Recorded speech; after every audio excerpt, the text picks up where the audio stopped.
Testing, testing, 1, 2, 3, testing. I think we're live. Hey guys, it's Bumper. Hope you're having a great day today, and if not, hopefully I can make things a little bit brighter. And welcome to our Genshin Impact live stream. Today, we are going to be finishing off the biggest thing going on right now, Act 5 of Fontaine's Archon quest.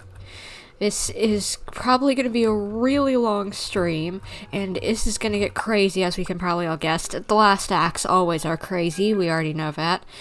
And for anybody who is who's watching my stream live right now, so sorry that my stream took a while to get started. I've been having randomly for the past like half an hour, a bit of a dizzy spell, so I needed to get some food in me. Hopefully that'll solve it, because I want to continue this stream without being weirdly dizzy. I've never had this problem before, so I'm just assuming I got too stressed trying to get the stream running on time, and I needed food. I need some sugar in my bloodstream. So yeah, hopefully that was just the case, and this will all go fine. But if I say something stupid, blame it on the dizziness, okay? Okay. Hey, but this stream's probably gonna be a long one because of this quest, so let's just let's just get into it, because this is gonna take a bit. This is gonna be a long one, we can probably bet. So, chapter. No, I can't. My brain gets mixed up with Roman numerals, so never mind. And Act 5, Masquerade of the Guilty. Let's go! I am hyped. I want to see if any of my theories that I've mentioned in the past are accurate about that, that maybe, who knows, maybe we will, maybe we won't, but I'm wondering if we will get confirmation about my little theory that I came up with last stream, of that the Tsaritsa's plan is to give the Gnosis back to the dragon sovereigns, since they don't have full power, because we found out that the Gnosis are part of their power that was taken away by Celestia. But maybe if the dragons had their full power, that's my theorization, that they could overthrow Celestia, and that's what the Tsaritsa's plan is and why she's taken the Gnosis. I really hope I get confirmation for that, because if so, I'm playing 5D chess over here, and I'm smart. That would be good to know. So, guess we're going back to our bunk, since that's where we were staying until our sentence was up.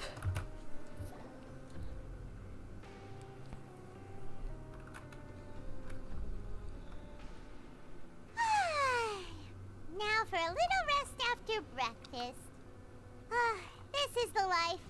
Yep, and now we don't actually have to do any of the usual stuff, since we're cleared by Wriothesley. Yeah, Wriothesley? It's been a while since I've said it, so I forgot how to say it. Wait a sec. Isn't something important supposed to happen today? Is it? Oh, today's our big day! We're supposed to leave the Fortress of Mirapede! Come on, we've got to go complete the release procedures now! Finally can get out of this place. Been in here for 2 acts.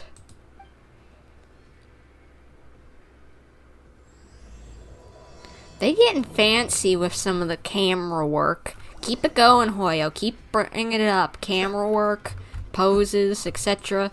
It would be nice if the characters did a little less of just, just like some automated poses and whatever. So who knows? Maybe they'll go for that next, since camera work is probably a bit easier to do, to code some interesting stuff with. So I can't wait to see what they keep on doing. Keep on bringing it up, Hoyo. You're doing good. Wow, hello. How are you doing, good sir? It's nice to see you here. Where's the entrance to the... Where am I supposed to... Okay, there. I get lost so easily in this game, my goodness. I've never been good at reading maps. Thank goodness this game has the little guiding stuff. Otherwise, I would be extremely lost. Finally, we can get out of here. Freedom! Please, sign here. This document will be effective immediately upon signing, and you two may exit the Fortress of Meripede via the regular channels. It's been so long since we've been to the surface. Let's hurry up and... Huh? What? What's happening? Is the water leaking out again? Are you okay? I'm fine, thanks. But I wonder what that tremor was just now. Is the seal breaking already? Nouvellette, you didn't... That isn't lasting very long. If that's the case, you're a little magic seal that you put on the water. Let's go ask the Duke.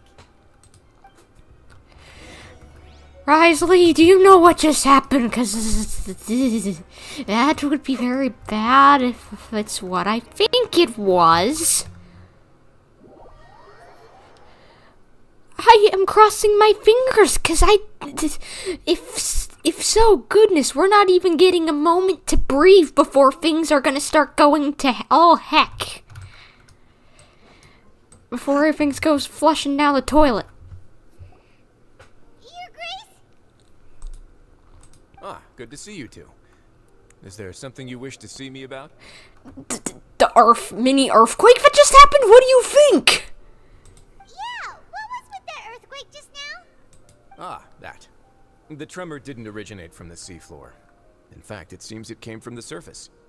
Over the years of serving as the warden here, I have developed a sense for distinguishing between what occurs on the surface and what occurs underwater. Besides, the seal that Monsieur Neuvillette set in place won't fail so easily. Okay, so if that came from above ground, what the heck does that even mean? Okay, I'll keep that in mind for later, I guess.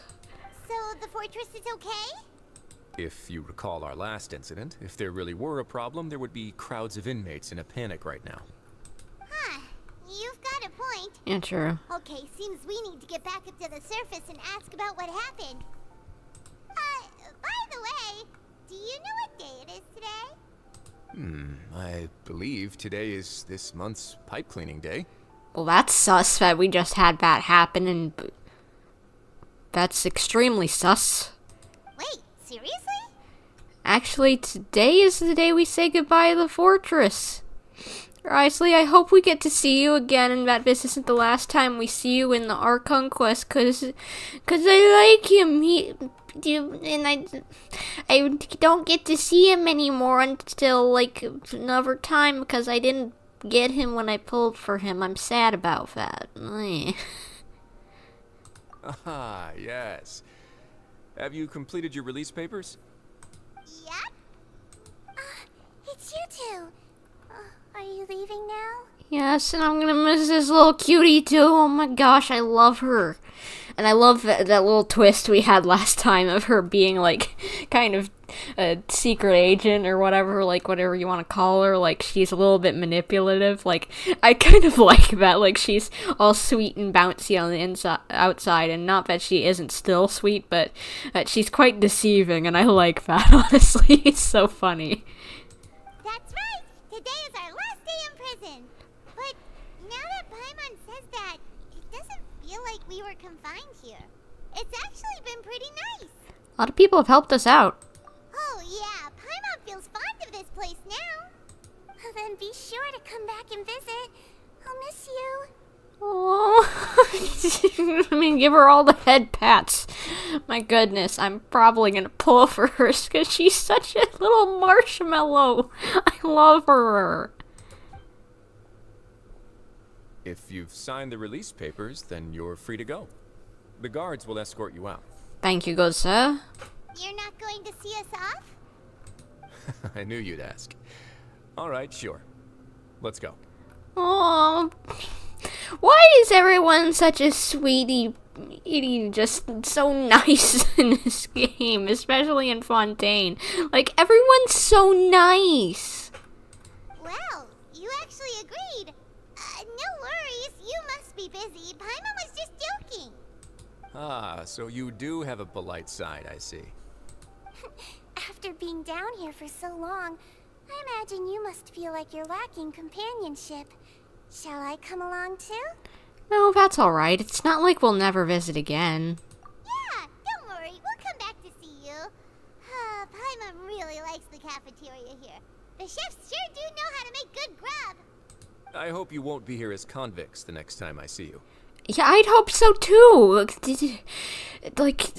Oh my gosh. Actually, if we somehow got thrown into jail again in one of the events, that would be absolutely hilarious, and I low-key hope it happens. We'll do our best to stay out of trouble. Well, it seems our work in the Fortress of Maripede is finished. That's the end of another chapter in our journey. And since Nervalette was the one who asked us to come here, we should probably go report to him now. Next up, the Palais Mermonia. You're going to see Monsieur Nervalette? Please pass on our kind regards. Can do. Is it just me, or I just kind of realized I'd have to look at it again, but whenever her glove is whenever her hand is, her fingers are pointing upwards and you can see the back of her hand, it kind of looks like the pattern on her glove kind of looks like a bunny. Oh, I may have seen that, but it's so cute. I'm sure just your regards will do, no? I believe it would be the polite thing to do. You're right. I've heard the Palais has been terribly busy these days. Tell him that I hope he hasn't been overwhelmed by the recent string of troubles. I miss you too. If you're concerned about things at the Palais, why don't you take some time to go up and check things out? I believe you should still have some vacation time to spend. Thank you for being so understanding. It means a lot. It's been some time since I've gone to the surface. I must say that I've started to miss it a little. Gosh, she's adorable. I want to give her all the little hugs. And Wriothesley, I hope we see you again soon, like before the end of this quest. Maybe if all things go to heck and the floodgates do open, then we'll just be able to have the brain work. Or we can just, he'll have to come out and go to the surface, if things start flooding again. And so, kind of cross my fingers that we get to see him again. Don't say that, we don't want people dying. Wow, what'd you say? Listen, I gotta leave and probably won't be back until you're near the end of the quest, which is about 5 hours long, by the way. I thought it was gonna be long. Okay, good to know. Maybe I should just try not to ramble too much on my part, if possible. Because I do that too much sometimes. And that'll definitely add some time onto this. So, yeah, good to know. Thanks for letting me know that this is gonna be a long one. So, good thing I got a sandwich in before I started this stream. Yeah, good thing. But no worries, Lau, it's fine. And I'm trying to get my VODs out quickly soon, even before the end of the year. All of the ones that I have in my backlog that I haven't posted, so that people can see the reactions. So yeah, hopefully that'll be out relatively soon in case you wanted to see any freak out moments or whatever. The Palais Mermonia sure is buzzing with activity today. Yeah. Halt! Huh? Oh, it's you two. Apologies. Monsieur Nervalette did say you'd be welcome at any time. Oh, seriously, what is it with the people around here being so sweet? Excuse me. Would you mind helping me take a look at this report? I'll be right there. Sorry, I've got my hands full here. You can see yourselves in. Everyone's so busy. Seems a lot has been happening.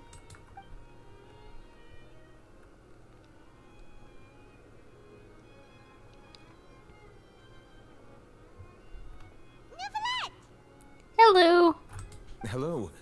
You've come at the right time, but you'll have to wait for just a moment, as there are some urgent matters I must tend to first. In the meantime, please, have a seat. If you'd like to have something to drink, let the Melusine outside know. That's all right. We just ate. Very well, then. Let's take a break over there while we wait for him to finish his work.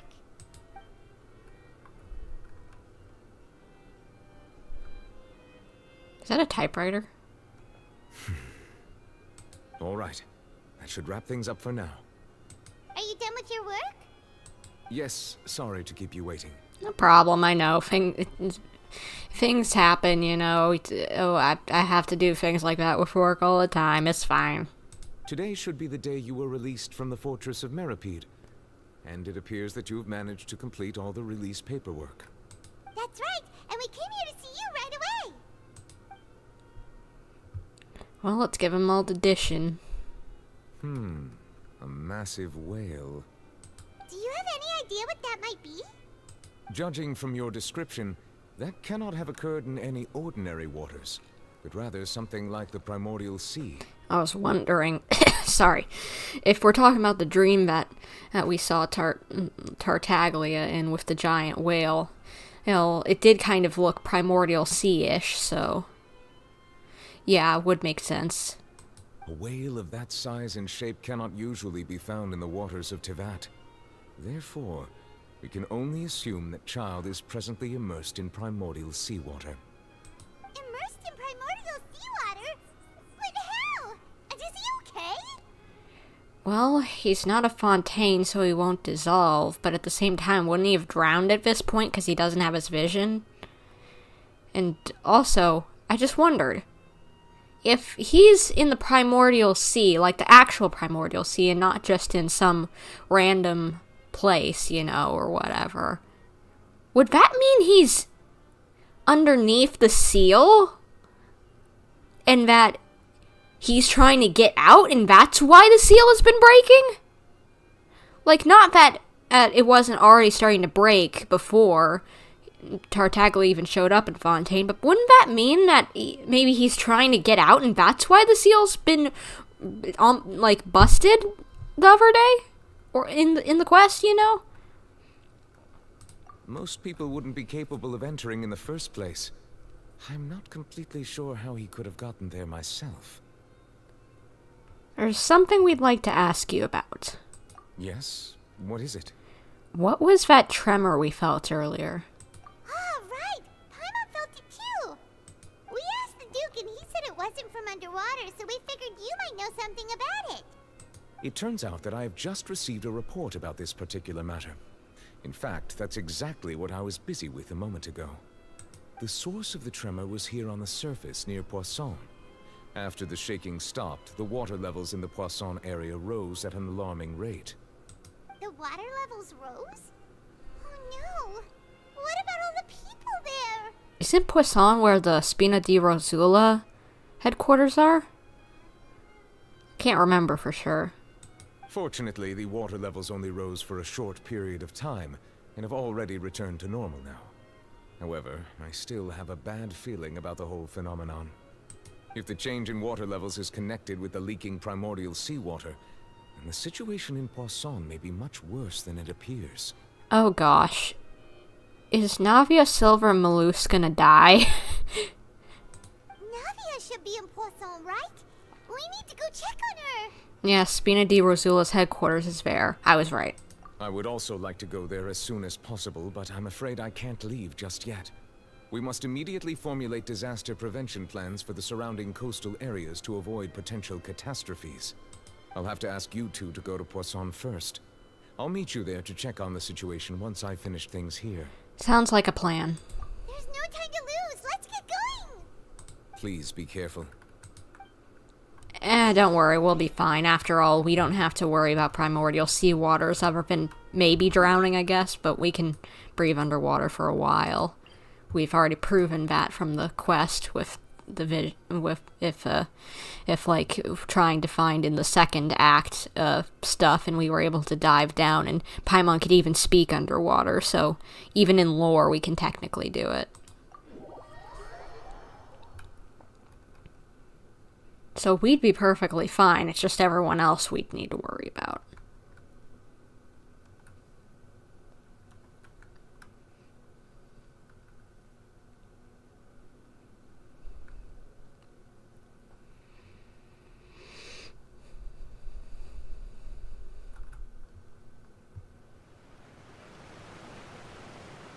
Oh no!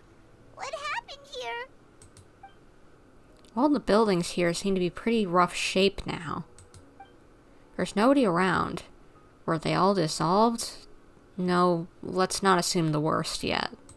Navia should be around here, right? We need to make sure she's still... that means we need to check on her. Gosh, I hope she, Silver, and Malus aren't dead. I love those free.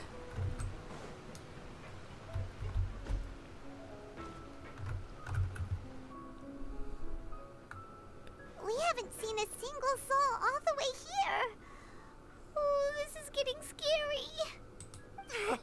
What will I ever do now? Look, there's someone on the roof over there. Please tell me people didn't actually dissolve. Just stay put. We're coming up. Watch your balance. All right, just hurry.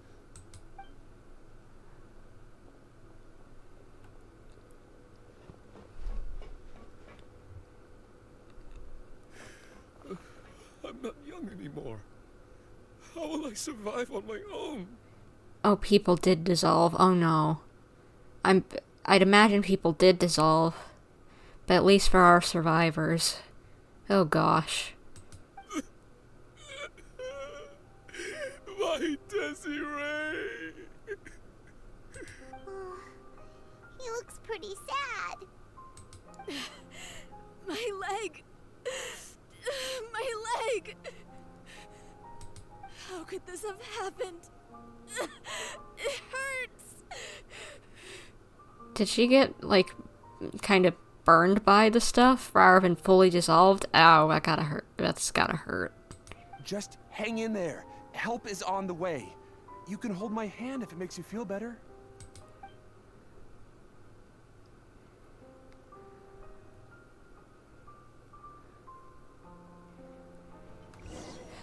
Navia, Silver, Malus, please be okay. I can't imagine that they'd kill off Navia, but we're getting further into the Archon quest, and we gotta have higher stakes at this point, and I feel like someone has to die. And the fact that we already know that she's going to be playable would mean that we wouldn't have any worries about whether she would or wouldn't be playable, which makes me wonder, are they going to kill her off? And give us the first playable character who's dead. Oh, it's Navia. She's over there. Hey, Navia, are you okay? Okay, she's alive, for now at least. You're here. We heard there was a situation in Poisson, so we came as quickly as we could. Yes. As you can see, the water level suddenly rose. It caused quite the disturbance, in fact.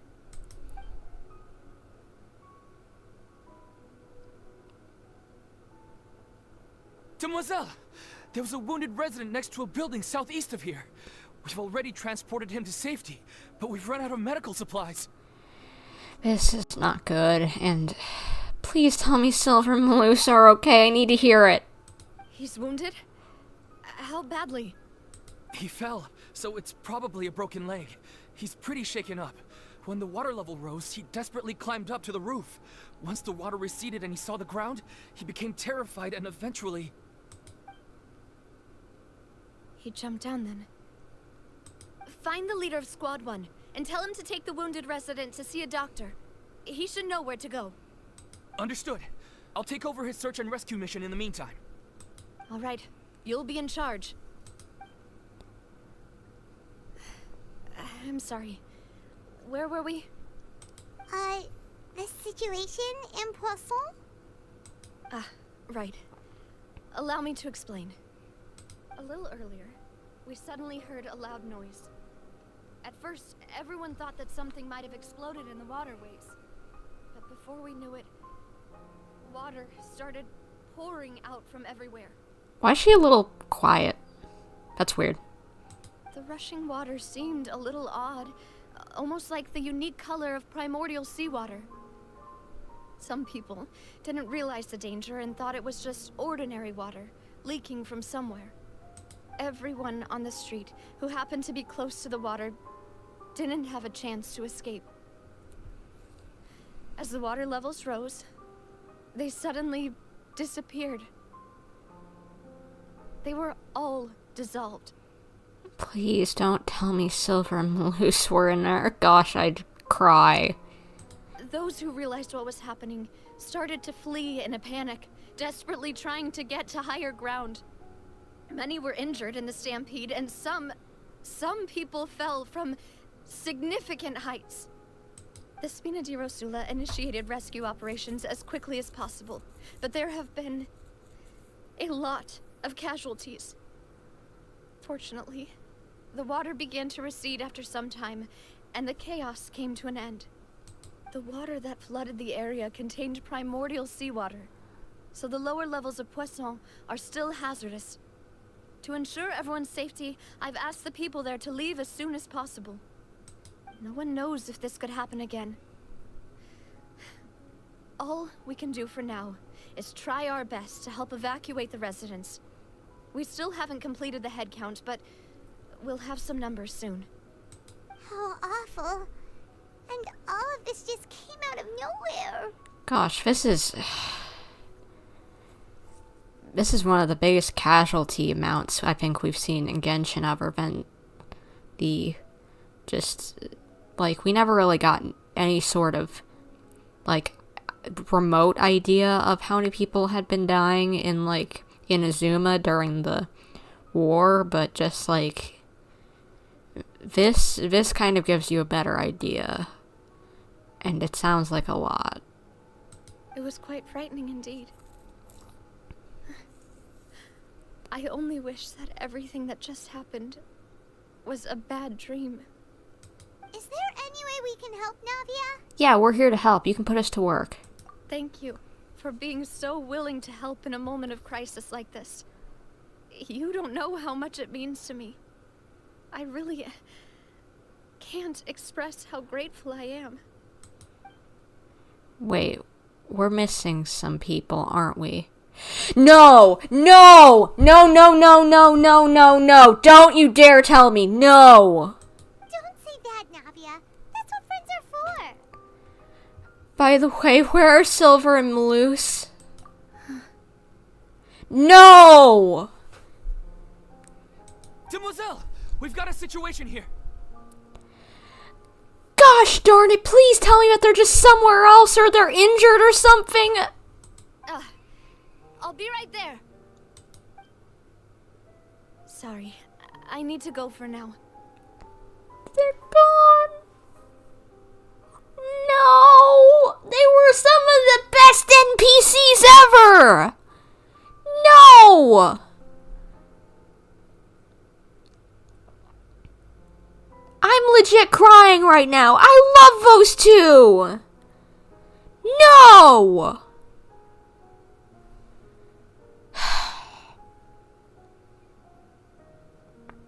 Gosh darn it. I know I was just saying about how people are gonna need to probably die soon, but it's not like I wanted it to happen. And out she goes. Seems it might be a while before she can take a break.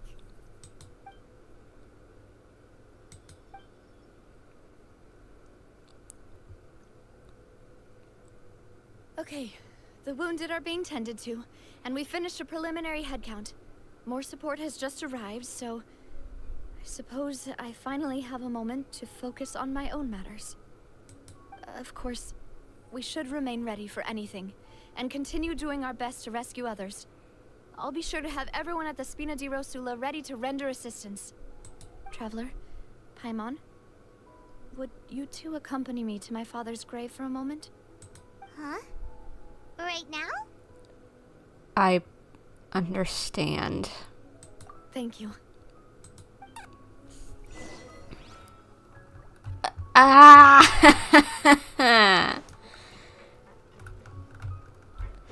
Oh gosh. I keep on forgetting.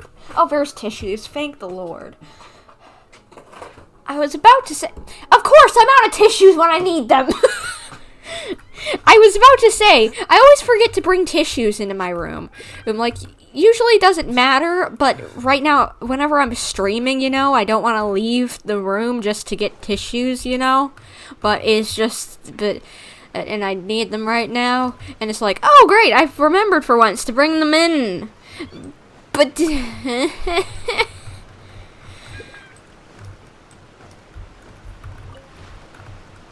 Come on. The one time I need tissues, I don't have them. The box is empty.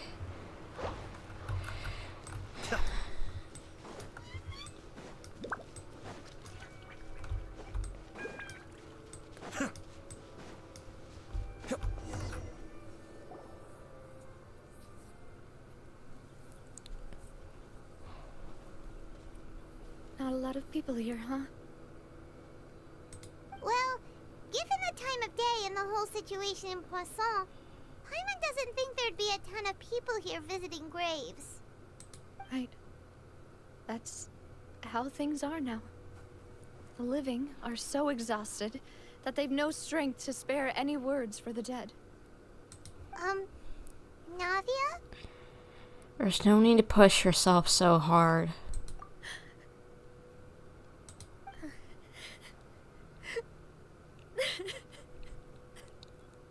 Navia, what's wrong?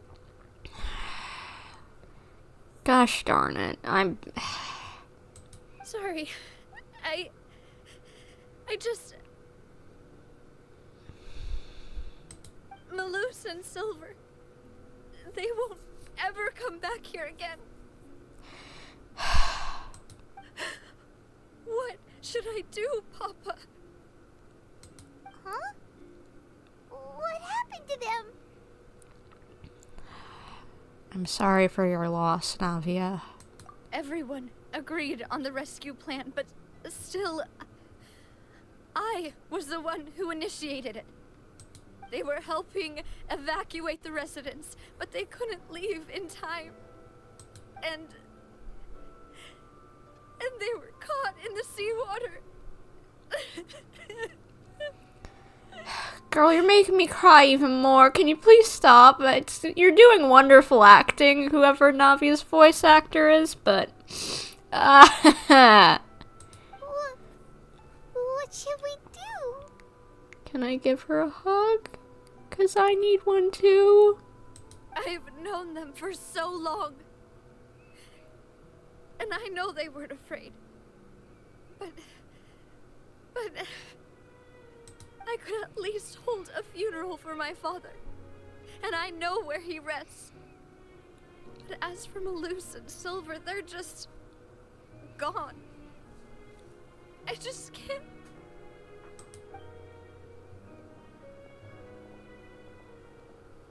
Everything looks so clean after it rains. Even the gravestones.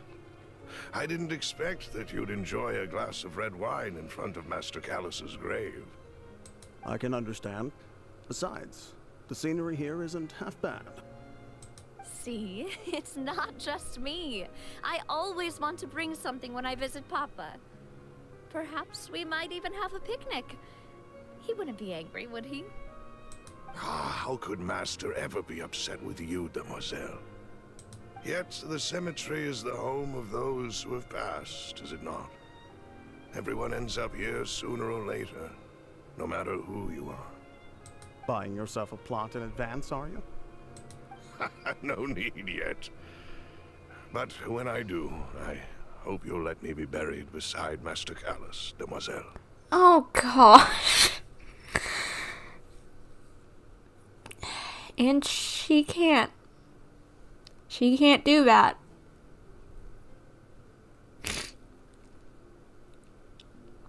Gosh, I need some tissues. Hey, stop joking around. I'm quite serious. That way, it will save us both the trip to see each other whenever you visit your father's grave. That makes sense. In that case, could I be buried on his other side?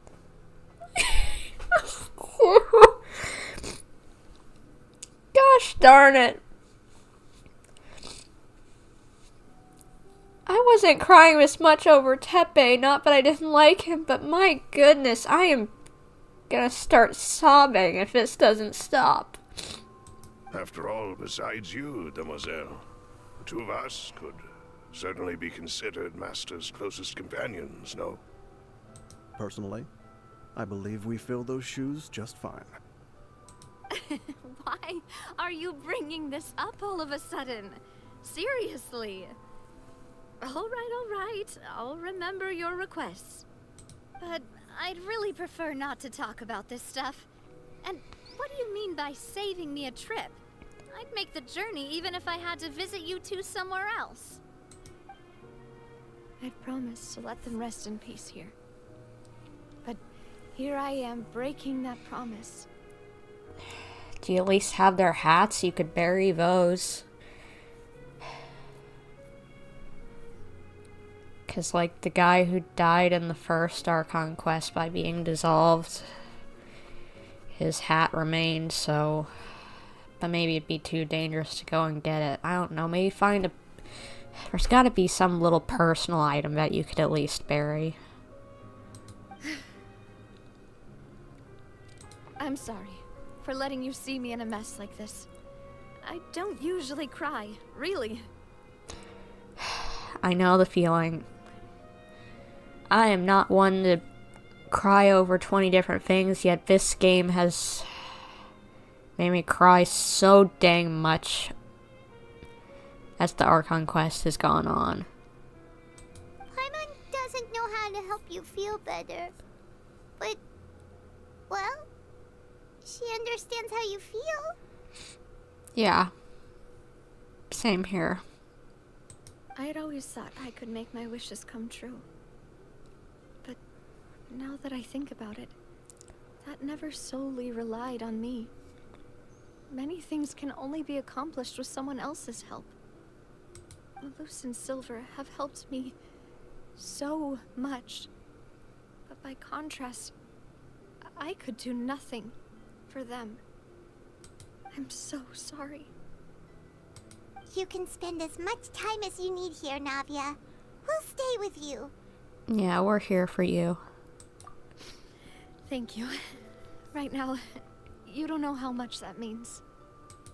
By the way, you can have a look at this. It's a list of victims from the incident that took place here. Obena, Khan, Burnett, Giverny, Francine, Furina, Daisy Ray, Joinville, Julianne, Esson, as well as Malus and Silver. So, everyone else is safe. But still... It's okay. I know what you're thinking. And you're right. We lost Malus and Silver. But we were able to save more than we anticipated. The overall outcome indicates that the cost was worth it. No one's sacrifice is truly necessary. Right. Don't think that way, Navia. One person might be saved at the expense of another, sure, but that isn't something we should ever consider a trade. Malus and Silver were not the price for saving anyone. They're heroes. You're right. Thank you, Paimon. What you said just now was pretty amazing, actually. I'll remember your words. Our little child is growing up so much. She's so, brave and wonderful now. Oh, really? Even the little kids sometimes have their moment where they're you know, wise beyond the years of anyone else. Seems you've become more eloquent in the time since we last met. What are you doing here? The knave? What are you doing here? Is everything going well on your side? Her side? What? Is she helping out? Yes, my people are carrying out the mission according to your request.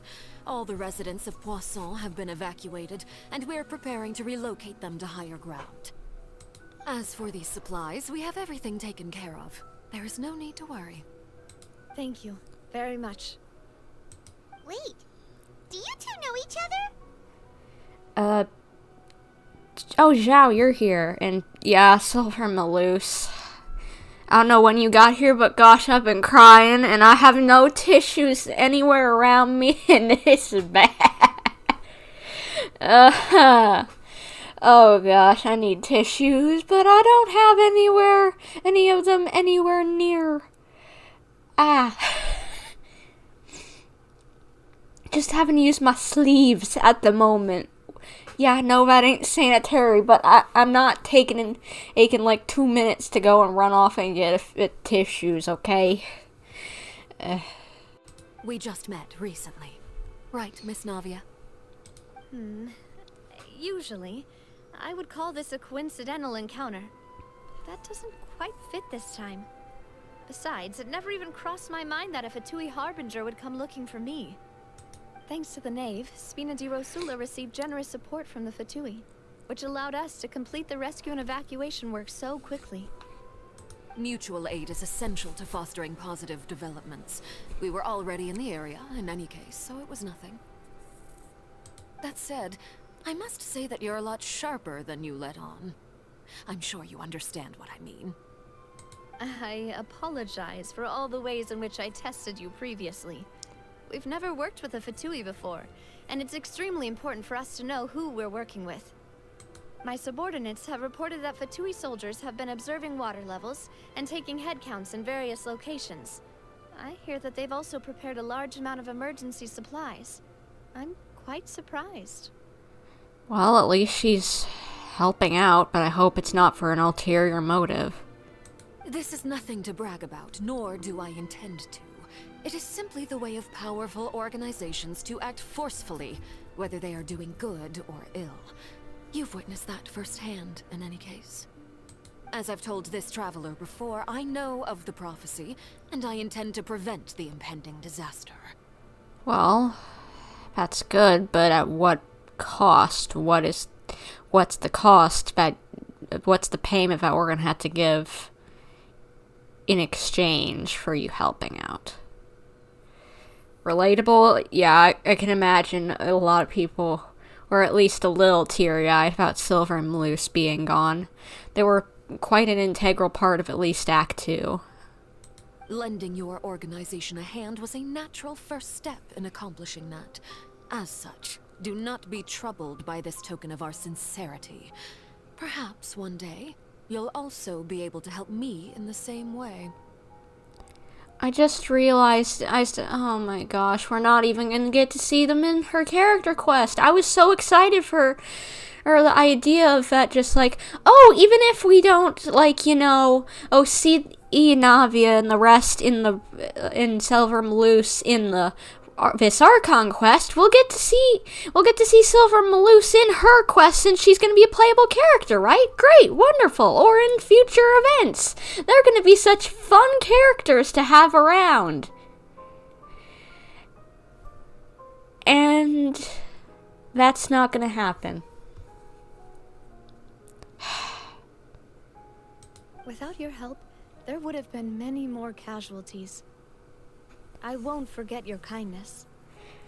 Same, aim, I missed them. They were fun and goofy. Yeah, like, Maloose had an incredible voice actor. That voice is great, like, seriously, and he really did his role of, like, the older, like, kind of mafia member, or who's still nice, and just, like, Silver did that, like, quiet guy who whenever he speaks either has something important to say or just a light joke. Just, again, they did it wonderfully. The writing and the acting for those two characters were incredible for NPCs, and just, like, and they're gone. I get that we have to have someone die every now and again, but It's just like the NPCs are just there to suffer, and then nobody else does. Like, not that I want the main characters to die and suffer, but at the same time, it's just like only NPCs ever had anything bad happen to them, and I was hopeful that Silver Malus, with how good the writing was, that they were gonna stick around, you know? Oh, but obviously that was to get us attached to them for this. You weren't even expecting them to die? Like, I wasn't either, but I knew there was a light chance since, you know, they tricked us with oh gosh, who was it? Dunyarzad, and then of course Tepe did. So it's just like, NPCs don't have a good track record. Likeable NPCs do not have a good track record with suffering/death. Furthermore, I sincerely regret what happened to Malus and Silver. I only wish that my people could have arrived a little earlier to prevent this from happening. Don't say that. You and your subordinates did everything you could. As Paimon said, Malus and Silver didn't choose to sacrifice themselves for any specific person. And they weren't the price paid for others' salvation. They chose to become heroes themselves. By the way, I apologize for sneezing.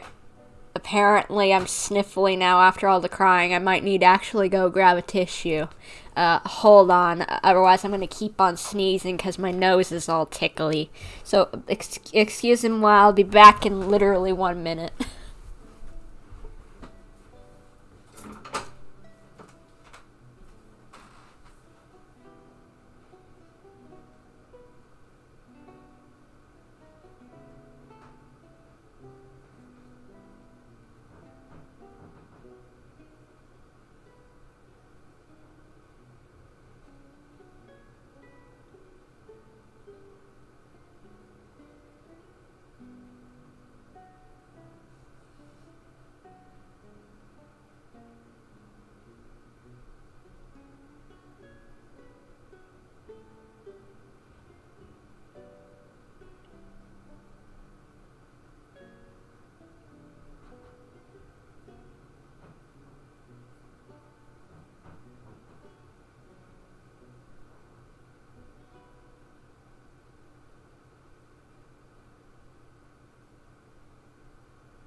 Okay, I'm back.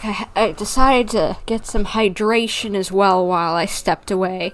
And I also decided to get a tissue box out, because apparently we have 0 tissue boxes already open in this household, which is nuts, especially in the winter season. But anyway, so I had to get them out of get it out of the closet and bring it back here. Just chaos. But they didn't have to hit us so hard right after the start of the Archon quest. Yes, Xiao. Exactly. Like, Really, it's barely just started. It's a 5-hour thing. Barely just started, and we're already gut punched. I've never liked hearing people put it that way. It's like trying to relieve pain by saying some noble-sounding words. But right now, there's nothing more suitable. They really did become heroes. You're right. I'm sorry for your loss, Miss Navia. Water is life to Fontaine's people, and it also spells disaster. It's no wonder that people always say that prophecies represent fate.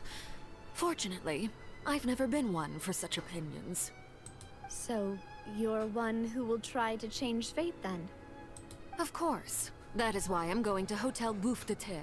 I still have some things to take care of, and the children need my attention. What is the name of that hotel? I know French names can be a little interesting, but, that's definitely one of them. By the way, Traveler, Paimon, one more thing. Yes? Alright, then we'll just... Huh? This isn't right. Paimon thought you would ask us to walk with you for a moment so you could tell us something in private. That is a clever and useful conversation technique, which I do like to use when necessary. But there's no need today. It would not hurt to have Miss Navia listening in. Traveler, I'm sure you remember that I said we could work together when we had the chance. You and I both know that there may be issues with the Primordial Sea. Previously, it was the Fortress of Meripede's sluice gate, and this time it was the water levels in Poisson. These are both signals. So the time for jolly cooperation has come? What do you mean by jolly? I'm not very jolly about cooperating unless there's no strings attached. Indeed. Allow me to share the latest intel I've received from the House of the Hearth's intelligence network with you. During some recent investigations, a child claimed to have discovered some ruins near Poisson. The ruins date back to ancient times, and seem to be worth investigating in many ways. Judging by the dating of the ruins, they may be related to the prophecy and the coming crisis. The situation is becoming more urgent, so any pertinent information will prove extremely precious. Well, maybe let me guess. It has primordial seawater in it, and you need us to go investigate. Or at least there's the possibility, and that's why you need us to investigate. My people initially came to prepare for ruin exploration. Unexpectedly, this disaster struck. And at present, we're all busy prioritizing the rescue effort. So that's why the Fatui were already in Poisson.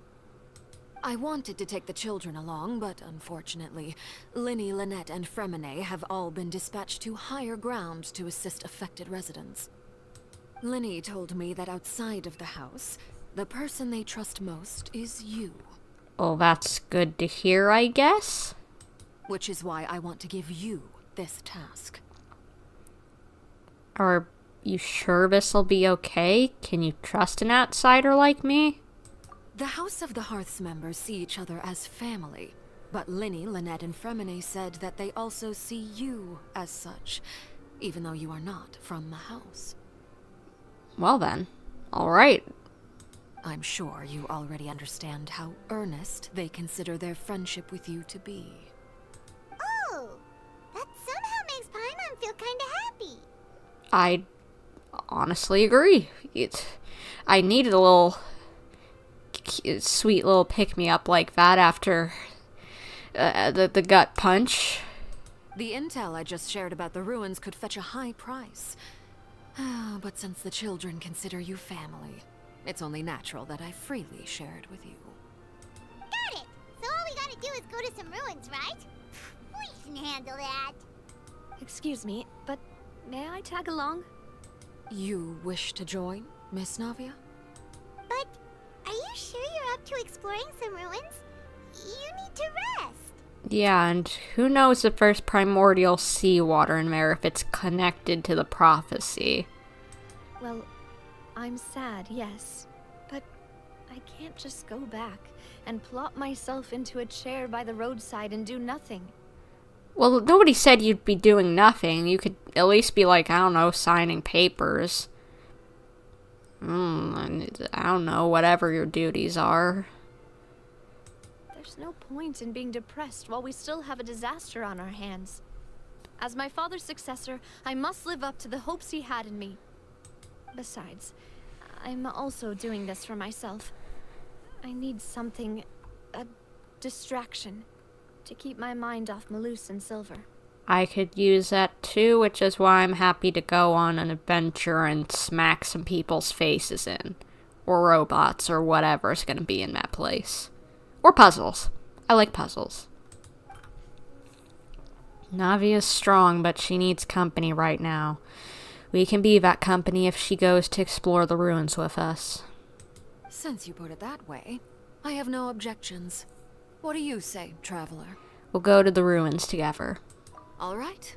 The ruins are to the south of Poisson. Here's the map. Okay, the three of us will handle it. Come on, let's pack up and get going. Alright.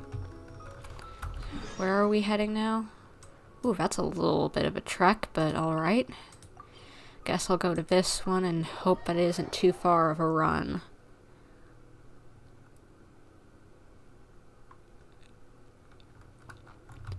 It's interesting because Archon quests, as of late, haven't been having you, like, explore as much, you know, in some of them. So it's nice to actually get out and explore, even if just a little bit, for these, you know.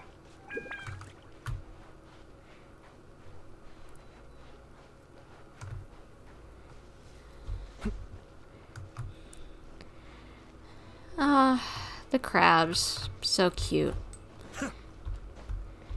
Little scenery is nice to forget about problems. Don't think about the problem too much or I might cry. So, are these the ruins the knave was talking about? Whoa, talk about old.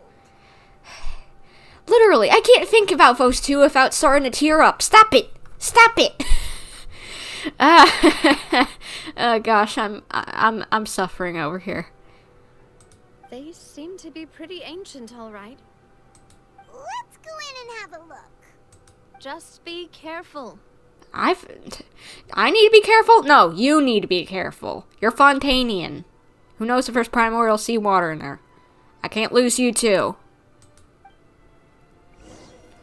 Probably one of the few female characters, like, probably my favorite female character in this game alongside Diona. Which is saying a lot, because most of the females in this game I'm just kind of like, eh. You're not bad, but you're not that interesting, honestly. Sorry. Like, you're not boring, but you're not exemplary, you know? Story-wise, etc.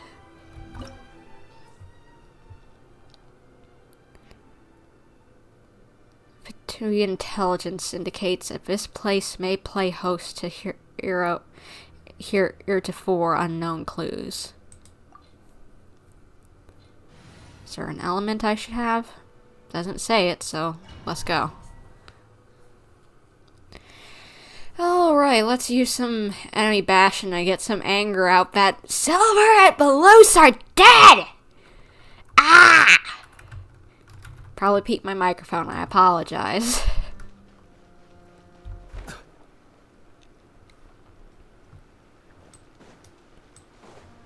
This place kind of looks cool. What? What am I looking at? Oh, I thought somebody was dead. I didn't realize it was a sleeping hilichurl.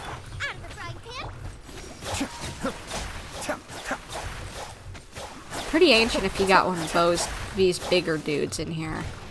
I haven't, like, read the lore or anything on them, but I've at least heard they're pretty ancient.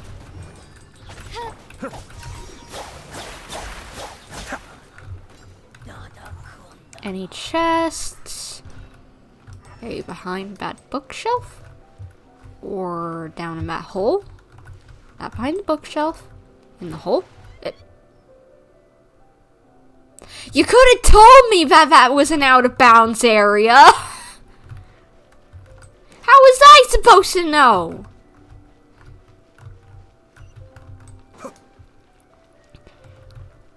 Jeez, I'm not Fontainian. Why did I die?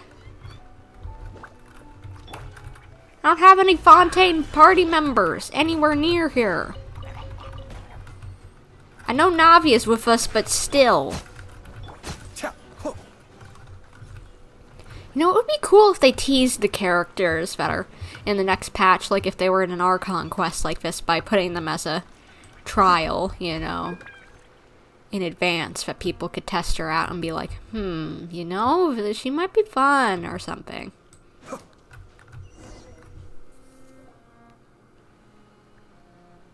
This place has also been contaminated by primordial seawater. Navia? Stay back, please. Yeah. And a lot of it, too. A Fontainian would most likely dissolve the moment they fell in. You should go back to safety, Navia. Right! You can't go down if there's primordial seawater. It's too dangerous, and it won't be any help for you to just stay here. Don't get Paimon wrong. We're not saying you're useless. It's just that... We don't need more casualties today. And, well, that spells casualty for you instantly, so, as you said, so... There's plenty of things that you could probably be doing to help out Arlecchino, so, yeah. No, you're right. I can't do anything in this situation. I'll leave this to you. From the look of things here, maybe there's no way back.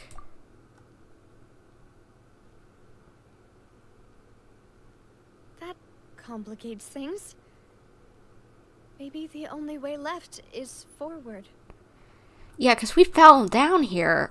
How is she gonna get back out? In that case, do you want to wait for us here? The water levels here are unstable, and there's a chance the water will rise. So, staying here wouldn't be safe either. I'll go together with you. Perhaps we'll find the exit just up ahead. Seems like there isn't any other option. Alright. Come with us for now then, but please be careful.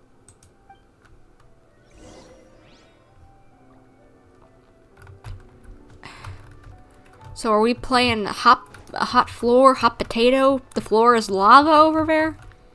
Is there anything down here that I could actually explore? Or am I gonna die immediately? No, I'm not gonna die immediately, surprisingly enough.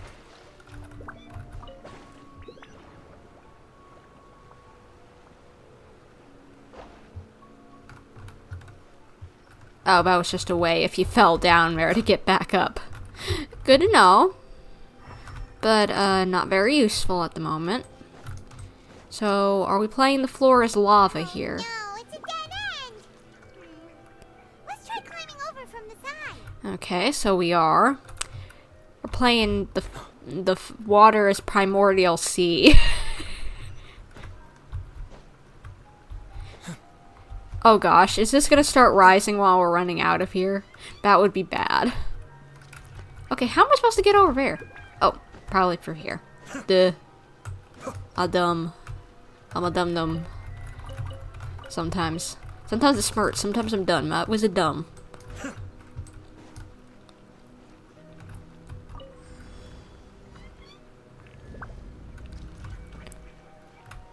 What is this?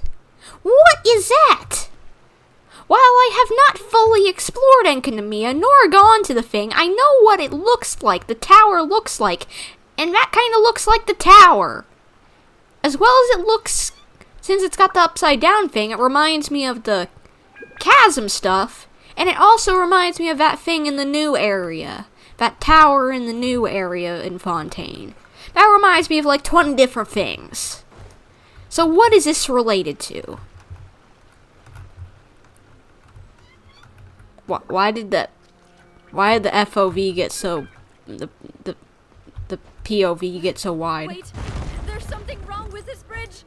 Run! Crud. Run, Navia, please, please, please, run. Navia, come on. No, no. Grab her, grab her, grab her, quickly, quickly.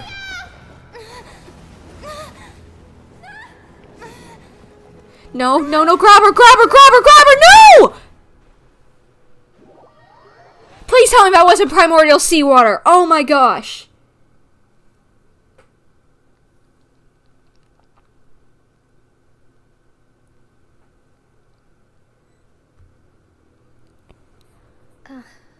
Okay, so she's alive at least. And we're back at Poisson. Or maybe not. This looks a little dreamlike. What?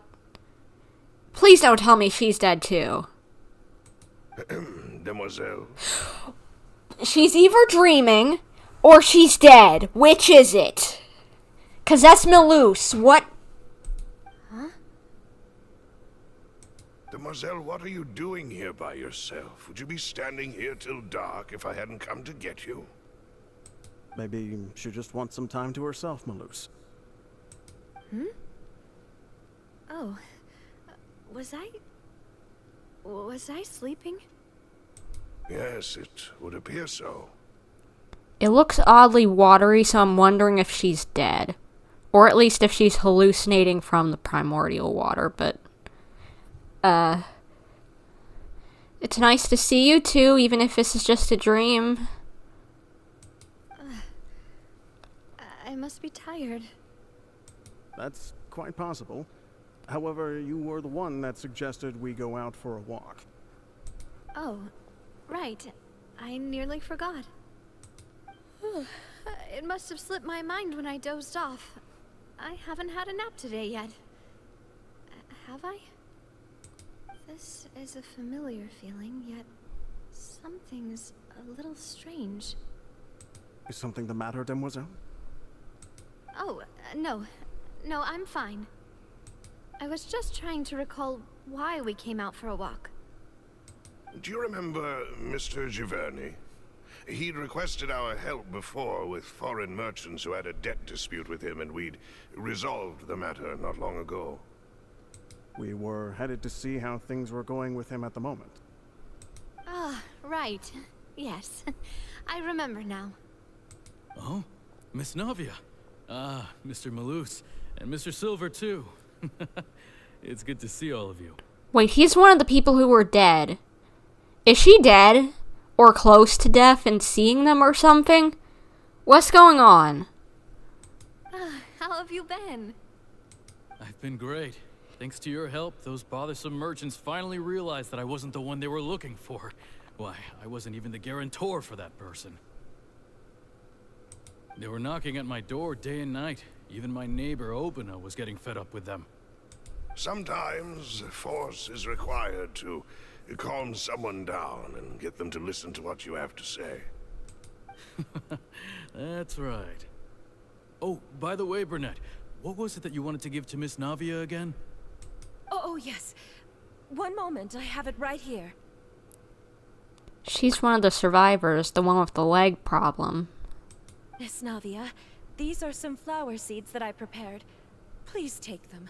They're a very good variety, and they'll become very big and beautiful once they bloom. I don't know what we would have done without your help, so this is a little token of our appreciation. I hope you won't refuse. Ah, did you cultivate them yourself? Thank you so much. I'll certainly take them. Melus, we do still have some empty flower pots at home, right? Why, we can have as many pots as you'd like, Demoiselle. Perfect. In that case, we'll swap out some of the decorative plants for some of Mrs. Burnett's flowers. Very well. Wait. Something seems to be off here. Excuse me, madam. If I'm not mistaken, your name is Burnett, correct? That's right. Is something wrong? Or was she... Did she die? I thought she was the one who had the ankle problem. No, it's nothing. This is the first time we've ever met, but your name seemed familiar to me. I must have heard it when I was discussing things with your husband previously. I've heard this name before. Sometime recently, I'm sure of it. She had to be on the list of the dead people, and that's why. And why Why are there so few people around here? Where did everyone go? We must mind the time, demoiselle. We still have important things to attend to today. Huh? We do? Like what? Well, now, did you forget? Miss Navia, here you are. I've been looking for you. Please, come to the Opera House. Your trial is about to begin. What? My trial? Wait, why would I need to go to the Opera House? Yes, she's right, demoiselle. It's just about time now, so we should get going. What is happening? Is this just a fever dream she's having, or what? Oh? Alright then. Girl, I'm about as confused as you.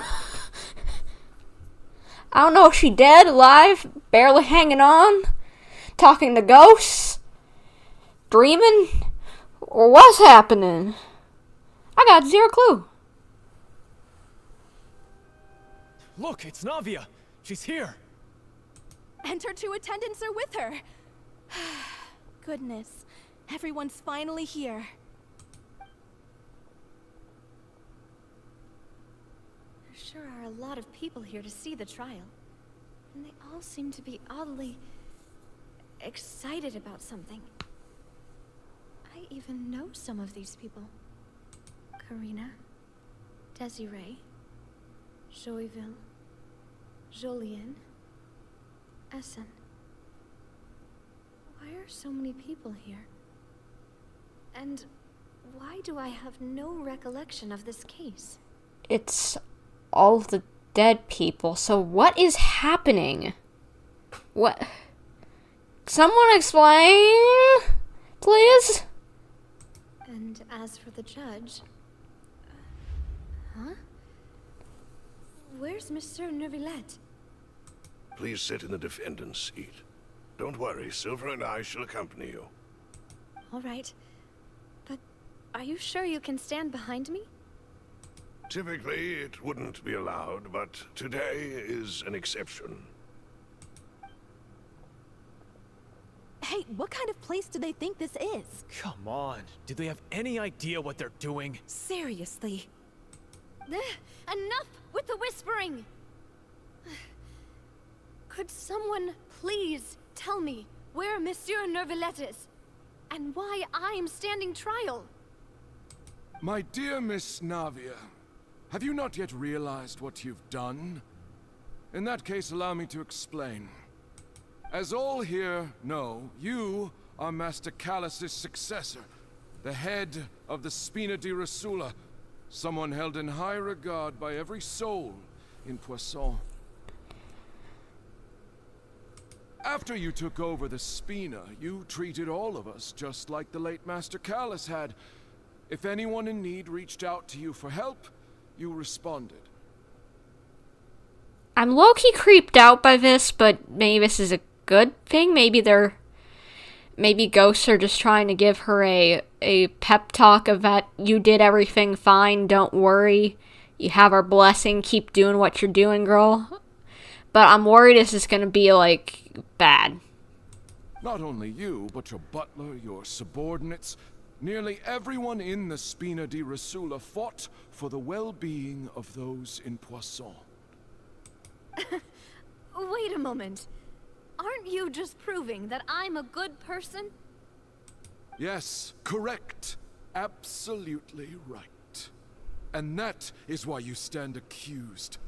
You have helped so many people get through so many difficulties. You are one with us. We are inseparable. So, yeah, I'm getting creeped out even more. We are one big family. All of us who are from Poisson, inextricably linked. And with you being so important, we couldn't possibly do without you. Therefore, this fair and honorable court shall declare you guilty, and you shall stay here. You will be together with us forever. Yeah, I was right about the creepy thing. I was hoping that it would be good, but no. Huh? What are you saying? Everything you have said is correct. I have indeed done a lot for my hometown, and I would be willing to be with you all, but what is the purpose of having me stand here like this? What is there to discuss? Ah, well, if that's what you think, then I have no further comments. How wonderful, Miss Navia!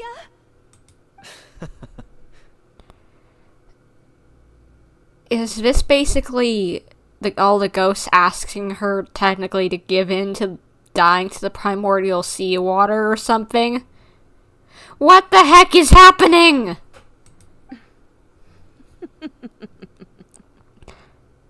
I guess the souls of, like, the experiment ladies were kind of evil, but they had a reason to be.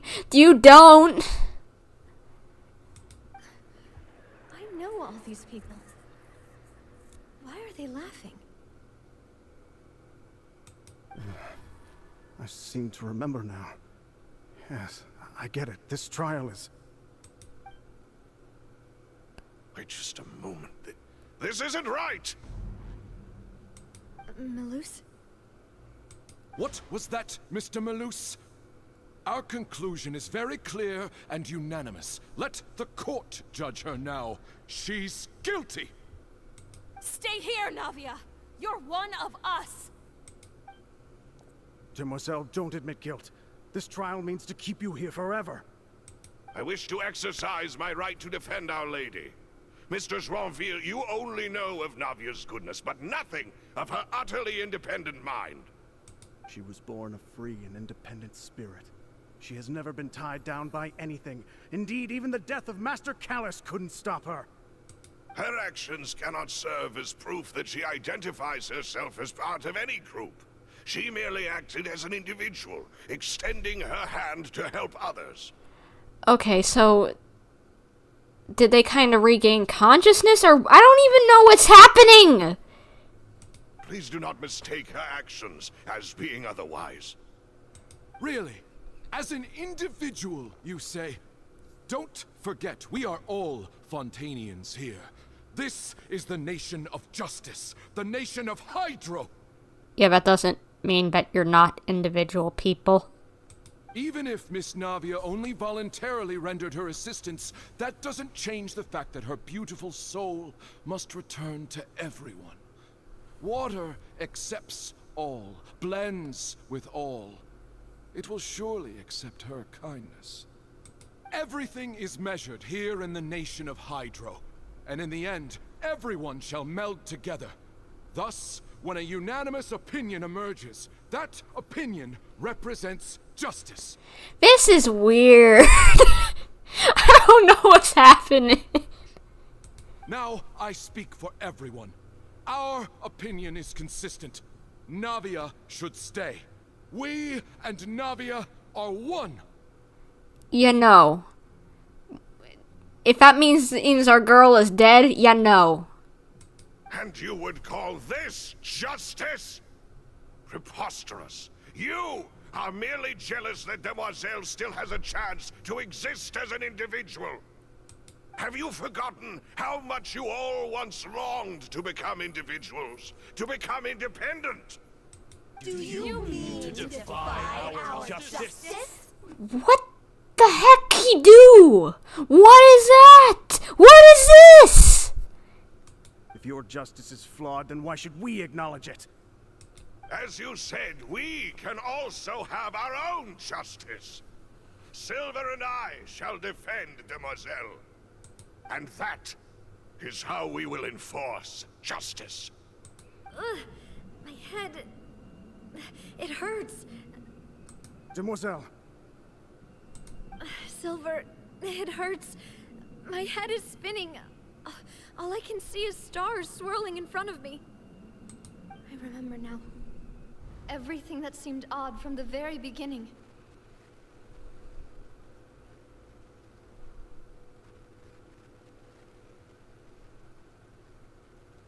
Karina, Desiree, Joyville, Jolien, Essen, and Mr. Giverny and Mrs. Burnett, who we met earlier. Even Malus and Silver. I don't want to admit it, but But they're all dead. I thought that was the case, but glad to have it confirmed. So what does that mean is happening right now, other than that you're losing your marbles because you're dying? Don't be afraid, and don't admit guilt. We will protect you to the very end. Absurd! Who are you to say that she cannot be judged? We are the majority, and in the nation of trials, the majority is absolute justice. We are the will of all. Don't let them escape! We shall keep Navia here with us! Mr. Malus and Mr. Silver, must you be so stubborn? How could the two of you possibly hope to stand against the collective? Do not resist. This judgment is fair and just. Navia belongs to us. Was that a... What are those things called? What was that? What is the boss fight in the...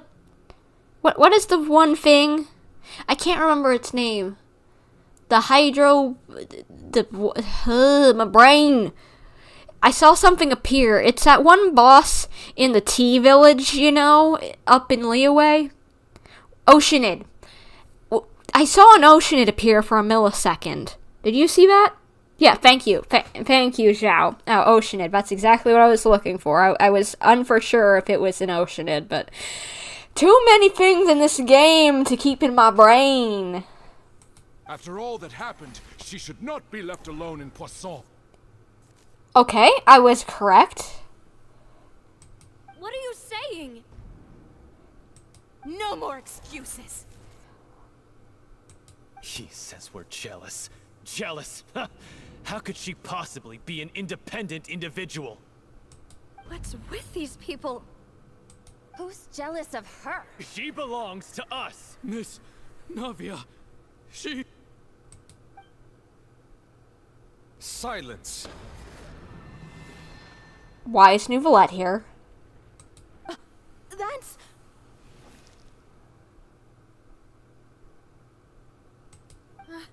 Monsieur Nouvellette!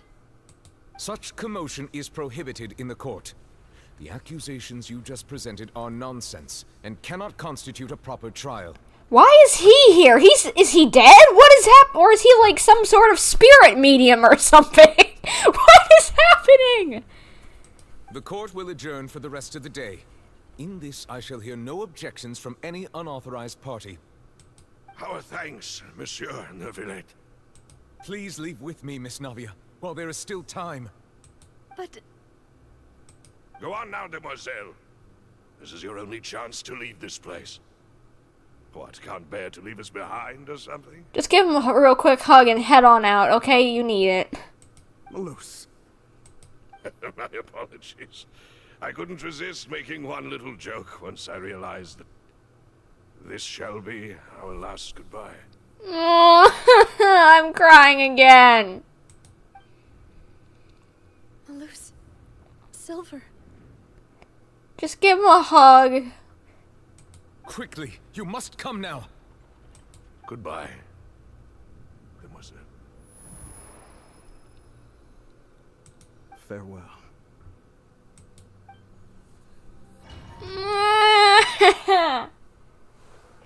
Where are my tissues? I forgot where I put them. No, wait! Just a second!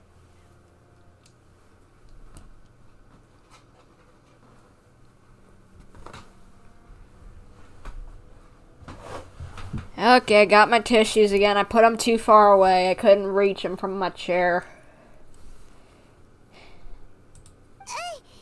Navia? Did she fall in? Is she somehow good? I still don't know what happened.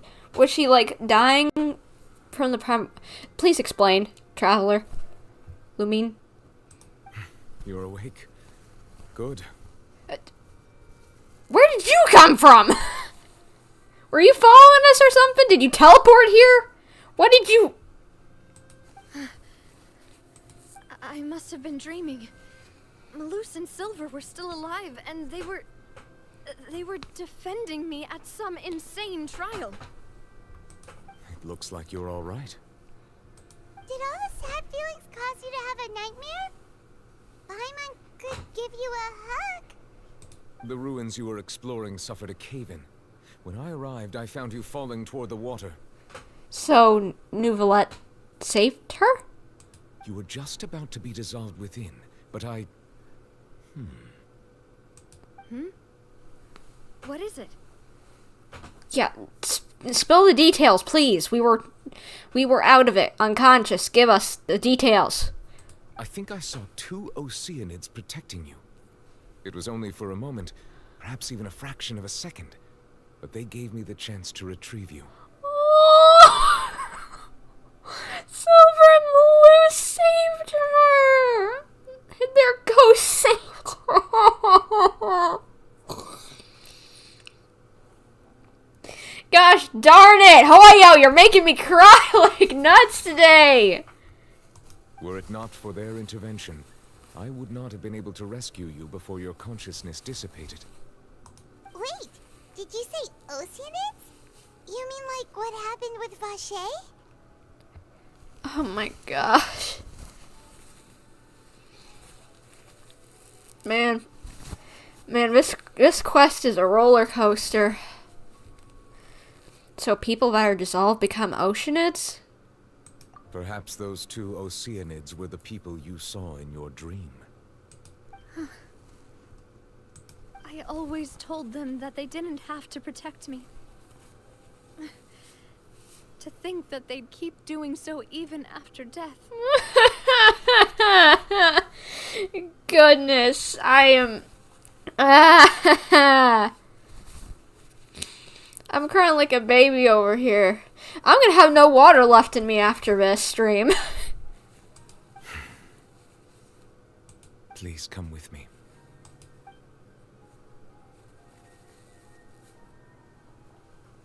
Neuvillette, are you okay? Oh, I am quite all right. Perhaps there's something we could chat about? Why do you look so stiff all of a sudden? Oh, Paimon knows. You're the type who feels awkward when there's nothing to talk about, right? I merely thought that we should give Navia some time to herself. Huh? Why didn't you just say so then? Don't you think it's even more awkward to call us over like this and then have nothing to talk about? I suppose so. By the way, sigewinne sends her regards. Ah, sigewinne. I hope all is well with her these days. Her work in the fortress of Meropide has not been too much for her, has it? No way, don't worry. She's doing fine down there. She's an amazing head nurse. He warmed up so much as soon as hearing about sigewinne. That was so cute. I see. Well, that is good. I have always worried that sigewinne would need a lot of time to understand the world of humanity, just as I have. Oh, and the Duke also says hi. Even though sigewinne made him do that. He hopes that you haven't been overwhelmed by all that's happened lately. Thank you. I have indeed been busy lately, and I also hope that everything is going well in the fortress of Meropide. He still doesn't know what to talk about. Let's chat about something else then. You're the expert here, Paimon. What should we talk about? So, Neuvillette, you're probably quite the swimmer, huh? Yes, of course. This isn't going anywhere. Let's try something else. How did you find these ruins? Did the knave tell you? Yes, in fact. I had arranged to meet you in Poisson, but when I arrived, I discovered that the Fatui were helping the residents evacuate. They had even transported a large quantity of supplies to the area. Yep, that's what we heard. Amid my astonishment, I ran into the knave. We had a chat. She informed me that she had asked you to investigate the ancient ruins here. Yeah, we originally planned to meet up with you, but we thought you might still be busy with all those official documents. We didn't think exploring the ruins would take very long, and who would have thought you'd wrap things up so quickly? I hope Navia can get back on her feet. Wait, what was that? I'm sorry to have kept you all waiting like that. I'm feeling much better now. I guess we should get going again. Will you come with us, Monsieur Neuvillette? Yes, if you wouldn't mind my company. Gosh, he's so sweet. All right! Another one joins the party! Let's get going then! I need to see what that achievement was called, because it said, like, something about love, I think, or something. As soon as we leave here, we're looking at that achievement.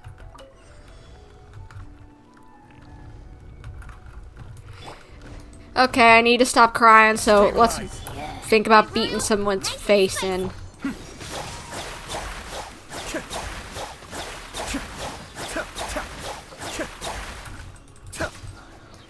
Okay.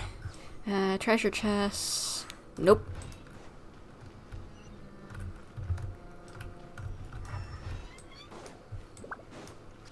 POV got wide again. Are they gonna do something cinematic? Oh.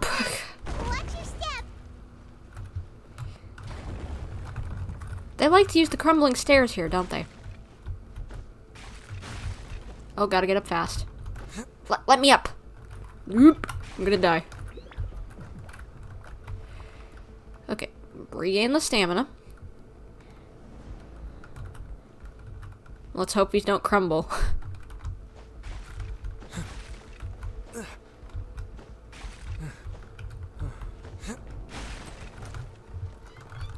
What'd I just say?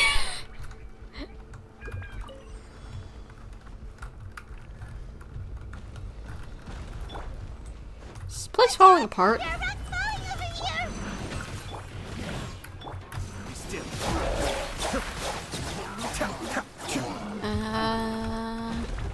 No treasure chest, so let's go.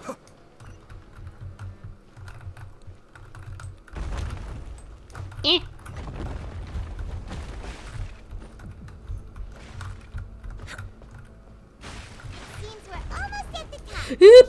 Run, run, run, run, run, run, run, run, run.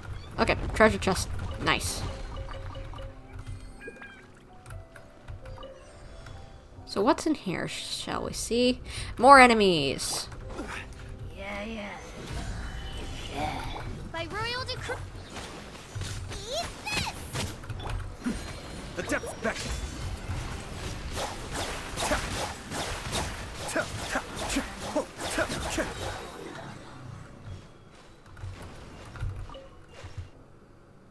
What are we doing?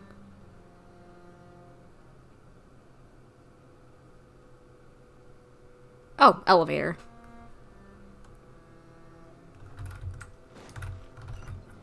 Alright, let's go up to the roof, shall we? Let's see where this leads. Over there, I guess? Remind me, Zhao, if you're still here or whenever we're done with this domain to check that achievement, because I might forget and I want to see what it was called.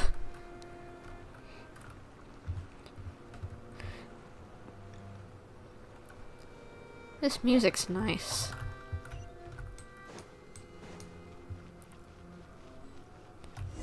So, what's in here?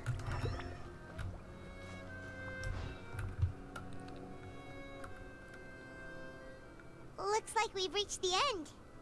Doesn't look like there's anything even here. This is the place. There should not be any other hidden spaces in the vicinity. The path sure had some twists and turns, but it turns out that this place isn't actually that big. Thank you, Zhao, for reminding me whenever we get out of here. Let's see. So there seems to be something on the wall.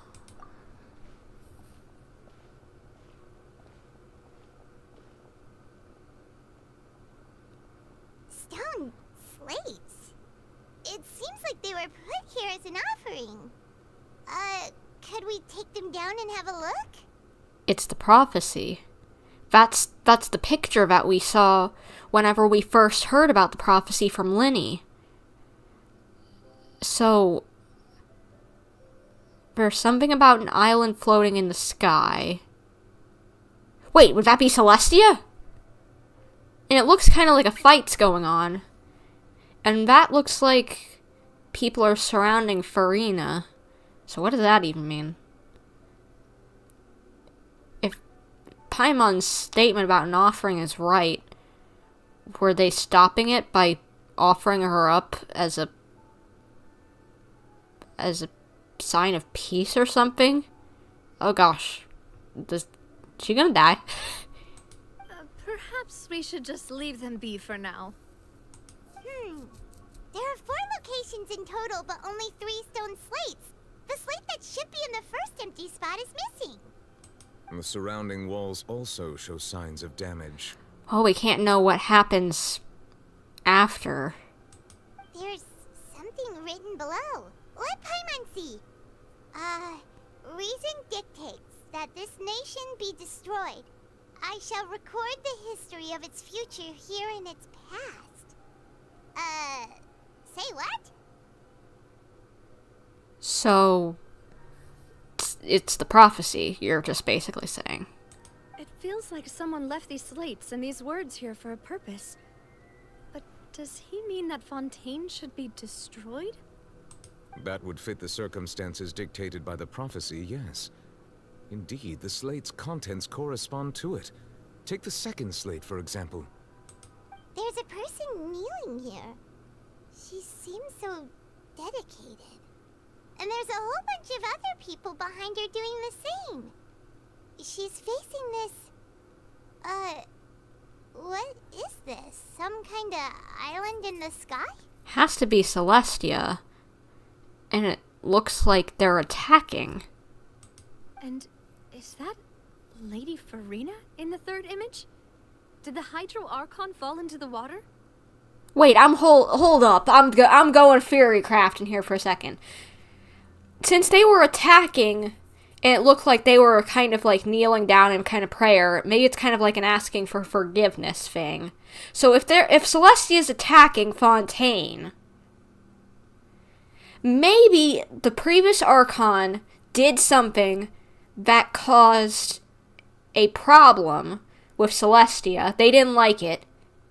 What if they dropped the Celestial Nail down, and it created a hole in between the Primordial Sea and Fontaine? And that's why there's why it's leaking out, and that's why in the last Archon Quest Act, she said, like, it was said that they had to, the outcasts had to safeguard a secret that she did something wrong, and now everyone's gonna die because they plunged the Celestial Nail through to the Primordial Sea. Maybe. That's tinfoil hat moment over, but just, I'm wondering. And is that a ring of people around her? Paimon doesn't quite get it. Are they all in the water? The fourth image. I know this one. This exactly matches the content of the prophecy. The people will all be dissolved into the waters, and only the Hydro Archon will remain, weeping on her throne. Yes, they do seem to match.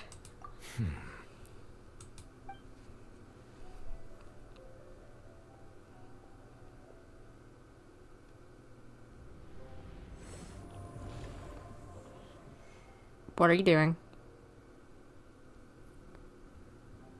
More information should be hidden in these slates, but I fear I cannot easily uncover it, most likely due to us missing the first slate. I am very sorry. We have to know what that first slate is. Come on. Don't blame yourself, Monsieur Neuvillette. Deciphering ancient stone slates isn't one of your duties. Ooh, Paimon's getting the chills just looking at these slates. This says that it's the history of the future, right? That means the prophecy's sure to come true. Not necessarily. There's plenty of prophecies that in history that have not come true. Like, for Pete's sake, look at the real world. Or, like, you know, like IRL. Everyone said that whenever it switched over to the year 2000, thanks to the whole, like, thing about computer clocks not working past 2000, that the world would end for some reason whenever it went over to the year 2000. There's been hundreds of times that people said the world would end, but it never happened. I really hope it doesn't mean that.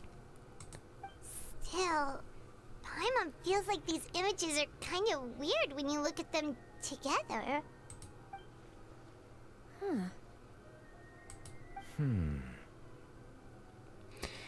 I get what you mean, Paimon. The issue is the order of the third and fourth images, right? That's right! If the images are in chronological order, shouldn't the fourth, the waters drowning Fontaine, come before the third? Where the Hydro Archon herself falls into the water? Wait, what? Shouldn't the fourth, the waters drowning Fontaine, come before the third? I guess, yeah. And yet the order is reversed here. The second image is also quite concerning. What sin are the people in the images confessing to? If we go by timing, Lady Furina only emerges in the third image. That means that the person in the second image might be the previous Hydro Archon. Egeria, then. I had never met her, but her appearance here does match the records. The previous Archon kneeling before the floating island in the skies, as if confessing a sin. Did she herself commit that sin? And if not, why would she be in such a posture? Also, I'm still wondering why these ancient stone slates are here at all. Judging from their contents, could this place be the origin of the prophecy? Does that mean that someone, or some people, once saw these slates? Well, of course, someone had to see them to make them. But who would have created these slates and left these words here? It seems that any further clues will have to come from Furina. In that case, there's no time to lose. There's nothing else to be gained here, so let's head back first. Yeah, we'd better get somewhere safe for now. Honestly, who created the slates doesn't matter now. The real question is whether things will truly play out as the prophecy foretells or not. And also, what the heck the first one that's missing is? If we'll ever find it or figure out what it is. I wonder, it's a dumb question. Is it actually in reverse? Going this direction, and this is the future. We'll go from that end to this end. People start dying and whatever. People get brought back. And the previous Archon comes back somehow and confesses her sins. And then whatever was here happens. Odd suggestion, but it's odd for the first thing to be gone rather than the last. Like, think about it. Like, if you're gonna try telling a story like Hoyo is, you know, if you're trying to do something, it would make more sense, like, if you're trying to tell a story where something is missing. Usually it's not the beginning that's missing in a sub-story or something, or a prophecy or something like that. It's the end that's missing. You don't know what's going to happen at the end. But this tells us already what's going to happen at the end. So what if it's backwards?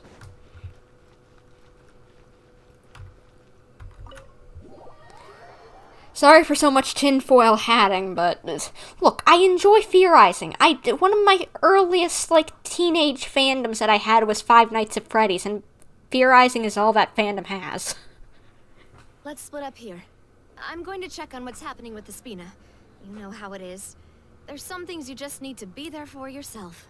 Yeah, I get that.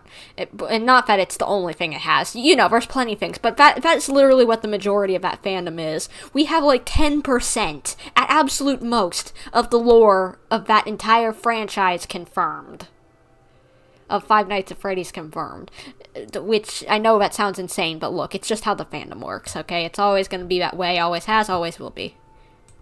You still have energy for that, Navia? Paimon's already beat. Just head back to the Fleuve Cendre, and have a rest then. Thanks for keeping me company all this time. No worries. I'll depart as well. Thanks for your hard work today. Rest well, everyone. Traveler, I will go talk to Furina tomorrow morning to ask about the stone slates. I'm sure that you're concerned about this matter as well. If you have time, drop by my office. I will share the results of our discussion with you. Alrighty, see you tomorrow then.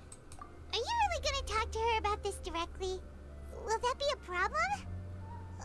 Paimon's getting a little scared now that it's come to this. Yeah, I don't know if she'd really give a direct answer. What did you say, Zhao? It's okay, I love theorizing. For real, FNAF is so complicated, there's so many theories. Yeah, exactly. It takes a lot to keep up with this fandom.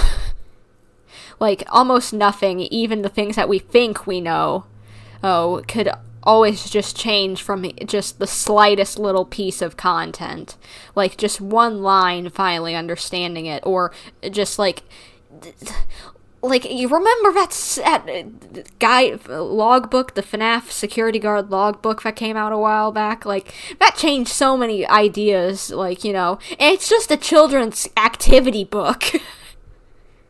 She has long been harboring secrets, and will not give them up easily, which makes it all the more my duty to ensure that she understands the present situation. Alright, we'll leave it in your hands then. You're probably the best person to talk to her anyway. I will be carefully considering my words tonight. Good idea. Traveler, Paimon, our safe house at the Fleuve Cendre is always open to you, as ever. So please don't think you're an imposition. Where's the Fleuve Cendre? I can't remember. Doesn't matter. Alright. I'll be on my way then. Oh, the sewers, right. Took me a second to remember.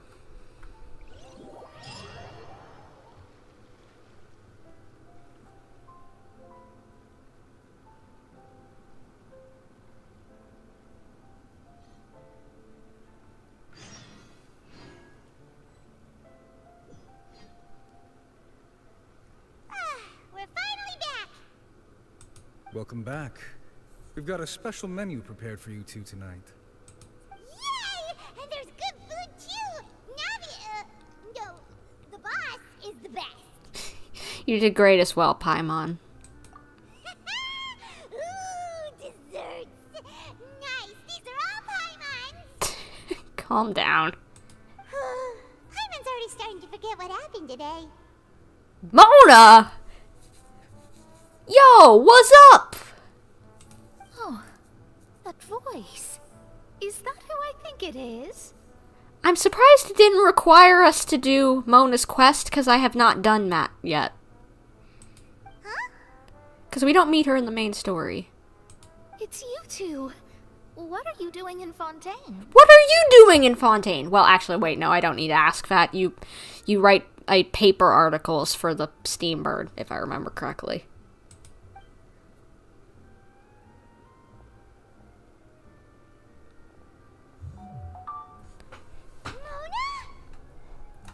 Yeah, what are you doing here? Lady Magistus! Did the stars not tell you that we might meet here? Seriously, nobody just uses a scry glass whenever they've got time to just see who they'll meet on the road. You got a good point. Still, we didn't expect to see you here. Wait, you're not a Fontainian, are you, Mona? Well, I have some business to attend to here, so I booked a hotel in the city. I was just out for a stroll when I bumped into you. Quite unexpectedly, if I might add. Yeah, it's a little crazy that she's here. Why did you think I was from Fontaine, though? Is that because Magistus doesn't sound much like a Mondstadt surname? Kinda does and doesn't. They're both European, but at the same time, yeah. I don't know.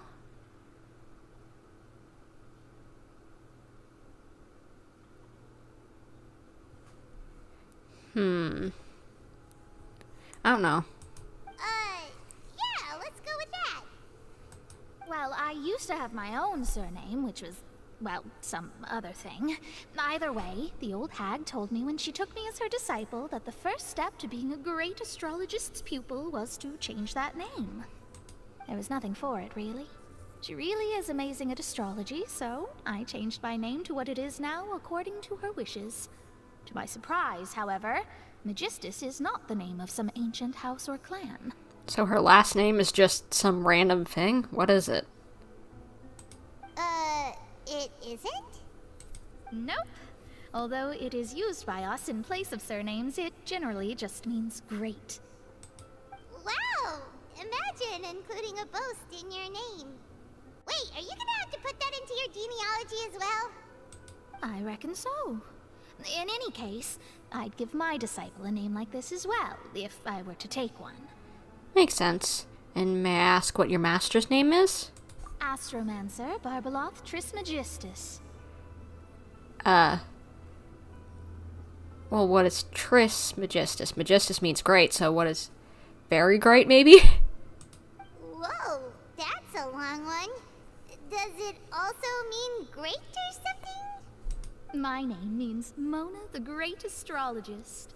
As for the old hag, hers is, in plain speech, the thrice-as-great Scholar of the Stars. Just take it as a title specific to astrologists. Thrice as great? That's so petty. Kinda is, but whatever. I know, right? That's just how she is. She used to call herself Magistus, actually, but when she took me in, she changed her name to Trismegistus. Nice. Talk about excessive. Magistus is thus the calling card of our school, so to speak, which makes it about the same as a surname. It's all right if you don't get it. You can look into it further should you need to study astrology more deeply. How about triple strength traveler or triple appetite paimon? That sounds terrible!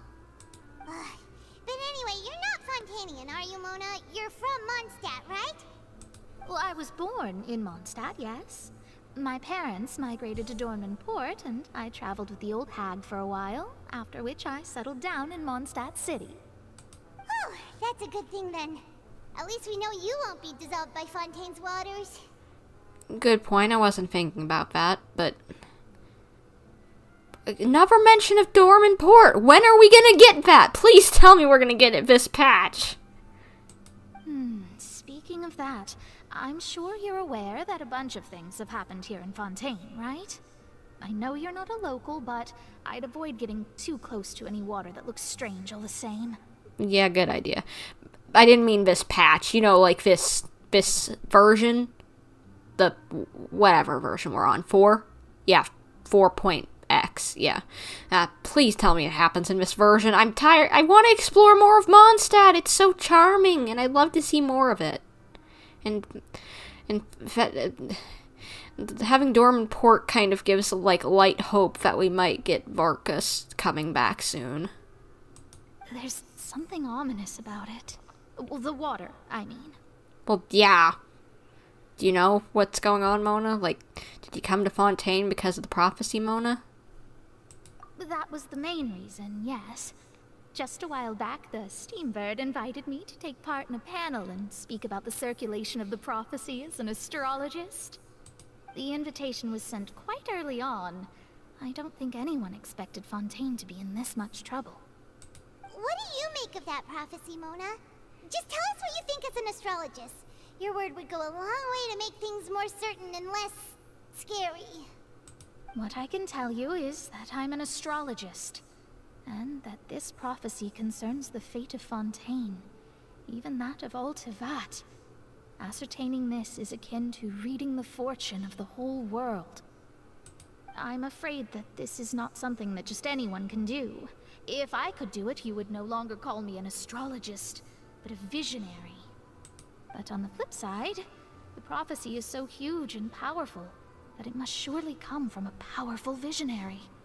Its contents involve the fate of the world. Disregarding it would be a mistake. Probably, but is it accurate, or was it just from some fearmonger or something? Just someone coming up with something for kicks and giggles. A visionary? Sounds really powerful and all, but does such a person really exist? Of course. The old hag could do it. And I'd bet there are others amongst those Hexenzirkel colleagues of hers who could do something similar. I need to ascertain the accuracy of the prophecy. Could you help me get in touch with your master, maybe? Huh?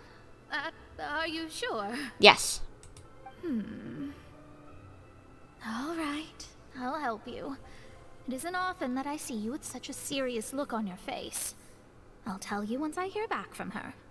Thanks, Mona. You're amazing as always. Oh, well, this is something only I can do after all. So yes, your praises are quite welcome. That's the greatest of astrologists for you! Of all the people we know, you know the star's the best! Indeed, indeed. That's the spirit. Oh, sorry. I came to see what all the commotion was about. If there's anything you need, do not hesitate to inform the Spina di Rosula. Oh, whoops. Guess we were getting a little too carried away there. Well, I'll go tend to my own business now. If I receive any news, I'll be sure to come find you two again. And there she goes, quick as rushing water. And here we are with the Spina guy giving us suspicious looks. Well, we were making quite a ruckus. Right, but we were able to recruit Mona's help, didn't we? Our Fontainian friends will thank us someday.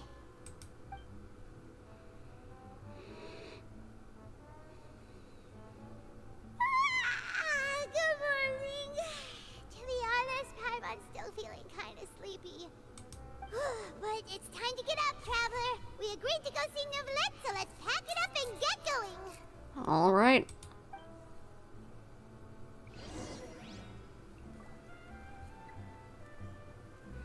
Now, we can finally see what that achievement was. No need to remind me, because I just remembered. Love is destructive. Yeah, I was hoping that it was something kind of sweet, but it kind of is more bittersweet, because all those people who probably looked up to her were getting, like, controlled by the seawater or whatever.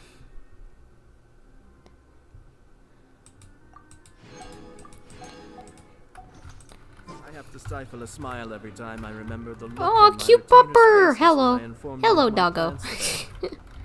Panic Street. But where are we heading now? All right. The Palais Mormonia.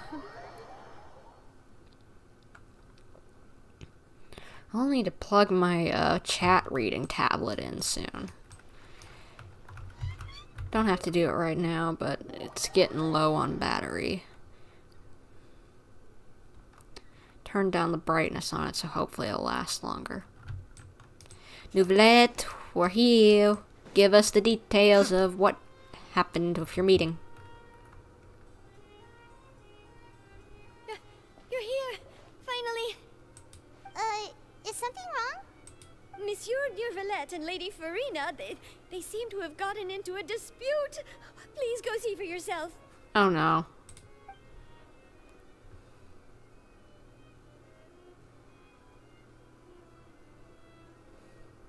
Like I said, I've already explained everything. And yet the problem has not been properly solved. There is little space for excuses between us. It is not my intention to offend you, but please, tell me where you stand. You are the Hydro Archon Focalor, are you not? He's questioning it? Oh my. Either he's right, because Miss Arlecchino was questioning it before, and now he is? Or she's playing 20D chess. Look at this. This is a list of the victims from the recent Poisson incident.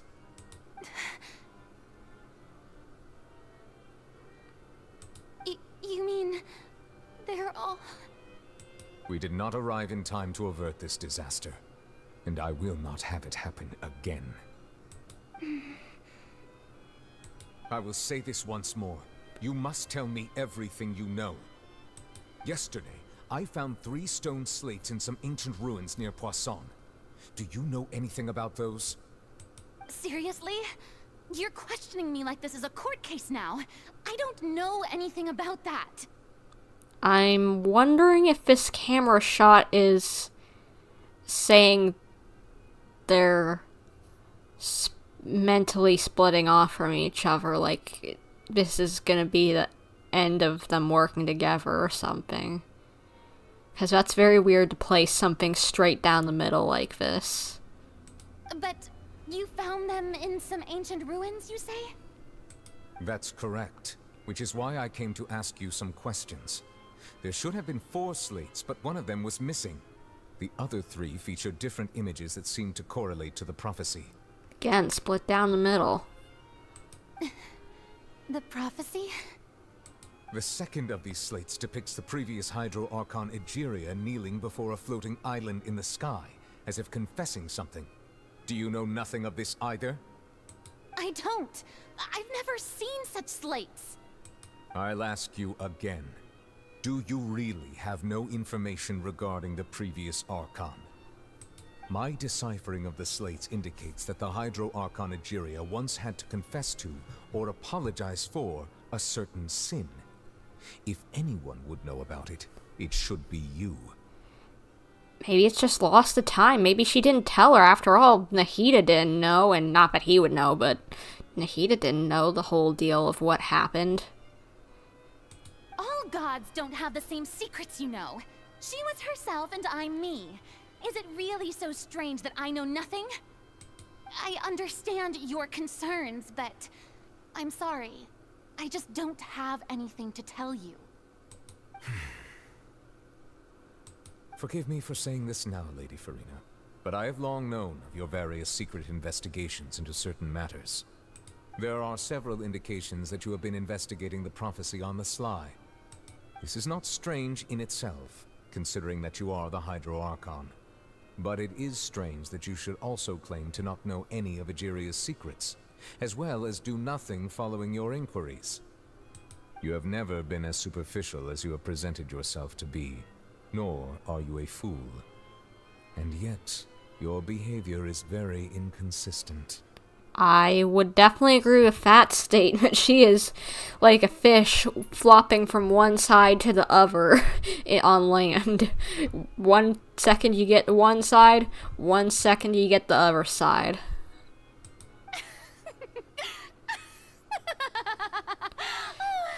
So you've been watching me all this time, have you?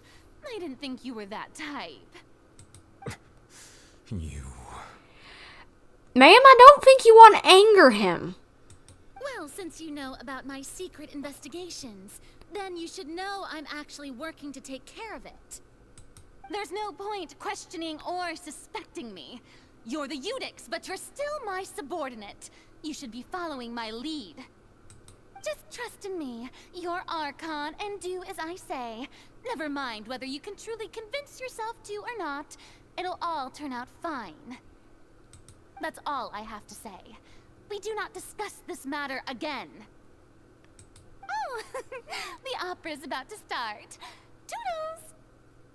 Furina, you better be playing 20D chess right now, or I'm about to slap you across the face until you die. Constantly. Every second until you disappear somehow. Which is gonna be a long time. Even longer than a human lifespan.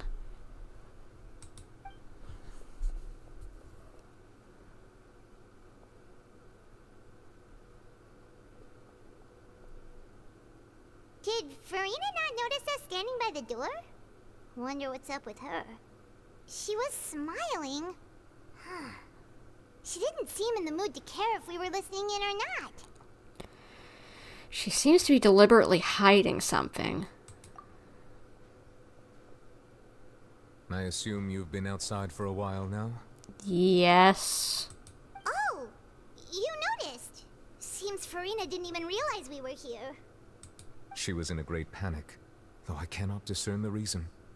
Our discussion reached impasses time and again, a state of affairs that we cannot allow to continue. Still, I do not understand. Dialogue is the basis for understanding, so why did she keep refusing to engage? I'm afraid questions alone might not suffice. We need to make her understand how dire the situation actually is. Everyone in her inner circle has noticed that she is hiding some secret. The issue is her attitude. I fear that she will not reveal anything unless absolutely forced to. We may have to create a situation in which she will have no choice but to speak. Oh? Like what?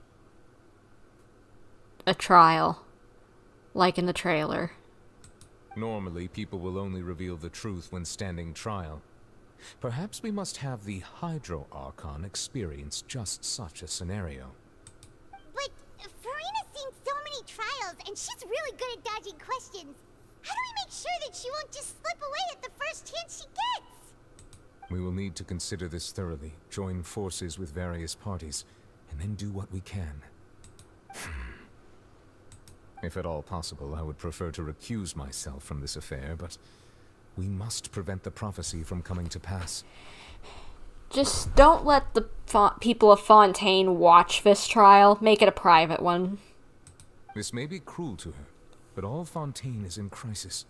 The information a god possesses is too precious, and so we must take a chance on this. And the reason why I said that before is because everyone would go into panic if they really knew the whole situation. In that case, we will need help. But who will lend us their aid to do such a thing? Oh, I think I know who to call. Arlecchino. She'd know what to do. After all, she doesn't really like Furina's position. She'd definitely be willing to put up charges against her.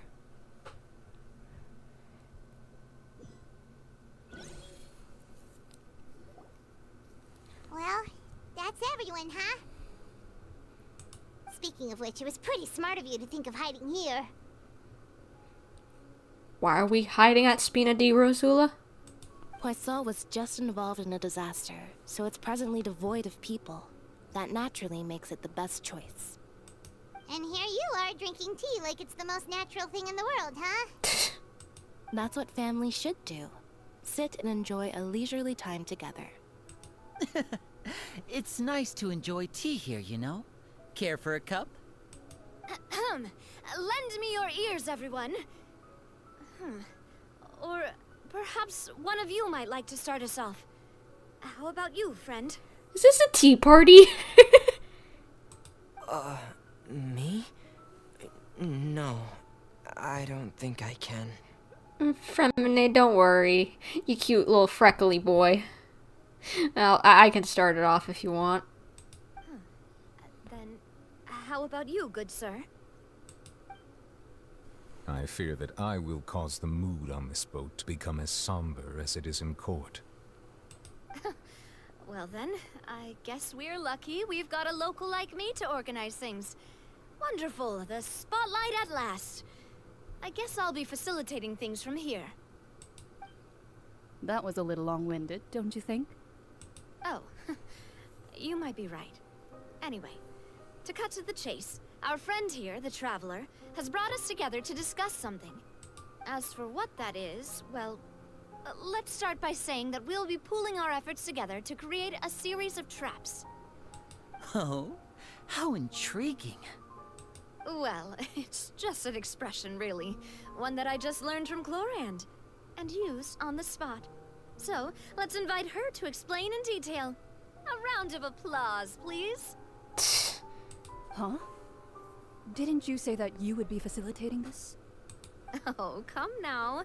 Your work doesn't involve much public speaking, right? This is a good chance to practice. You might even pick up some fancy oratory tricks to impress your boss with in the future. I see. And what does my boss say? He is glad that you consider him your boss. Do go on. This is cute.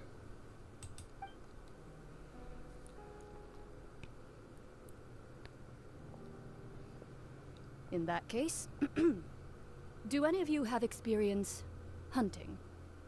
Not that I recall.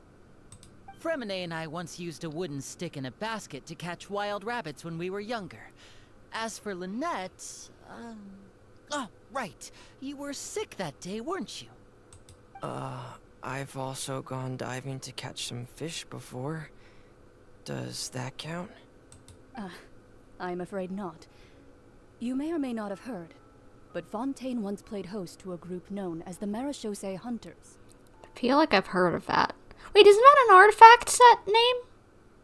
Though that was their name, they did not hunt animals, but rather various monsters left behind by the ancient dynasty of King Remus.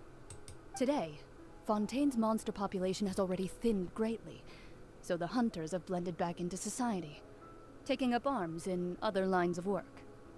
They even left a unique methodology of hunting in their wake.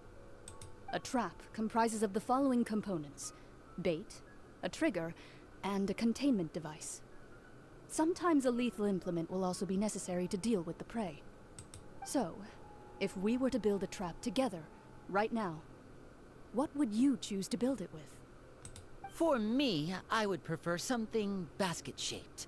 Pigeons and rabbits will see the bait and naturally enter the snare. Our line of work requires a deft hand, and we're some of the best in the industry, so you can count on our techniques. You used some of those techniques while moving the people of Poisson, didn't you? My subordinates mentioned that you even performed some magic for the bawling children. Yes, and I even managed to gather some intelligence in the meantime. I'm quite the multitasker if I do say so myself. Yeah, he really is a jack of all trades, honestly. I'm afraid I can't claim that as my strong suit. I prefer more stable methods, like placing bait in the water and waiting for the fish to come within reach. That's the kind of method I would count on. Calm and steady. Exactly the kind of person who would catch loads of fish. And I can be their assistant. With discretion, I'm sure. I'd probably use some sort of mechanical animal. Papa once bought me some small clockwork squirrels, mice, and such. When placed in the forest, they can attract others of their kind. I remember that you liked those too, didn't you? I did. And that would be a good way to go about it. If they're realistic enough, animals of the same kind will follow them all the way to the trap. What about you, Monsieur Neuvillette? I fear I do not have any related experience. That makes sense. You usually solve problems directly, without the use of any such tricks. But I do have one more question for you, Monsieur. If we were to create a trap now, how would you design it? I would like for it to be effective, but bring no harm to the prey. A more gentle trap would be ideal. Kind, as always. However, our intention doesn't necessarily change the containment device and the type of implement we need. If we wanted to kill the prey in one strike, we would need a powerful implement. However, that also goes for prey that must be captured and safely contained. Wait, why's that? Only a hunter who's a true expert at subduing their prey can snare it without harming it. The line that divides life and death is often exceedingly thin.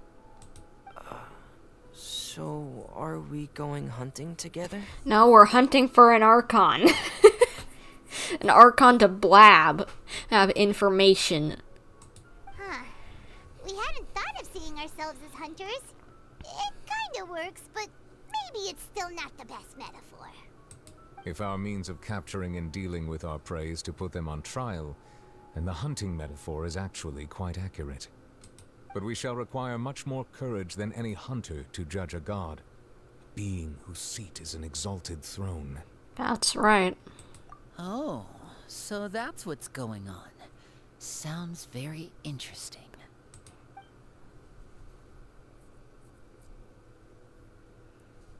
Clorinde's hunting metaphor was just that, a metaphor. You'll not call this a hunt because that is not what you should do at present, nor has the relationship between you and Furina reached such a dire stage. What you need is simply the secret she is keeping. Attempting to take her secret is an act of sacrilegious disrespect, but must be done to prevent Fontaine from sinking into the waters as foretold in the prophecy. There is neither hunter nor prey, but there must be a trap. That is what you will need.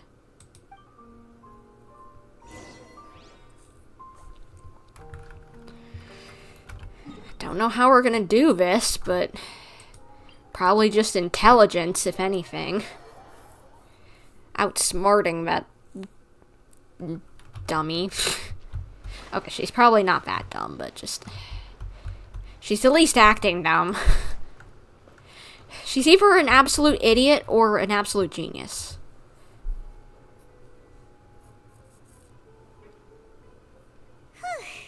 It's been a tough few days, hasn't it? So much has been happening. Those meetings sure did make me hungry. Paimon didn't think the meetings would go on for so long, but everyone seemed pretty fired up, huh? Paimon thought they'd be at least a little frightened. Well, Fremine was, now that Paimon thinks about it, but everyone else just looked a little surprised. Do you feel more confident after the meetings, Paimon? Well... it's hard to say. Paimon doesn't have any experience with this sort of thing.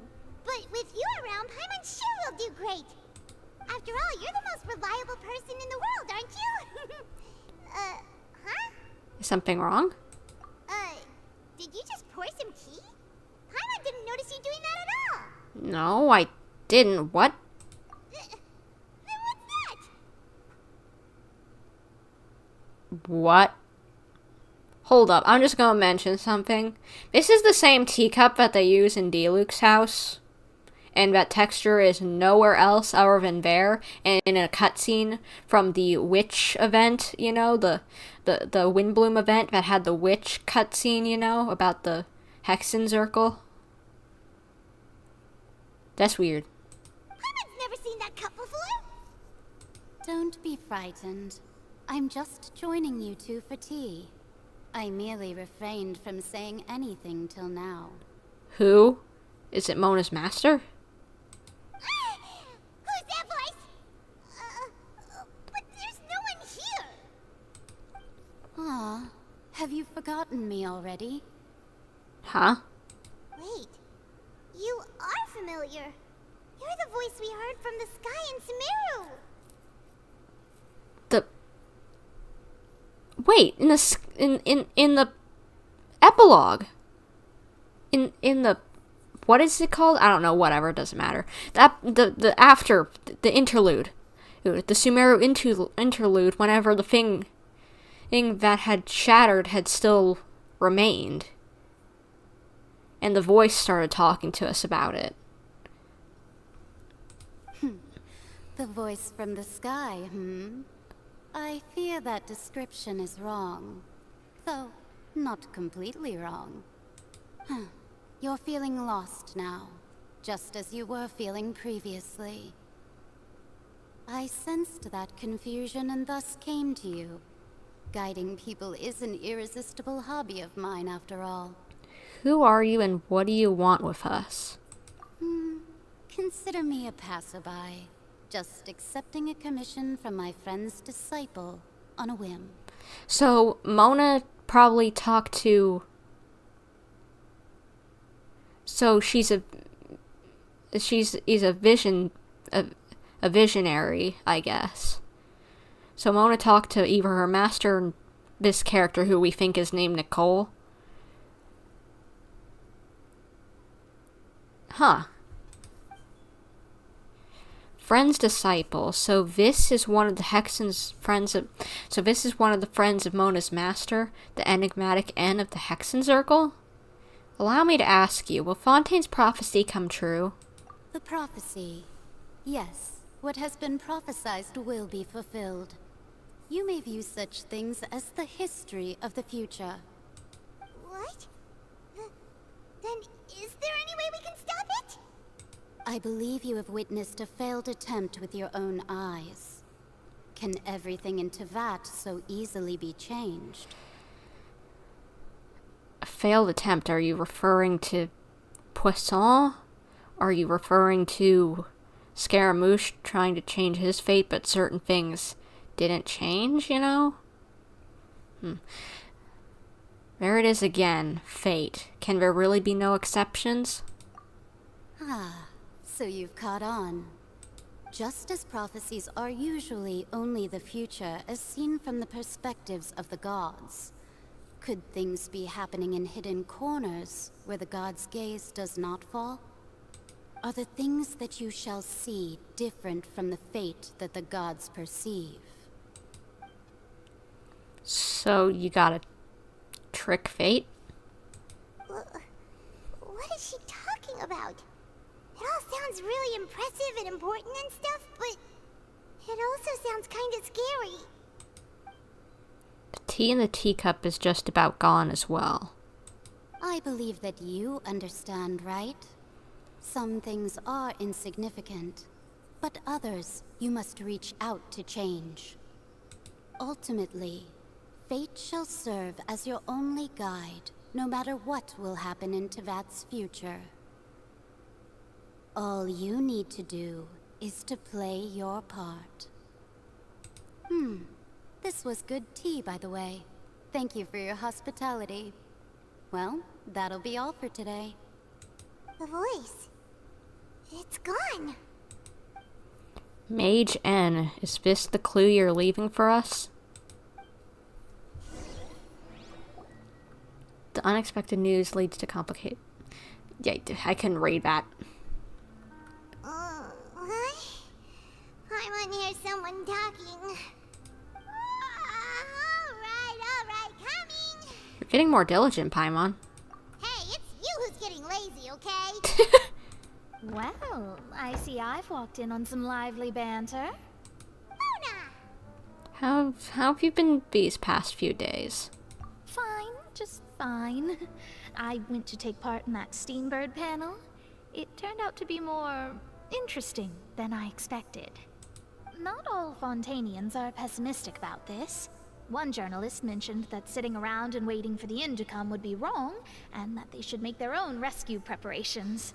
I agreed, so we had a brief chat with her.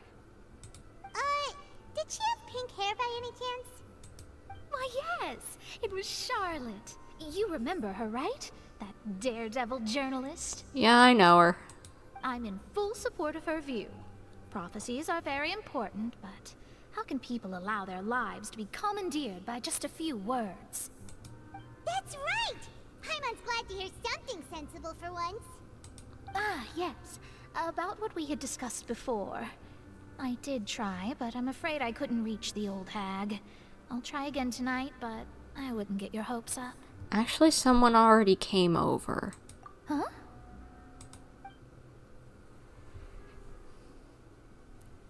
Goodness gracious. Are you serious? I believe she came to pass a message to us. She said that even the god's gaze has blind spots. Pretty bold if you ask Paimon. Most people would believe the gods to be all-knowing, right? The Hexen Circle members are certainly anything but ordinary. As for the mage named N, the old hag has mentioned her a few times. She said that N's sense of direction is incredible, and that she loves guiding those who are lost. But I've never met her, and if she were still alive, she'd be... well, suffice it to say that the hag's at least a few hundred now, and N's been around for longer than that. So she's a ghost? Whoa. The Hexen Circle sounds like a scary group. But they must really stay in shape to live so long. Their abilities alone are pretty terrifying. If she came to see you personally, then the problem you're facing must truly be of great importance. Well, it's not like Paimon could understand anything she said. Yes, she was quite cryptic, but I suspect she means that there is still a way to turn things around. She didn't say when or what that would be, though, so... perhaps it is something that you cannot know right now. True. Her words were meant as helpful hint, but when will we realize their value and meaning? Was that the best answer my question could have gotten? Traveler, Paimon, are you two all right? Oh, we're fine. We're just a little down right now. It kind of feels like the end is coming, you know? I see. I feel that same sense of desperation, too. I guess you could consider me someone who has often witnessed fate. So far as I have seen, it cannot be swayed. But even so, I still hope for, and believe in, miracles. Astrology is eternal and rational, but fate may not be. It is cruel, but it can also be beautiful. Perhaps that's what En was trying to tell you. Not to lose heart, and to believe that what you are seeing playing out before you is not yet set in stone. Good to know. We can change fate. I did originally think of steering clear of all this, but I couldn't. Even if this is all futile, I still wish to help everyone. If we don't struggle to the last, then how can we face the end when it comes? Huh. You do have a point. There I go, talking about astrological principles again. Sorry about that. The moment I start talking about work-related stuff. I need to get going. Don't worry about it, Mona, and thank you. It was worth trying to comfort you, even if only a little. I believe that you'll help those who are struggling in the same way I did. I suppose that might be why we always seem to meet by coincidence. Paimon feels kinda moved by what Mona said, but also kinda sad too. Hey, Traveler, Paimon suddenly feels like going outside for a walk. Let's go. Okay, sounds good. Let's walk around the city, shall we? There's a few spots we always like to walk by. I have a feeling we're gonna find something that we don't want to see. Perhaps flooding.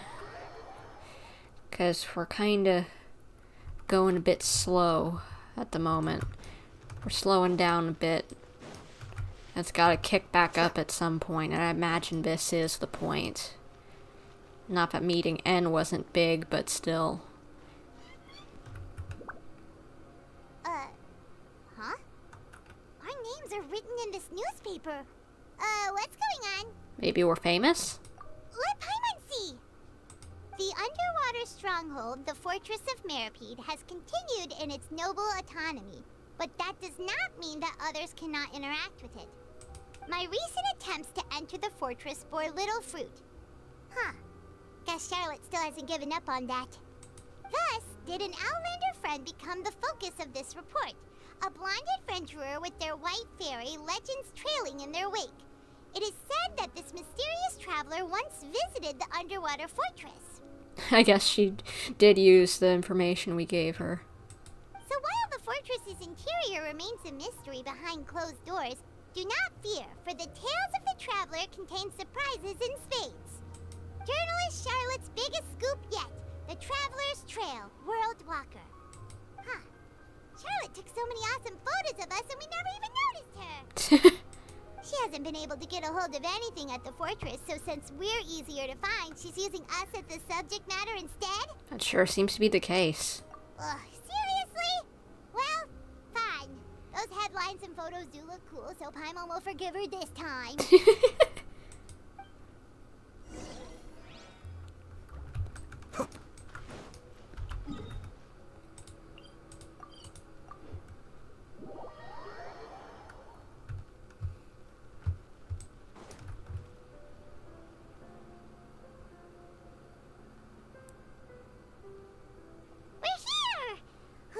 Paimon's hungry.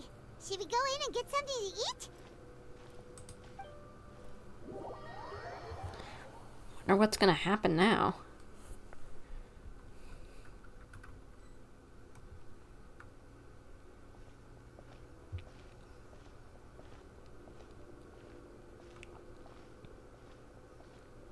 Hey, quick! Look! That's the limited edition, only 16 slices a day cake! It hasn't already sold out for the day? It was so delicious the last time we tried it. Despite the tense situation we were in, let's give it another go. Paimon's sure it'll be great. I can't let anyone get ahead of us. One slice of cake, please. And of course. Someone showed up after all. Oh, wait, you're the one from the Palais Mermonia. Oh, are you here to buy cake too? It seems Monsieur Nervalette was right. You really can eat. Wait, did he really say something like that? Well, he isn't wrong. That's right. Even he has his own preferences when it comes to food. As for me, I I love the cake and coffee here. Do you come here often? Usually every day. Every day? It's part of my daily schedule, apart from work. I shall have my cake and coffee. What? Then what if someone told you one day that this place would be closing soon, and you wouldn't get to eat cake here anymore? What would you think? But why would it close? Well, Paimon doesn't know either, but maybe the waters will rise tomorrow. You know, like in the prophecy. Oh, the prophecy. To be honest, I haven't paid much attention to that. No, still, even if there'd be no more cake tomorrow, that wouldn't keep me from having some today. No, it's the same for eating in general. You might not be able to eat tomorrow, but if you can do so today, then you should carry on. That's what people call living, you know.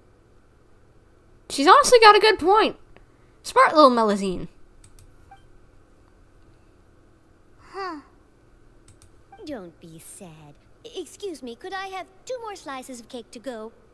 These 2 slices are for you. Sigewinne said that this kind of expression you're making is what humans call being sad.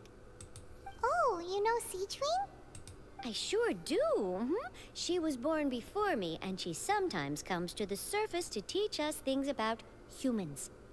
She said that humans are creatures that are saddened easily, yes, and you can only lift their spirits by feeding them delicious food. So please try the cakes here. Well, there's plenty of things you can do to lift people's spirits, but I guess that is one of them. I've got something else to do, so I'll be going now. You two try to stay in a good mood after eating, all right? Bye.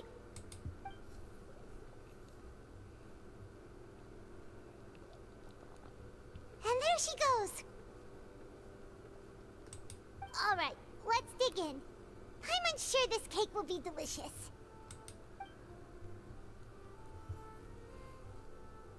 It's more delicious than last time, and the flavor gets even better with a sip of tea. It sure would be nice if we could come again tomorrow. Sure would be nice if we could always eat delicious food here.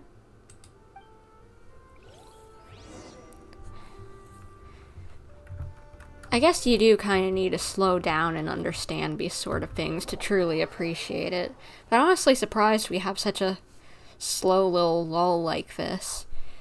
I'd imagine that would mean it's going to be even more chaotic whenever we get out of the lull.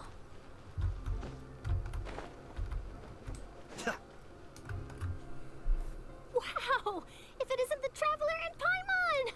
Oh, have you seen the article I wrote about you? Ha! You've got some nerve! You just used us to make some quick mora! Can we negotiate a profit split? Oh, you needn't worry about that. I heard that you were in Poisson some time back, so I sent you a letter to discuss just that. It appears you didn't receive it, though. It's all right, though. I've set aside the amount intended for you. I've even set the table with some food.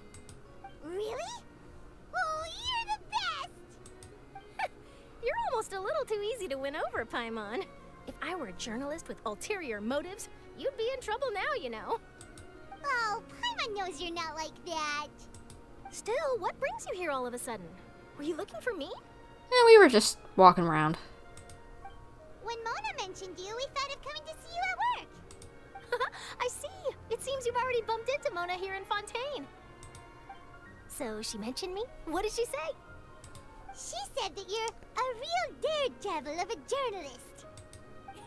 Nice. In which case, can this daredevil journalist dare to request an exclusive interview with the legendary Traveler and Paimon? Maybe. Huh? So your article in the paper today doesn't count? Oh, of course it doesn't. That was more like live photography. What I'd like to do is dive deeper and ask you to talk about the things you've seen and experienced. You seriously want to interview me? Yeah. Are we even qualified enough? Why not? If I say you're worth an interview, then you're worth it. But not right now, of course. I'll need a few days to prepare. Oh, in that case, we'll just chat when you have the time then? Oh, so that's a yes? Ooh, splendid! I'll tell the editor-in-chief immediately. I'll have to apply for lighting, a venue, some props, and... Whew, so much to get done now. Talk to you later. See ya. Wait, Charlotte. Paimon's still got a question question for you. And what's that? If, just for example, Fontaine were to be flooded tomorrow, what would you do today? Huh. That's the prophecy you're talking about, isn't it? I mean, I do hear about it often, but I've never once thought that the day could be tomorrow. If you're seriously asking, then I might try and think of a way to leave Fontaine. Oh, but I'm still a journalist first and foremost. That means I have a duty to be reporting from the scene. And secondly, I wouldn't forsake my homeland that easily. From what I've seen, most people don't know what they'd do should the worst come to pass. In truth, it might be better just to behave like normal rather than worry over such an end. Kinda true, yeah. So in all likelihood, I'd probably still be prepping at the office for that interview of ours. I know what you're thinking. That sounds a bit sad, but I've always believed that it's best to do what you enjoy. Just think about it.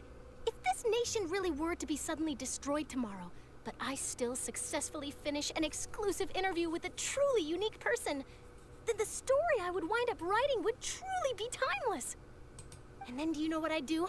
Well, I'd write that story, send it for printing, and use messenger pigeons to get copies out to the various nations as soon as possible. I'm not a dreamer, nor am I a workaholic, but I do love my job, and I'd be proud of leaving such an article behind. I guess you could say that I was born to be a journalist. But anyway, that's my answer. And on that note, I'll get back to my preparations. That's so nice. All of a sudden, Paimon actually kinda envies her. Anyway, let's go and take a look at the sea, shall we?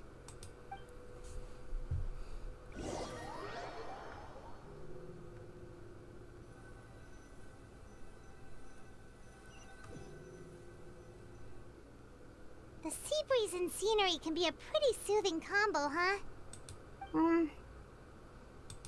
Paimon's been thinking. Yes, Paimon? You've been thinking about everyone dying apparently a lot. If it wasn't Fontaine, but all of Tevat that would be destroyed tomorrow, where would we go and what would we do? I don't know if we'd be able to go anywhere if all of Tevat was destroyed. No, Paimon should ask, if you could choose, what would you like to do? If I could choose, huh? It's just like Charlotte said. Suddenly trying to consider what to do is pointless. We've always been moving to the next destination, so we haven't spent much time thinking about these kinds of things. We didn't have to either, with us always being on the road and whatnot. Until that moment comes, I think I'll keep journeying on. You mean, still traveling? Yeah, cherishing every single moment that I have to look upon this world. Huh. Wait, isn't that what we've always been doing? Well, yeah, it is. The banner goes back and forth between the two of you as time slips by. As night falls, you return to your accommodations and end this busy day. The next few days are just as calm. Charlotte comes to find you and concludes the interview in the Spina di Rosula safe house at the Fleuve Center. Navia, having finished her business in Poisson, even drops by to take a photo with the two of you. All goes well.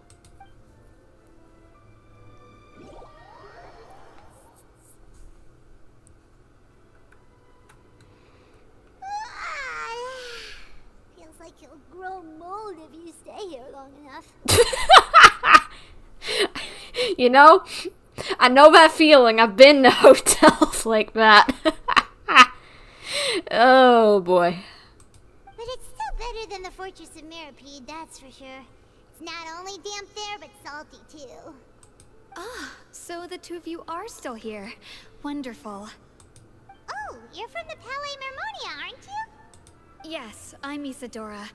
Monsieur Nervillet sent me to look for you two before. I heard that afterward you went to the Fortress of Mirapede. So you are under the impression that we might be wanted criminals?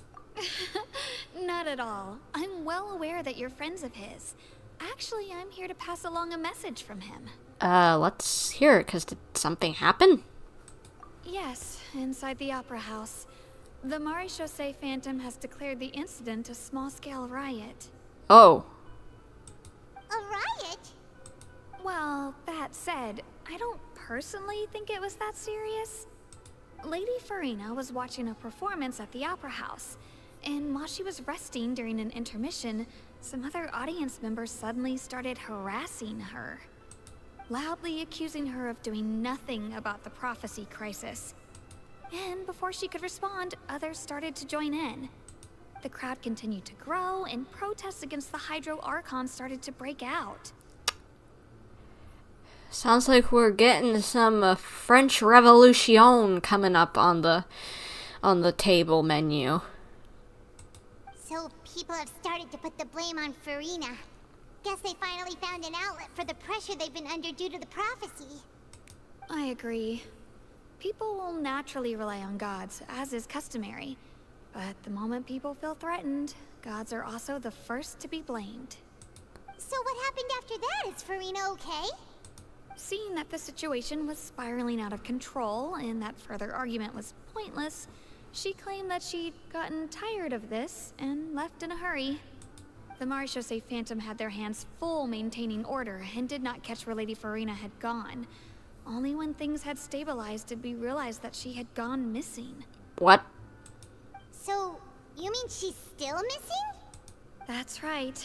The Marechaussee has dispatched many people to search for her, but we don't have any leads yet. Oh gosh.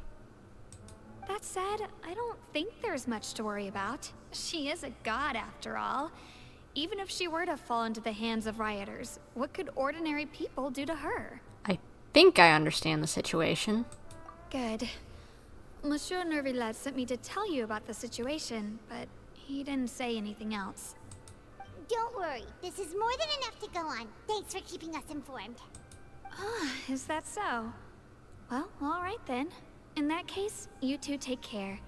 I'll be heading back to the Palais now. Well, do we need to investigate this?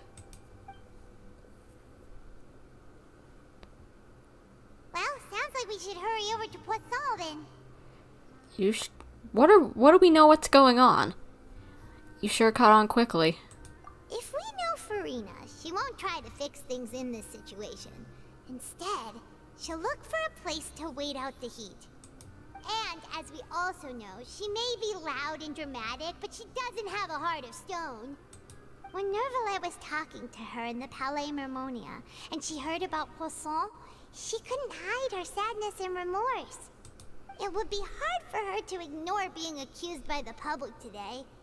Paimon thinks Furina's probably taken the opportunity to slip away to Poisson and try to relieve the sense of guilt that she's feeling. That would make sense, yeah. Huh. Well, what do you think?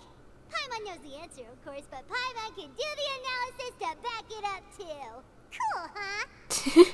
I see becoming a detective has done you some good. In that case, there's not a moment to lose. Poisson, here we come! Well, let's head out. Don't be beating yourself up too much, Furina.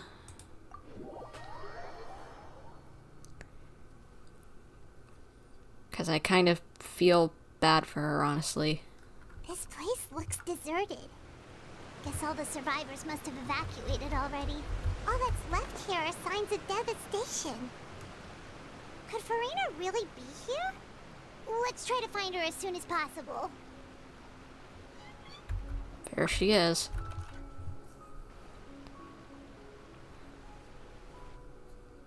I think Ayato might be dead. I really wish they'd stop making the activate, the cutscene things work in the air, like so high up, like a bubble, rather than just on the ground, in the exact vicinity of the character.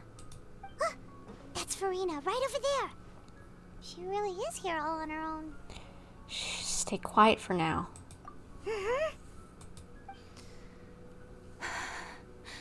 Should I just give up? This is all meaningless. What was meant to happen did happen after all. Everyone's dead. I'm sorry. I am so sorry. Give up, Furina. There's no point in holding out. I'm sorry. But what can I even do other than to repeat meaningless apologies over and over? Furina? Who's that? Don't worry, Furina. It's just us. So it is you, blonde traveler from another land. Why, I almost thought you were someone from that mob of my ignorant subjects, come to kneel and beg for my forgiveness. How would I just slap you and just tell you, just be a normal person and tell us what the heck's going on? Furina, you were crying just now, weren't you? The tear stains on your face are obvious. What do you mean, tear stains? Oh, I remember. The show at the Opera House earlier this morning was so moving. I'm still trying to process it. Who did that uncivilized rabble think they were, disturbing my enjoyment of the arts? They even dare to tout their Archon. I must teach them a lesson. I can just imagine their twisted and frustrated faces once they realize that I'm nowhere to be found. Are you just doing this to worry people?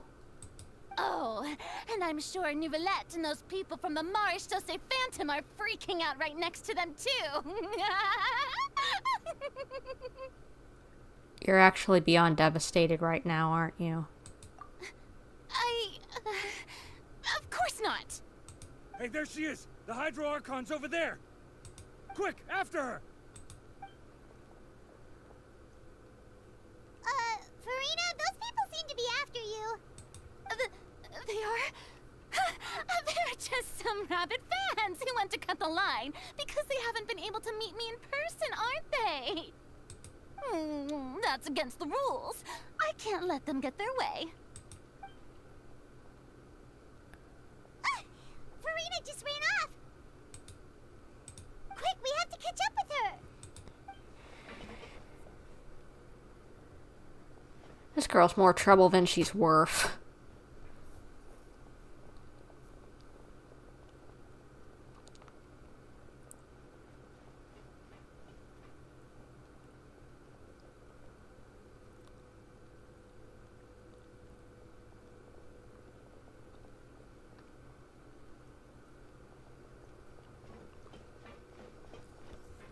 This should be the place, right? Hey, Furina! There's a good hiding spot over here. Quick, come to Paimon before the rest of them catch up to you. What is this place? Hurry, they're almost here. Fine. I suppose haste is warranted. Lead the way. Wait, is this our trap? Did we expect her to come here?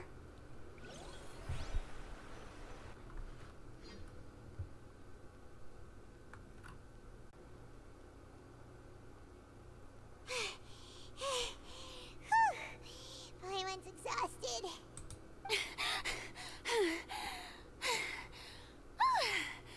I'm so tired. I totally thought they had caught me.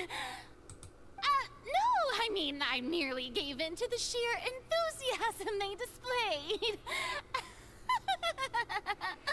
This place is not what I'd call soundproof, Furina. You might want to lower your voice to stay hidden. You're right. Yep, that's a good girl. Oh gosh, we gotta run. What's happening? The ground's shaking. Is it an earthquake? Another disaster just struck, I suspect. Yeah, a quake of this kind preceded the flooding in Poisson, didn't it? Well, what if it's flooding again? Hello? It can't be. It's happening again. Well, there's no need to worry too much about that. Nouvellette's made some emergency plans, so the evacuation should go a lot smoother this time. Yeah, I hope you're right. But the people of Poisson, they've already... Has Furina finally reached her limit? Now that she's talking about her actual feelings, she's starting to look less stiff. Far less stiff.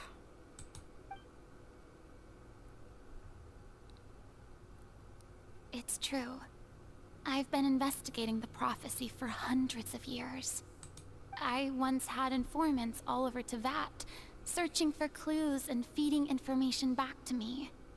I've tried all kinds of ways too to hold back the sea. Anything to keep the coastline from advancing. Well, at least she's trying, unlike she makes it seem. But all my efforts proved to be futile in the end.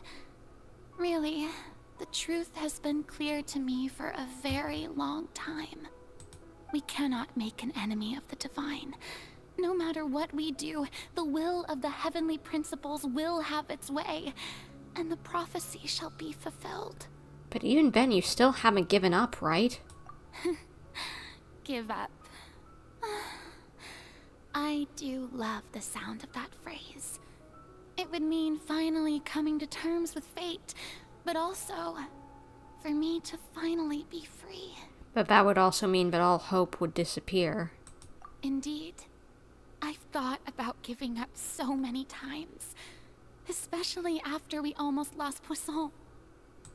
Fate is really unreasonable, isn't it? It has no heart and obeys no rules. The prophecy has only just started to come true, and so many people have already lost their lives. But just now, it all became clear to me. I still don't have the right to come to terms with fate on behalf of everyone else. As long as the final moment hasn't come, it's still not too late. Don't worry. I will keep hope alive for everyone until the very end. Good for you. Well, that's enough for now. I got the impulse to play the stricken maiden, but honestly, considering my rank and station, that wasn't a good fit at all. I agree with that eye roll. Don't take any of what I just said seriously. How could I possibly let Fontaine fall to the whims of trivial prophecy? Come on! Paimon could have sworn you were actually being honest just now.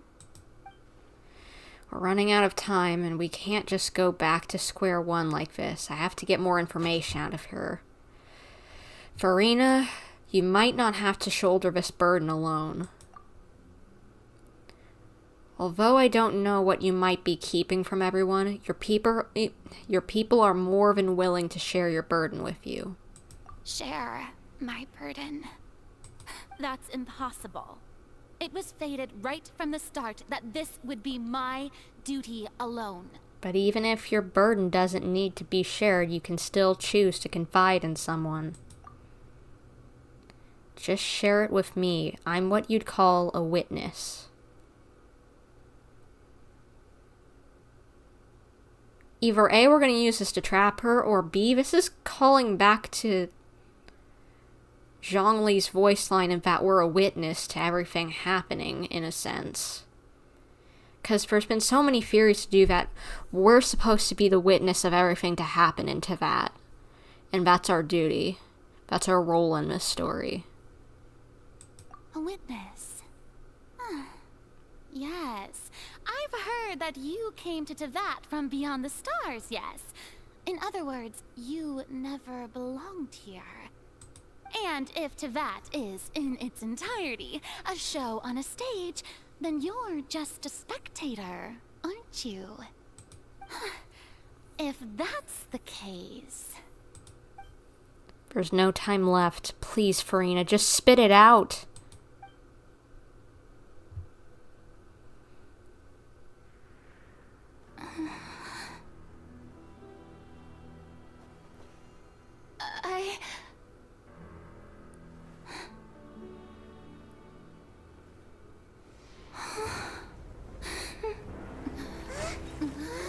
Oh, crud. It's flooding again, isn't it? Oh! What the...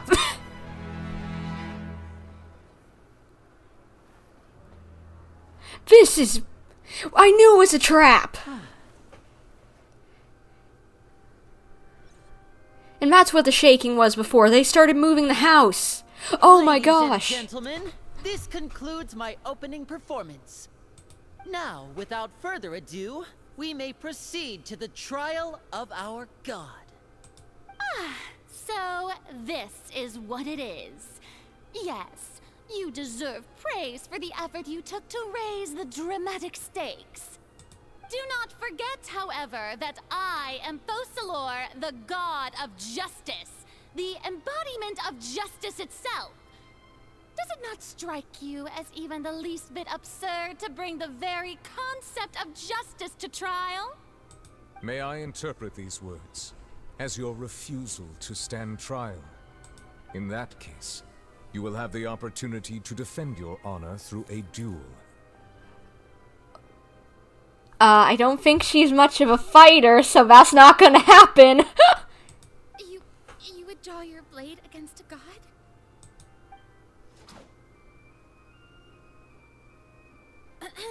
I see. It seems like you have made up your mind.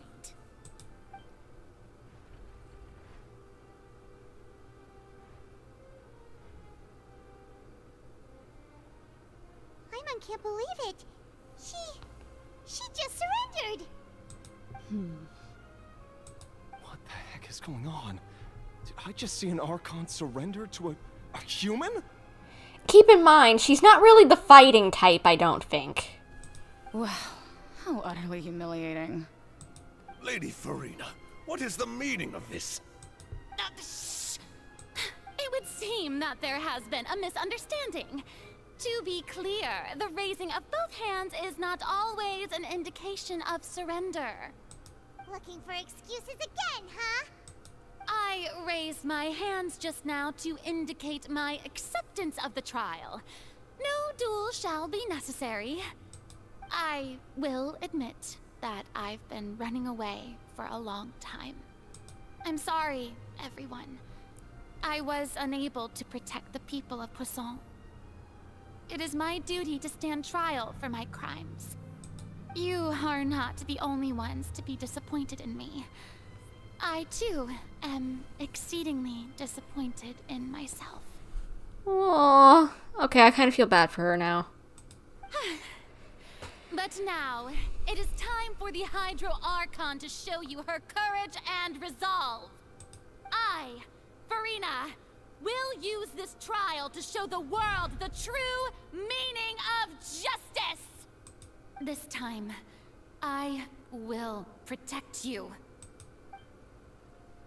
Applaud and rejoice. One of the most outrageous and fantastical arcs known to the opera epiclese is now unfolding before your eyes. Mark my words, this shall be one of the most exhilarating and brilliant shows ever to grace the stage of Fontaine. The trial of the Hydro Archon, Focalor, will now begin! Woohoo! Oh, now we're making history. Yeah, maybe we should have done this privately. Why does it feel like Furina just took over the whole thing? Like, come on! Didn't she just get forced to stand trial for her crimes? Also, even though she's still acting super dramatic, she is taking this seriously this time, right? All right, then. Who will be my opponent in this trial? The court asks the prosecutor to please take the stand. This is gonna be epic, yes! I was wondering, we get to settle that duel once again, and I get to put this girl in her place. Even if I do feel bad for her a little bit now. But finally, get rid of the stupid act and just be honest! People would like you 20 times more if you were just honest! Anyway, thank you, Your Honor. Is that so? Very well. Then please speak, witness of Tivat, my accuser and fated opponent. We were so close to getting her to tell us the truth, and it still turned out like this in the end. It's okay, though. As long as we can defeat Furina in court, we'll still have a chance to figure everything out.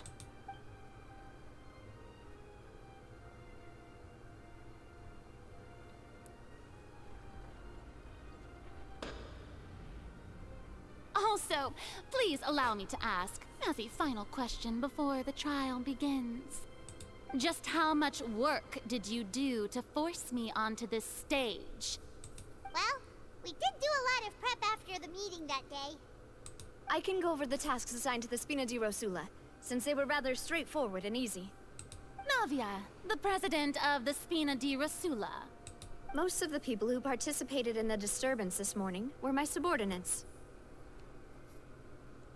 Oh.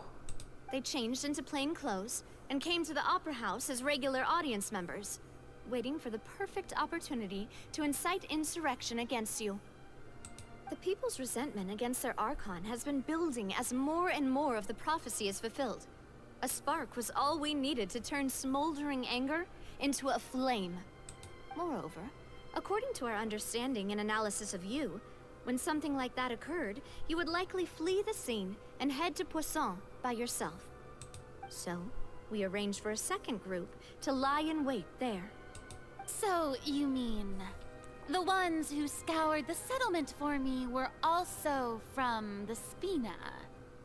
And their goal was to force you to step into the giant magic box so you may personally participate in the greatest magic performance in all of Fontainian history. Pretty impressive, I will say. Good job, Lyney. Bravo. That's right. That house was a magic box, rather than someone's residence. As the super ultimate version of the setup that I used when I first performed at the Opera Epiclese, the volume of the box was increased by a whole order of magnitude, and the distance it traversed was the entire gap between Poisson and Aranias. Its cargo, of course, was an Archon instead of a human. My thanks, Furina. Without your help, we could never have pulled off such an extraordinary performance. You're welcome? Of course, this performance was only made possible with Father's support. The House of the Hearth spent a massive amount of labor in Mora to pull this off. No, pretty nice. Cool idea. We had to select a location, construct a giant magic box, dig a tunnel, and open up a path through the water. It was a lot of work for all of us. So, in other words, the earthquake that we felt within the giant magic box was just a normal tremor from the transportation of the whole house? That's what I thought it was, at least. That's right. It wasn't a sign of another disaster to come. Sorry about that. We deceived you back there. Then, I can guess Nervilette and Clorinde's parts. You gathered a crowd, prepared a stage, and made sure that the champion duelist would be immediately ready for a fight. Also that as soon as I appeared on the stage, the trial may commence without a hitch. Am I right? Yes, that is correct. Well, Clorinde, I must commend you for your courage. Only the most outstanding champion duelist in all of Fontaine would accept a duel with an Archon without flinching. Thank you. As for you, traveler, I suppose your role was to keep me distracted with conversation once you found me in Poisson. True, yeah. You'd make sure that I didn't notice anything amiss before revealing yourself as my prosecutor once we'd arrived onto the stage. No, you guessed wrong. Oh? My mission was to give you one last chance. We hoped that you'd share your secret with us before the magic box arrived onto the stage. Is that so? Then I suppose I must have missed my final chance. It's fine. It matters not. What's done is done. The stage is already set, so there's no reason to disappoint the audience. Let's see this trial through to the very end. Ace Attorney Lumine on the case, or Ace Attorney Bumper. Yeah, that. I'm pointing back at her. I know you can't see it because I don't have a webcam, and because A, I have no space on my desk. B, I can barely afford anything in the way of new equipment. So, and C, I'm not comfortable showing my face at the moment. So, yeah. a lot of reasons, but either way, just know I'm pointing back at her, doing the Ace Attorney pose. Yeah, the only thing we can do just now is judge the Hydro Archon. Still, I can't help but be a little bothered by that conversation earlier. What did Furina want to say to me right before we arrived on stage? Madam Prosecutor, please allow me to pass this along. This is a document that Miss Charlotte applied for and received permission to share with you during the trial. According to her, it should speed up the proceedings. What's this? Huh? Charlotte wanted to give us something? Oh, so she's here too! Hey, Charlotte! Hello! Hey, Charlotte! Oh, let Paimon see. Isn't this the exclusive interview that she did with us before? So she's already finished it, huh? What does this have to do with making it easy to get this trial going onward? Wait, then that means this document is a perfect timeline of everything that's happened ever since we stepped foot in Fontaine! Oh! Perfect! So in other words, we can refer to this anthology of evidence every time we want to use something from our journey as evidence for an argument! It's a super practical gift. I never would have thought of using it this way. Let's quickly confirm the information in it. Just think of it as a refresher, alright? Alright, I don't think I need it, but okay. You defeated the Hydro Archon in the very first duels you took part in at the Opera House. That's one for the history books, alright? Yep, a murder case unfolded in the midst of Lyney and Lynett's first performance at the Grand Opera House. Though they were cleared of their accusations leveled against them, their identities were revealed as agents of the House of the Hearth were... Whatever, you get what I was saying. I didn't think that you'd wind up getting to the bottom of the case I'd been following all this time. I guess you could also see this as a happy coincidence. The truth behind the serial disappearances of young women case. It turns out that Fontaines can be dissolved by water from the primordial sea. Over the years, Vacher kidnapped and dissolved many young girls for his experiments to try and find a way to bring back his wife who had been dissolved. This is the first time Monsieur Neuvillette had a difference of opinion with the Oratrice. Even the Hydro Archon can't figure it out. Though Neuvillette believed Child to be innocent, the Oratrice judged him as guilty in the end, and even Furina didn't know why. A Fatui Harbinger. She's an extraordinary person. Her instinct must mean something. During the diplomatic meeting with the Knave, she revealed that she had already probed Furina on her own, and believes it is possible that not only is Furina not really the Archon, but that she is actually afflicted with some sort of curse. The fortress of Meripede was almost destroyed in a single day. That I didn't witness that scene personally will always be a source of professional regret, I think. The entrance to the Primordial Sea is sealed beneath the forbidden zone of the Fortress of Meripede, and recently the Primordial Sea is nearly broken out. It was temporarily pushed back by Neuvillette's power. According to Monsieur Neuvillette, both Child and that whale should have been in the Primordial Sea at that time. He saw a child floating in the sea in a dream, as well as an indescribably massive whale. I nearly lost my awesome friend Navia. To be honest, that still gives me shivers. While exploring the ruin near Poisson, it began to collapse and Navia fell into the water containing primordial seawater. Only the protection of the dead members of the Spina di Rosula prevented her from dissolving. The words of someone as extraordinary as a witch can probably only be truly understood when something surreal happens to you.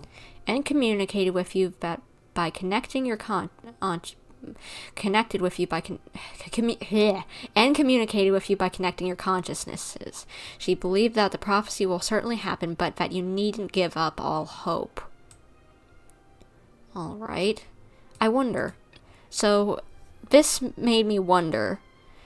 Since she thinks that she's not an Archon and has a curse, what if she has a curse on her that stripped her of her Archon status? And that's why she seems so helpless. Gotta think about that.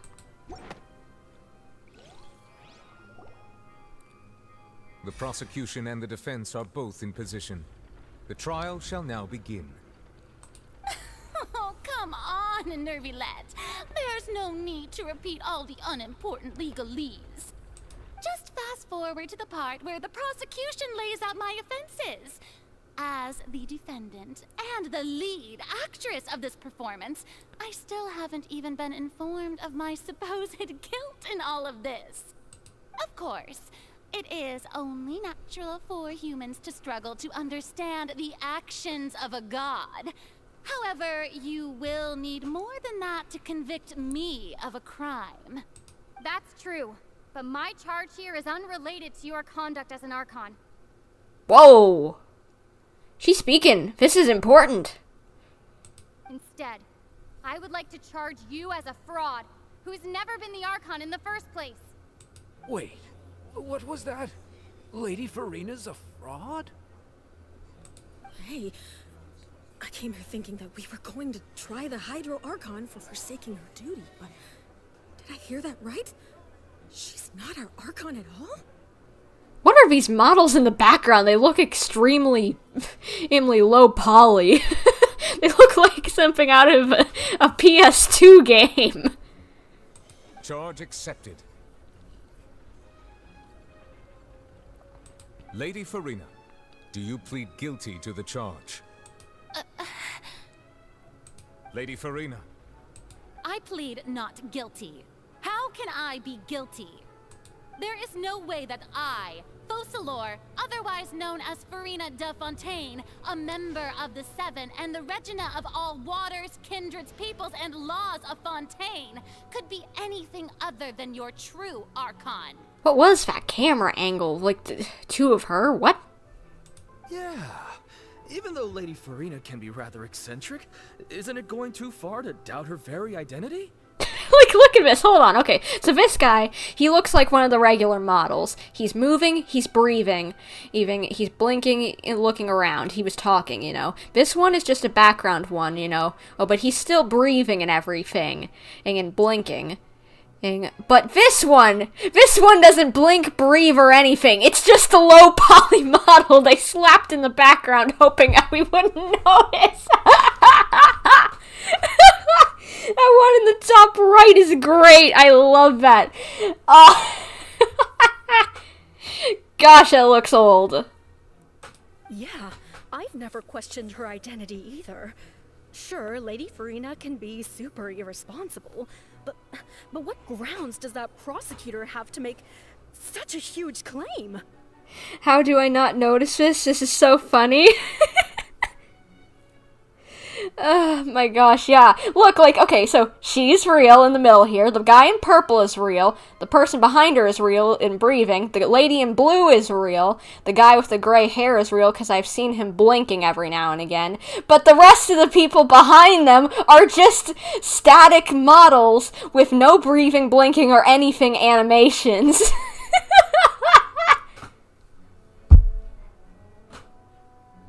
Oh, that's great. I wonder if there's been things like that in the past that we've never noticed. Oh my gosh, that would be great to find out. I have cause to believe that common sense will prevail in this case. Many of the members of the audience have known me as the Hydro Archon ever since they were born. There would be no fooling their memory. See? Even the Oratrice has decided to show me its favor. Are you sure you want to commit to a charge that will never be upheld? The Oratrice already is in her favor? What? If you wish to drop the case, I can promise you as the God of Justice that you will not have to face trial for making a false accusation. We will treat everything that's happened as a dramatic spectacle and move on with our lives.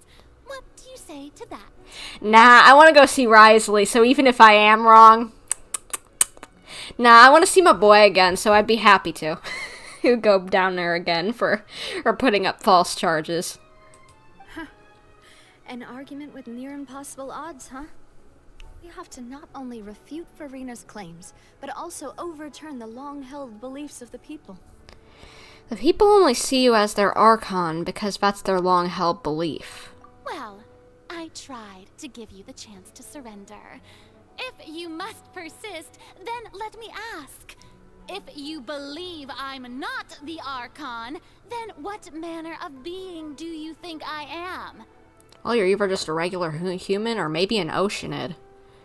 After all, she does kind of remind me of an Oceanid a bit. And if I was not the Archon, then how did I manage to live for over 500 years? Maybe a curse, like Arlecchino said. I've got to think carefully. What do we know to be special about Furina exactly? Meeting with the knave? First of all, you may be a member of another long-lived race, which would allow you to naturally possess an extended lifespan.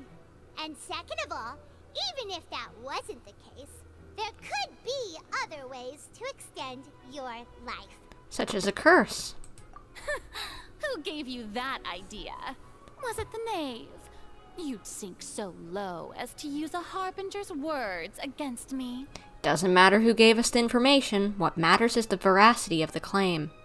A curse? I once thought it possible that the aura of an Archon might naturally resemble a type of curse. But in light of this claim, perhaps what I sensed was not your divinity, but a curse after all. You sensed it too, huh, Navia? So, Furina, instead of an Archon, could you just be a cursed human? Lady Furina is actually a human? Well, it is true that it's extremely difficult to tell humans and gods apart just by looking at them. It's not impossible. Ooh, it's equaling out. Well, don't start celebrating too early now. Even if I have been carrying a curse like you said, how does that prove that I am merely a human being?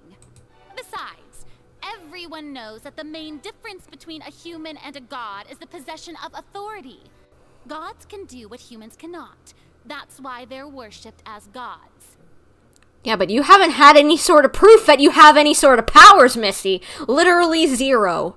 You have done nothing. Nothing that we know of that has shown that you have even vision-like powers. We have seen nothing. So we have zero proof that you are.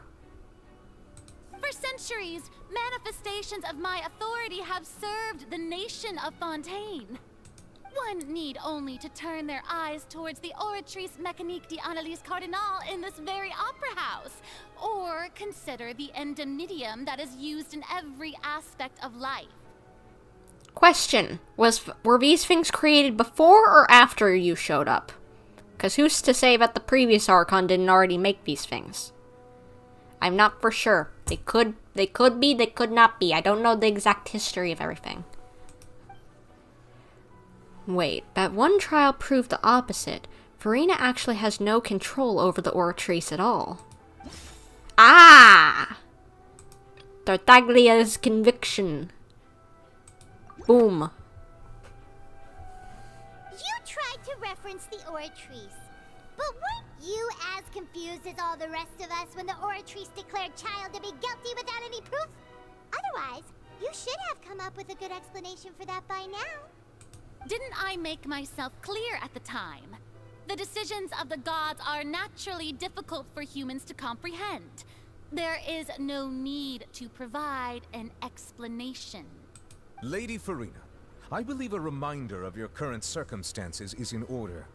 While the court is in session, the principles of justice and the law must come before all else. While you are an Archon, you are also first and foremost the defendant in this trial. You will prove yourself unable to defend against the prosecution's charges if you continue to withhold vital information against the rules of the court. Boom! Finally, this man's standing up to her. I never thought you'd use that kind of rhetoric against me. I was so happy earlier whenever he was finally calling her out on her BS. That's in the argument. While I do feel lightly bad for her, like she is a little scared and whatever of what's happening, and that it does seem like she's been trying to do some things. Get rid of the dang mask! We're about to all die!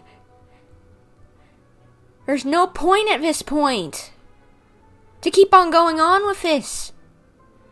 We're all about to die, so dish out the information so that we at least know if we're doomed. That was no trick of rhetoric, Lady Furina. I've merely reiterated the rules of the court. Rules that all should respect and follow. As we say in the real world, nobody is above the law. I don't care what anybody thinks. Nobody is above the law. And I hope that is the case in this world, and it seems like it, so eat it, lady. So, you neither knew why Child was declared guilty, nor did you understand the structure and operations of the Oratrice. Instead of having been created by you, the manifestations of authority you mentioned have been made by the real Hydro Archon, haven't they? The real Hydro Archon? Well, now you're really losing me. It is true that I did not know why the Oratrice gave out a guilty verdict that day. But the Oratrice handed out that verdict unilaterally, and it has been operating independently ever since it was first created. You can't argue that just because a divine creation is flawed, that the god behind it must also be no god at all. She's still throwing out all kinds of excuses. Seems like she's confident that we won't be able to produce proof that she has no power over the Oratrice. Sure, you can put the Oratrice aside for now. But then, Miss Furina, could you give us a brief demonstration of your power as an Archon? This is what I've been saying! This woman hasn't proven anything in front of anyone! Do something or we're judging you! My power as an Archon. There are many ordinary citizens in the audience. How can I just carelessly demonstrate the formidable power of an Archon? Just barely even show some sort of ability, like just use a little bit of hydropower to create a bubble or something even. For Pete's sake, you could just be some random human, but at least if you do that, we know you at least have a vision or something. Which you do, if I remember, on your person.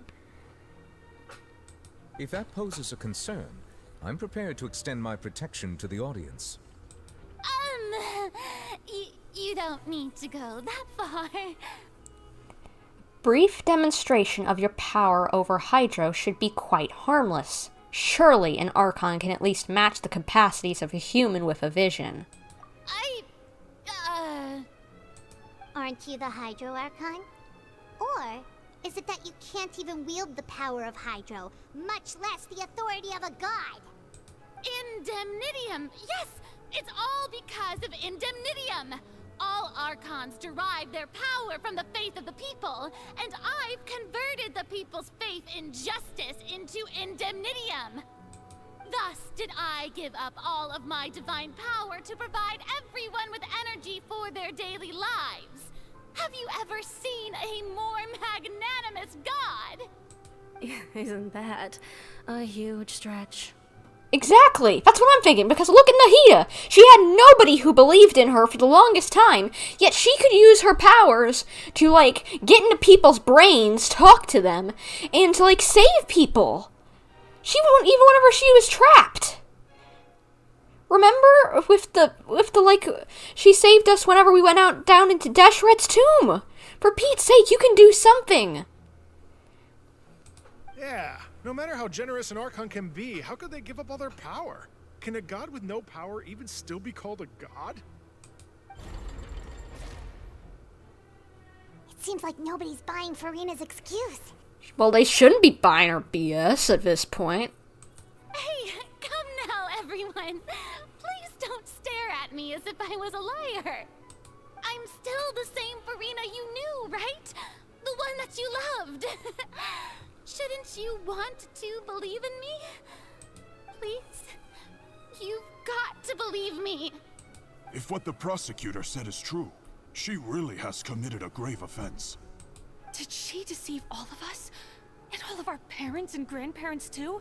And then all of our ancestors? Ever since they were born? Enough. That's enough. Tell me then, if I'm not the real Hydro Archon, then who is? If you have no evidence of another Hydro Archon's existence, Nor can you find anyone who can back up their claim to be such. Then what grounds have you to say that I'm not actually the real deal?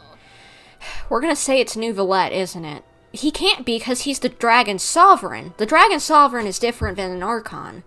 But first of all, we probably shouldn't tell people that. So we're just gonna have him show off his powers and make everyone believe so that she has to blab about what's going on. Or she'll have to face consequences. It's a good plan, but at the same time, we're tricking people. I don't like that. Wow, she came up with yet another argument. How can we refute her now? Seems like she really doesn't want to give up. If we can't prove that she isn't the Archon, we can try to prove that she is just human. And if she's only human... That's so funny because it made me think of this. I don't know if you guys have ever seen this animation. It's on YouTube. But there's a animation of Furina and Navia, like, dancing and singing to the musical song from Death Note musical, the English cover of the Death Note musical song, They're Only Human. And it made me think of that so much because just, like, it'd be so funny if she talked about petty humans and her being a god all this time and whatever. And she really is just a human. Oh, this will be funny. Okay, so what can prove that she's just a human? Okay, not that. Not that. Not that, because that's just proving that someone else is, possibly. And we can't... What do we have left? I'm just gonna go with Navia and hope that... I don't know. That doesn't sound right. Paimon doesn't think this could... Okay. Okay, let's read these. While exploring the ruin near Poisson, it began to collapse and Navia fell into the water containing primordial seawater. Only the protection of dead members of the Spina di Rosula prevented her from dissolving. Okay, that has nothing to do with her. It turns out that Fontainians can be dissolved by water from the primordial sea. Over the years, Vacher kidnapped and dissolved many young girls for his experiments to try and find a way to bring back his wife who had been dissolved. I don't know. I don't think that is. A murder case unfolded in the midst of Lyney and Lynett's first performance at the Grand Opera House. Though they were cleared of their accusations leveled against them, their identities were revealed as the House of the Harp were revealed. I don't know. Just throw everything. It has been established that all Fontainians can dissolve in water from the primordial sea. And that means... Oh! Are we gonna bring water over to her? And tell her that either we're pouring it on her if she doesn't admit the truth. Please don't tell me we're gonna do that. Oh my gosh. Since you insist on claiming to be a god and not a human, then there's a method that you can use right here and now to eliminate all suspicions of you being the latter. Miss Navia, please apply to serve as a temporary attorney for the prosecution before addressing the court. Though you act in partnership with the prosecutor, you must still adhere to proper procedure. Super sorry, Monsieur Chief Justice. I swear this really will be the last time that I'll speak out of turn. Now, I've brought some seawater from Poisson. As everyone knows, a massive flood struck the area not long ago, taking many lives, including those of some of my closest friends. So, Miss Furina, would you dare to touch some of this seawater? I was wondering! Take a bath in it, girlie, and prove it! Or I ain't believing it! If we are to believe that you are indeed the real Hydro Archon, touching this seawater would have no effect on you. All it should do is strengthen your case. She's got a point. If you're the real deal, just touch it.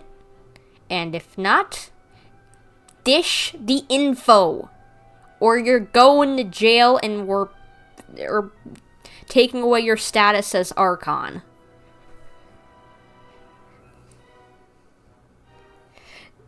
Oh, I'm glad to see you know what I'm talking about too, Zhao.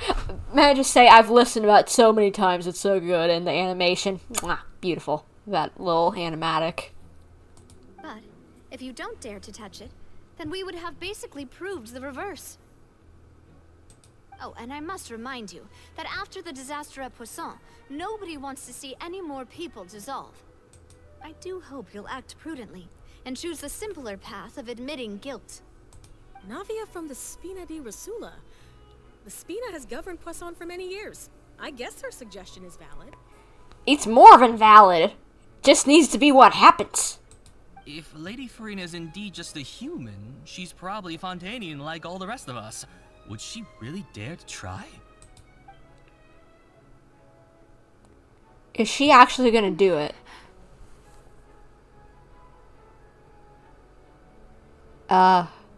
Furina? Lady Furina, this test has been unilaterally proposed by the prosecution. As it falls outside the realm of standard court proceedings, you possess the right to decline participation. Well, of course he had to tell her that. But refusing to participate is basically the same as a confession of guilt. Exactly. So what's she gonna do? She gonna touch it and just basically admit her guilt? Is she just gonna actually say it? Or is she gonna touch it, prove that she's fine, say that she doesn't want to do it and that she proves her guilt? Or will she touch it because she's basically offing herself? Because she doesn't believe in herself anymore. As dark as that is. She's just staring at the water without saying a single word. It really does seem like she's quite terrified of it. That could only mean... What's going on? Is she really planning to... that's not what we thought she would... Due to the inherent risk of the test, Lady Furina, you may... Hey! She actually...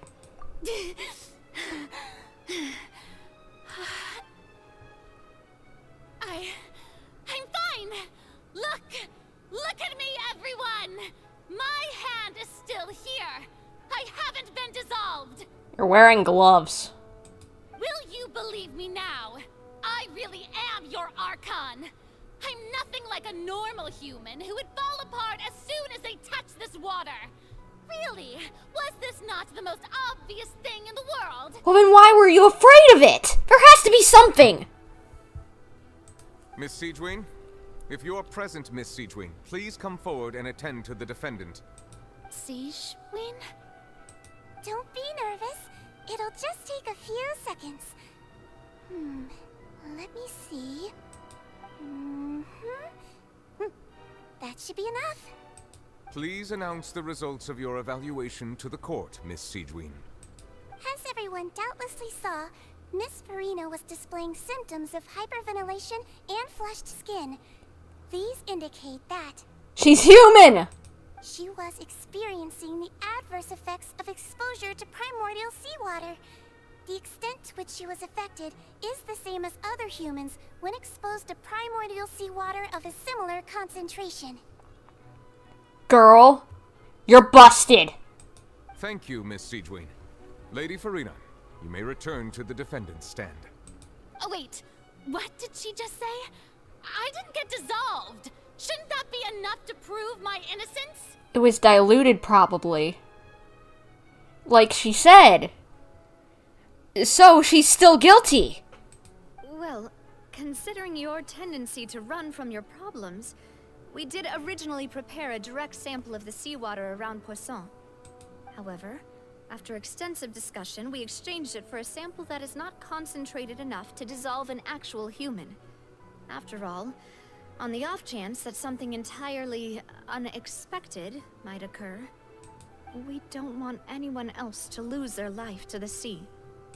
Yeah, so out of safeguard for Furina's life, you secured a low-concentration sample and asked the head nurse to serve as an expert witness. It's a great thing that the direct sample wasn't actually used. Furina could have... I can't believe... you... But what's really going on here? Furina can't have not known the consequences of touching that water as a human. This is too unlike how she usually acts, unless it's actually more important for her to keep up her facade than to save her own life. But hadn't she given up on everything a long time ago? Woman, just dish! What needs to happen? Listen to me, everyone. Please don't give me such cold and disdainful looks. What happened just now didn't prove a single thing. Think about it.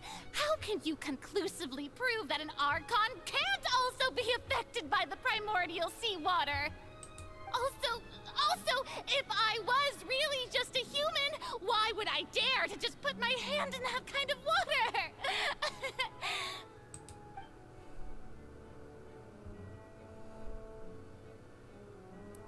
Please, everyone, anyone, just listen to me. I swear, I really am your Archon. No, you ain't.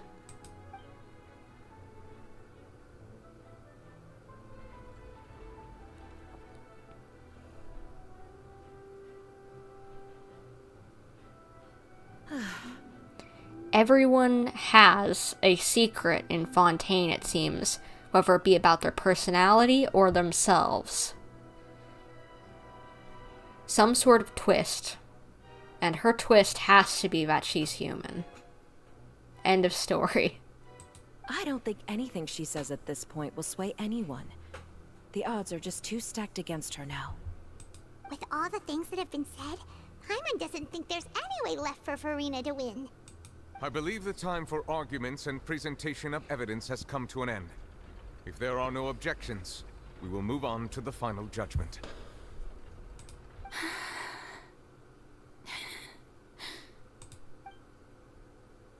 I don't think anything she says at this point will sway anyone. Just too stacked against What's going on? Is she having anxiety?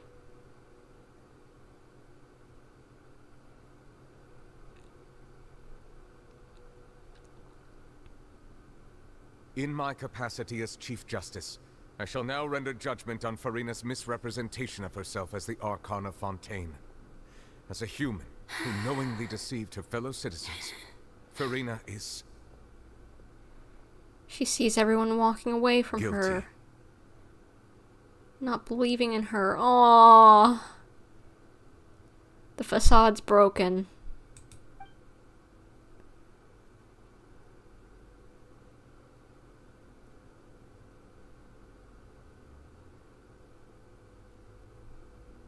We shall now turn to the Oratrice Mécanique d'Analyse Cardinale to render the final verdict on the charges. Star Rail! That animation looks so Star Rail.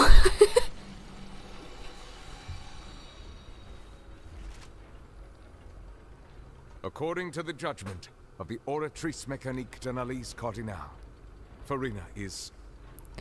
Since when did they add crying? I've only seen it since the since the start of 4.0. Actually, it was in an event. I remember. It was the card event. I remember seeing a little kid who had tears in her eyes whenever she got lost in the forest in the leeway part of that event. And it was the exact same tears they used. Or similar, at least, I think. But I remember people talking about that. Thinking like, oh, there has to be really emotional things coming up in Fontaine if they're testing out tier additions for the characters. So that was the first time. I believe that was 3.7, because that was when Kirara showed up. Yeah, 3.7's main event. What? What's the verdict? What's wrong? What's the Oratrice's verdict? It can't be. Did the Oratrice just declare Furina to be innocent? No. The Oratrice also displays a guilty verdict.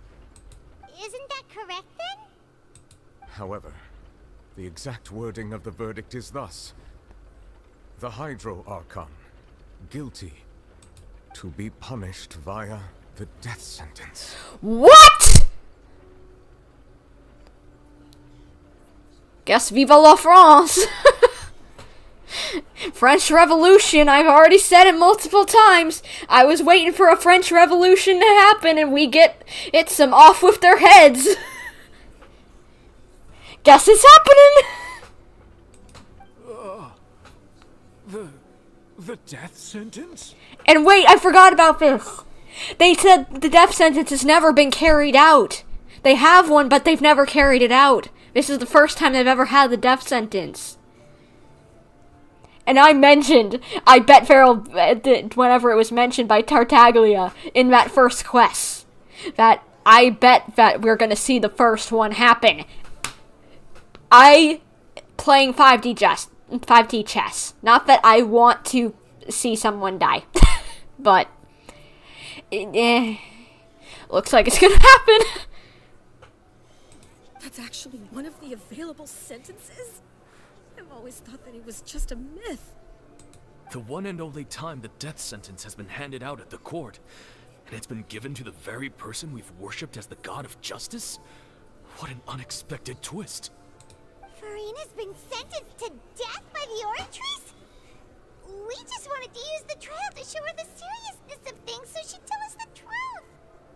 How did things escalate this quickly? What the heck does this mean? What's gonna happen? This outcome is indeed quite strange. According to Fontaine's current definitions of justice, as well as its recommendations for criminal sentences, is this sentence really appropriate for the crimes that have been committed? Hold up, I just had a thought. Nouvelet last act said that if he got the Gnosis, that he would be able to stop the primordial seawater. It would be within his powers, but without it, he can't stop it entirely. But she doesn't have the Gnosis, so killing her, unless somehow killing her will reveal where the Gnosis is, I don't know how that would help, but maybe it would? So she has to die? Maybe? I don't know, I'm trying to predict things, sorry. Yeah, even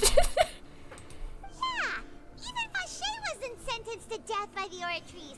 You know, the real evil mastermind behind the serial disappearances case.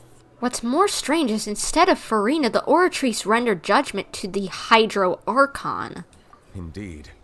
Not only is Furina's sentence overly excessive, the very point of our trial today was also to prove that Furina has never been the Hydro Archon in the first place.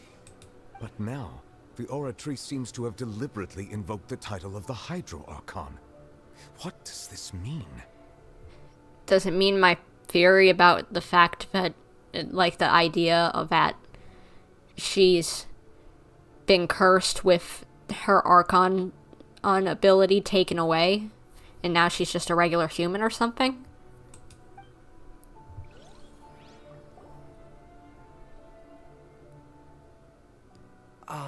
Excuse me, if I may interrupt.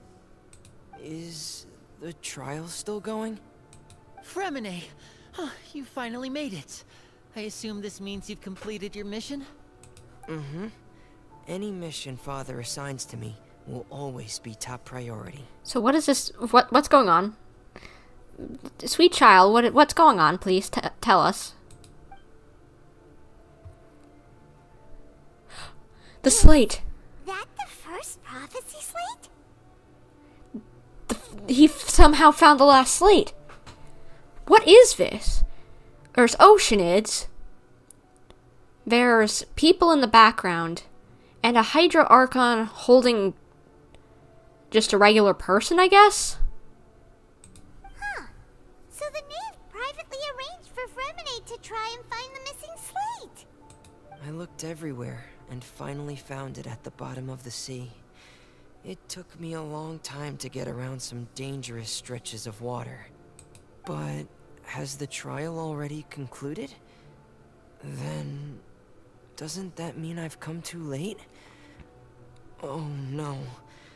Father will be disappointed in me. Aww. Don't worry, the mystery hasn't been resolved yet. It's still not too late for your time to shine. Thank you for your hard work, Mr. Fremine. Please allow me to review the record left on the slate. Traveler, I believe that you have already seen the other existing slates. We'd like you to come here and confirm their contents. Fremine built different? Yeah, he helped out. What do you see? What is it? This looks like the previous Hydro Archon releasing her divine power, turning the Oceanids into human beings. What? So, wait, is that why they return to the seawater? Because all the people of Fontaine are actually Oceanids. So, like in that vision Navia had, all people of Fontaine are Oceanids. What? I believe I've now made sense of the Hydro Archon's crime. It has to do with Fontaine's lost history. Huh? Isn't the Hydro Archon just guilty of deceiving her people? Oh, wait, no, that's Furina, and we've already proven that she's not the Hydro Archon. So when you say Hydro Archon, do you mean the real Hydro Archon we've been kinda talking about? In truth, everything that you've encountered in Fontaine up until this point can be traced back to the contents of these stone slates. However, I'm uncertain as to how much sense they currently make to you. An association between the contents of the slates and events in real life. Okay, let's try to recall the contents of the other 3 stone slates. Paimon will do her best to help you remember.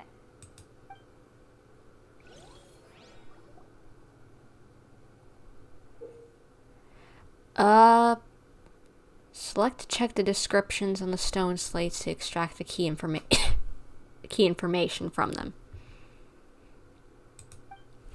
You can find scenarios related to the stone slates contents in the incidents recorded in the interview notebook, where you can verify said content. As the verification process continues, the fountain water level in the menu interface will rise.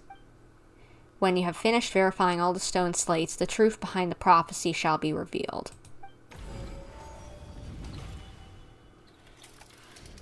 The first stone slate describes what you just said.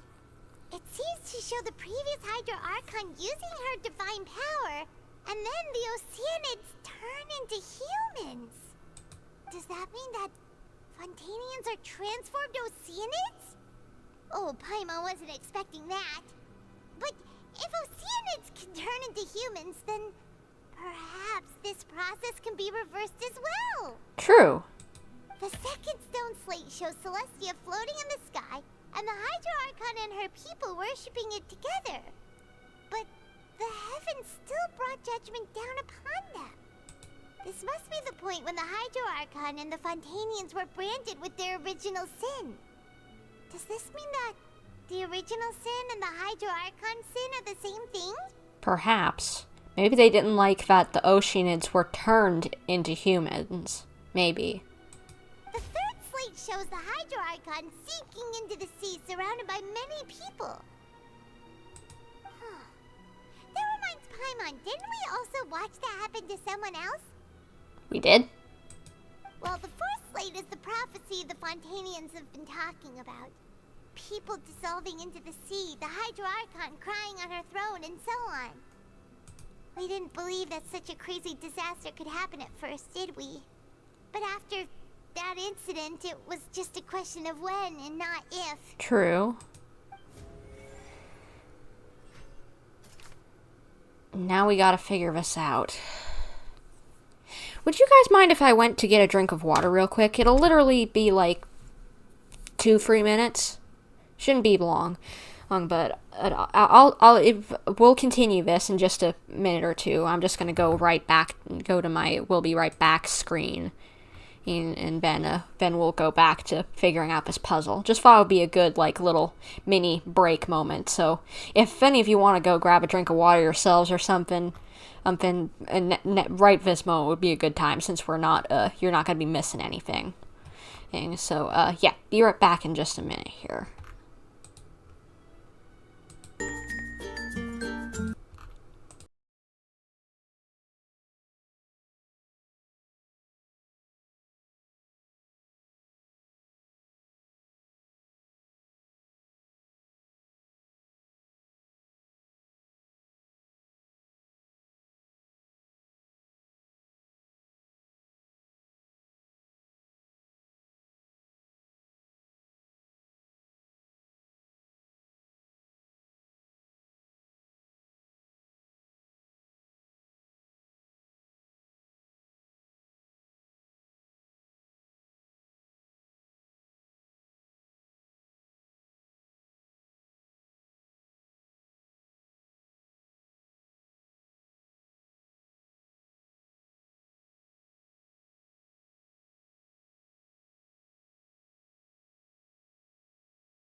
Testing, testing, 1, 2, free. Testing. Okay, I think we're good. And alright, we're back. May I just say, I just looked out my window and there's the most beautiful sunset outside. And it's got so many colors. It's all pink and orange and purple, and it's really pretty. It hasn't been that way in a while for some reason, but just looked out the window at the right time, I guess. Okay, so verify the truth about this slate. Okay, the stone slates in the ruin showing the prophecy describe the history of the future. The first piece that was originally missing has been found by Furina. It also seems to show the former Hydro Archon using divine power to turn the Oceanids into people. Okay, so we've got all these pieces of information.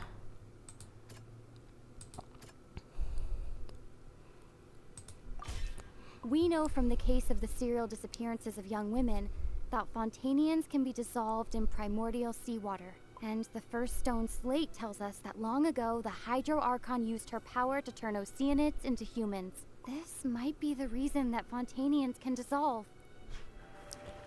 Okay. Next piece.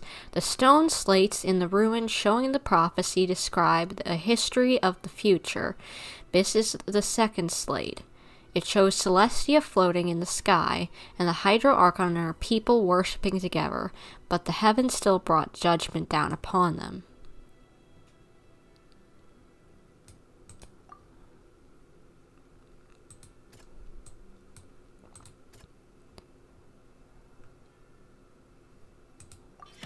Perhaps what is about to take place has all happened before. The true sin of the Hydro Archon that Lynett mentioned, and the original sin cast down on the people of Fontaine by Celestia, as recorded on the stone slates.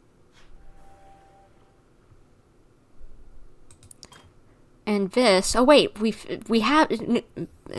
were right. We have seen it before. With Tartaglia. We've seen this scene before of, well, not of drowning around many people, but just drowning. That doesn't sound quite... Oh, come on. Or Navia, maybe?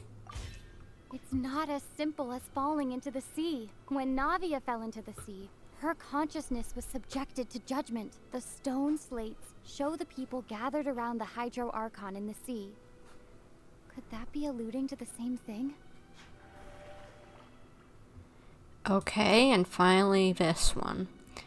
It shows a scene that is basically identical to the described in the prophecy circulating throughout Fontaine. Fontainians will eventually be dissolved into the sea, and the Hydro Archon will sit alone on her throne and weep. That doesn't sound... No, not bad, I guess. The prophecy from the stone slates found its way into society. But not many people believed it at first. The fortress of Masquerade was nearly flooded with primordial seawater, which we know can cause Fontainians to dissolve. It seems increasingly likely that the prophecy may come true. If we hadn't dealt with it in time, things could have gone very badly. Okay, so we verified the prophecy. They'll dissolve into the primordial sea, but won't cease to exist. Their essence will flow in the seawater, converge, and take the form of an Oceanid. The Hydro Archon was sentenced to death in court, shocking everyone present. Perhaps this means that her sin was actually Fontaine's original sin. Navia fell into the water inside those ruins, and she nearly dissolved. She was surrounded by the people of Poisson in a court within her consciousness, and was forced to take part in a trial meant to make her stay. The eruption of the primordial sea at the fortress of Masquerade was the surest sign that the prophecy was about to come to pass no matter what. The prophecy's contents can all be verified by recent events. If we combine what we know together, loads of truths should come to light. Okay, but what does that mean? Other than that, it's true, it seems.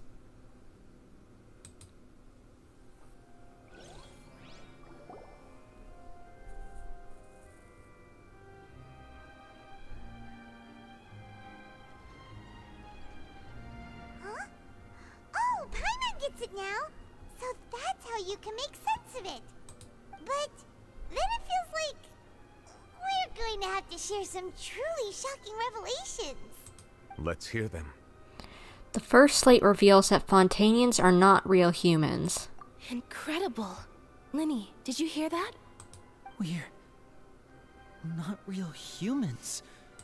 All Fontainians were originally created by the late previous Hydro Archon, with Oceanids as their basis.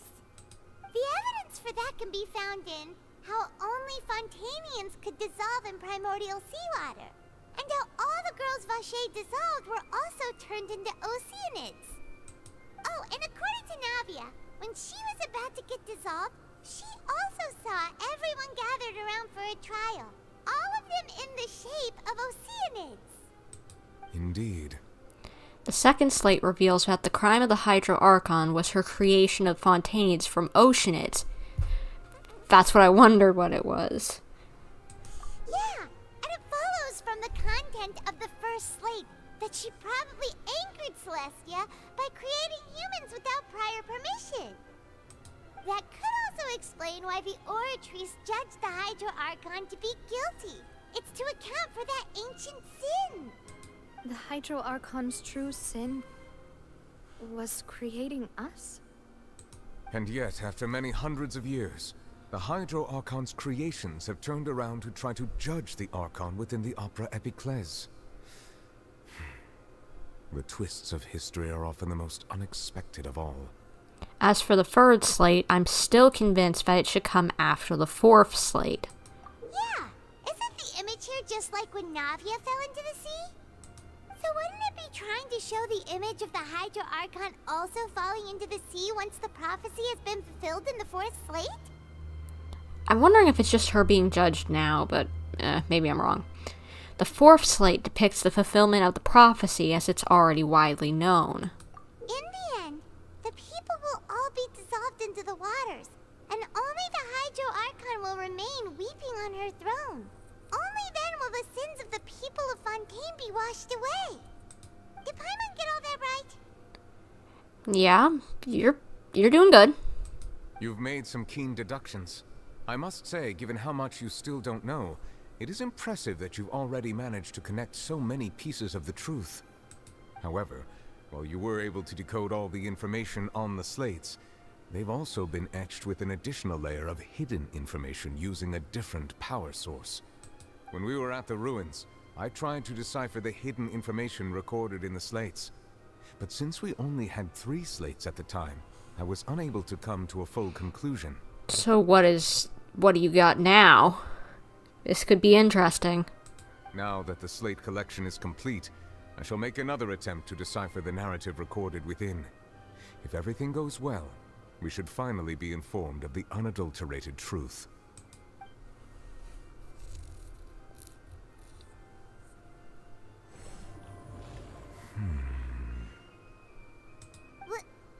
Well? Did you get it?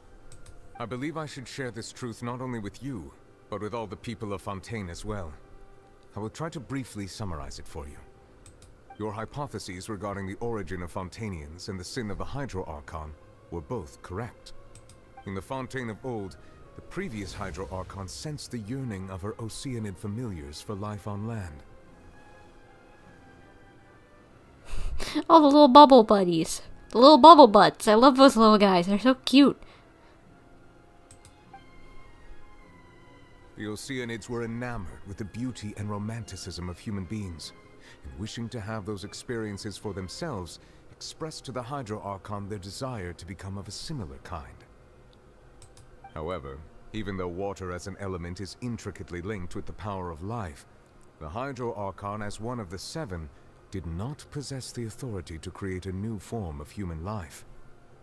Not one to give in, she eventually found a way to create permanent humanoid bodies for her familiars by appropriating the power of this planet's primordial sea. She poured primordial seawater into the Oceanids' blood vessels, creating humanoid mimics in the process. But if Fontainians were to ever come into direct contact with water from the primordial sea, the power within their bodies would escape these artificial restraints and return to the sea. As a result, their forms would collapse, and they would be reverted to their original forms as Oceanids. Huh. Interesting. Of course, the Hydro Archon never received permission from the heavenly principles to create a new human race. And thus, the Hydro Archon and all of her creations came to shoulder the original sin of appropriating the power of the primordial sea. That is the true history of how the people of Fontaine first came into being. So we were all Oceanids before we turned into human beings? That's way too much information for me. I think I'm just going to pretend that I never heard a single thing. I can't blame you, and I'd probably honestly do the same thing and just act like, okay, just don't touch the water. It's bad. It's bad. Just don't touch the water stuff. Wait, but if that's the truth, we can't let the Hydro Archon be sentenced to death. After all, her only sin was creating us. This really might be too much information for your regular Fontainian, but it does answer a lot of our questions. True. Alas, your hypothesis regarding the third and fourth stone slates was inaccurate. The slates' respective positions are, in fact, correct. So they are in the right order? What is the third slate supposed to represent, then? A key point of the visual on the third slate is how all the individuals depicted in the water are humans rather than Oceanids. They have not been dissolved, which implies that the water depicted in this slate is not water from the primordial sea. The nation of Fontaine is the nation of Hydro, as well as the nation of trials and justice. Instead of being the literal element, the water in the scene symbolizes judgment and justice. So what's happening now? You may also recall Navia's experience. When she fell into the sea, her consciousness was surrounded by that of many others who intended to hold a trial to determine her fate. Therefore, the meaning of the third slate is that the people of Fontaine shall try the Hydro Archon at the court of justice. So this was predicted. It can't be. Yes, it refers to our present situation. So if we just would have let her go, maybe we wouldn't have the problem of the prophecy? Oh gosh. Oh. That's not good. I think I'm following now. So, what you're saying is, even though we decided to put on this trial to avoid fulfilling the prophecy, in truth, everything we've done has happened exactly as the prophecy foretold. So now, it seems, we're the ones making sure it comes true. What should we do? I don't know. It feels like there's no way out of this. Huh. No matter what, the prophecy will be fulfilled. Is this what it feels like to be a prisoner of fate? If that's the case, does that mean the scene in the fourth slate will also be fulfilled soon? Traveler, I would like to point out another small fallacy in your deductions. About the fourth slate, you probably thought that the eruption of primordial seawater beneath the fortress of Meropide served as the surest sign that the prophecy was about to come to pass, yes? Yes, I don't know what else I would think. However, I believe that rather than being a sure sign, that eruption could in fact only be a small warning of something far worse to come. Oh, that's good. As for the root cause of the catastrophe, I believe you've already encountered it once before. I have? Wait, could it be...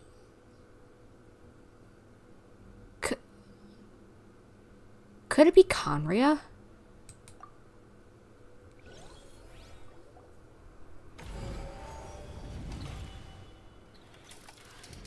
This eruption was just a small warning of the things to come. We must find the root cause of the disaster.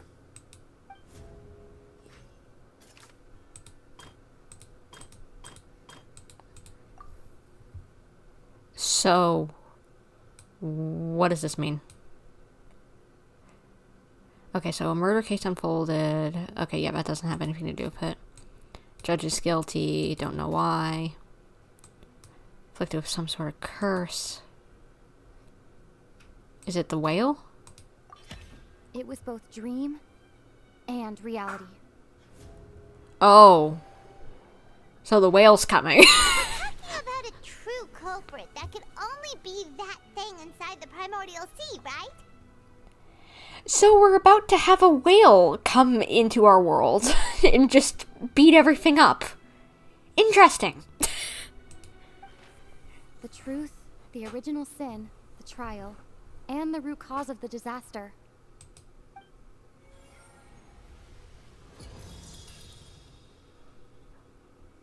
What? Why did it break? Oh gosh! This is not good! Yeah, I'd start running. Oh! Whale. Whale. Whale. Yeah, you might want to start attacking that thing right now.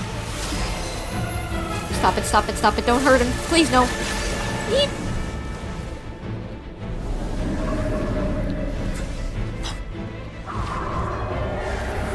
Oh gosh, what's happening? Oh, no, no, no, don't eat people. Don't eat people. Oh my gosh. Tartaglia. What?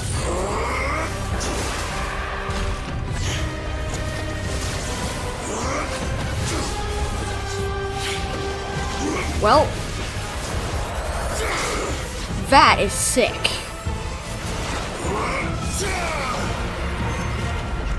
Kick his butt, please. We can't have any more casualties. We already lost Silver Maloose.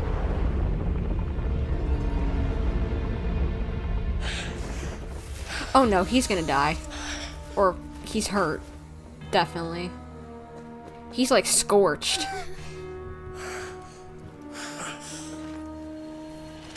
No!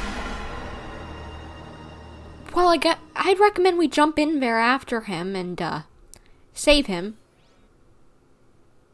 That was way too close! How did that thing just burst into the opera house?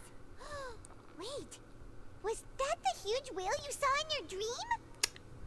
Yeah, that's right. I'd wager that's also the one that child saw when he was young. So we've met it at last. I understand very well why it has chosen to make an appearance here. That whale does not belong to Teyvat. It is a monster that has traversed the stars, weeping all the while. What? It has been greedily consuming the energy from the planet's primordial sea, using it to grow. That is the main cause for the rising sea levels. Oh! So it was displacing water, that's why the pressure was growing. It was getting bigger, and so it was displacing water. It was displacing water because it was growing, and that's what was causing the pressure of the primordial seawater to rise. Oh my gosh, that makes sense. How did the others even survive? I have no clue, but they did. And once it has finished consuming all of the energy contained within the sea, its next step will be eating everyone in Fontaine? But, like, if you don't know what I mean by displacing water, like, you know how if you, like, put an ice cube in a glass, you know, ice cubes in a glass, the water will go higher up? That's what I mean by displacing it. It's leaving less space for the water to be in there, so that's what's causing the pressure. You said that when the Hydro Archon first created Fontainians out of Oceanids, she filled their blood vessels with primordial seawater. Precisely. That whale finds the blood of Fontainians nigh impossible to resist. Oh, so it's gonna... Yeah, exactly as I said. It's gonna eat everyone. Therefore, when it left the primordial sea, it decided to make its next stop a packed opera house full of food.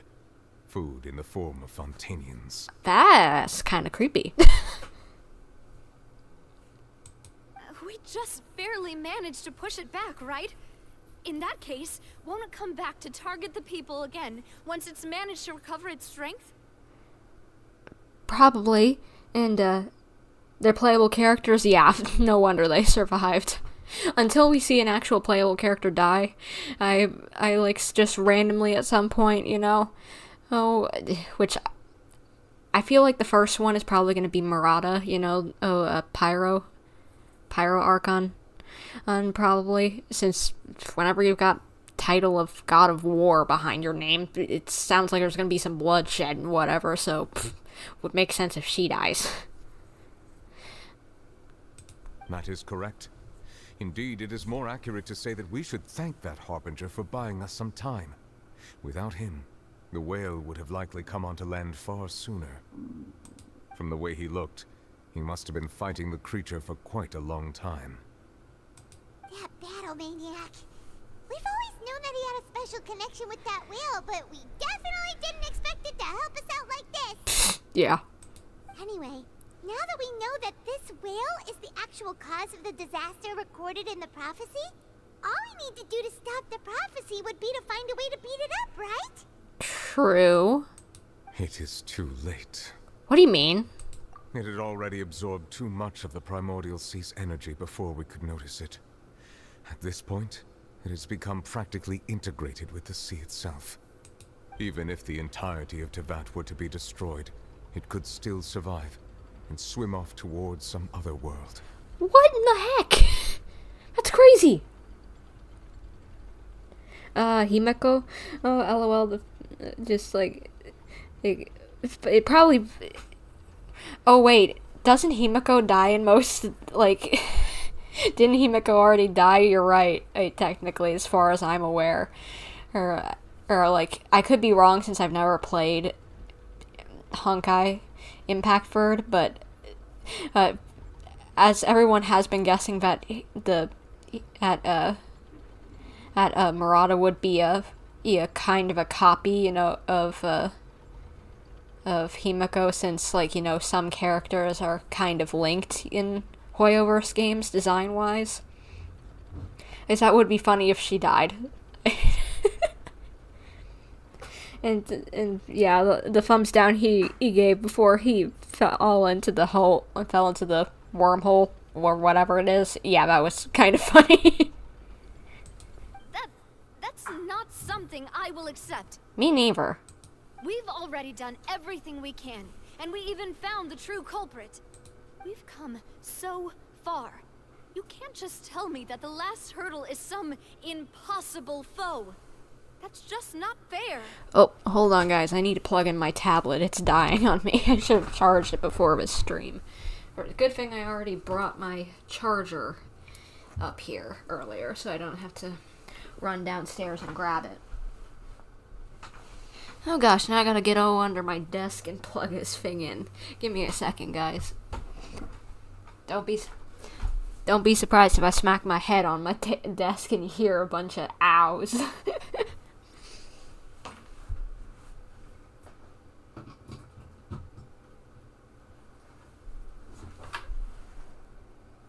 Uh-oh, my cord is not long enough. I might need a moment to grab another one of my chargers, because this one is not long enough. Dang it, but it's not good. What is this? Yeah, give me a second, guys. I need to grab another charger for my tablet so that I can keep an eye on chat.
Okay, found the biggest charger I can get. Hopefully the cord is long enough.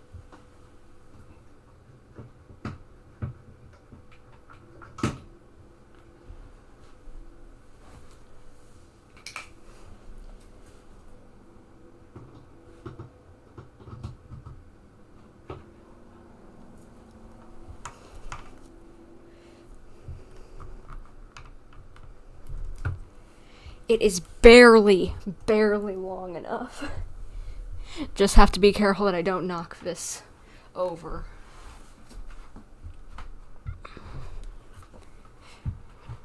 There we go, get my chair back in place now that that's plugged in. Alright, now we can continue this. Indeed, that's not how a grand performance should end. I'll fight it to the end, no matter what. Agreed. So the prophecy will be fulfilled no matter what, huh? No, we already know from Nicole that doesn't have to be the case. The prophecy. Yes, what has been prophesied will be fulfilled. You may view such things as the history of the future. After everything, it still turned out like this. We couldn't fight against fate. Wait, but if this is all about fate... Just as prophecies are usually only the future as seen from the perspectives of the gods, could things be happening in hidden corners where the gods' gaze does not fall? Wait, if we go into the rift there, maybe that's outside the corners of their gaze? Ultimately, fate shall serve as your only guide, no matter what will happen in Tevat's future. All you need to do is to play your part. Could it be that even if the prophecy will be fulfilled, there will still be a way to save everyone? Did I miss something? Wait, I forgot about Furina. What was it that she wanted to say to me at that last moment in the giant magic box? What is her real secret?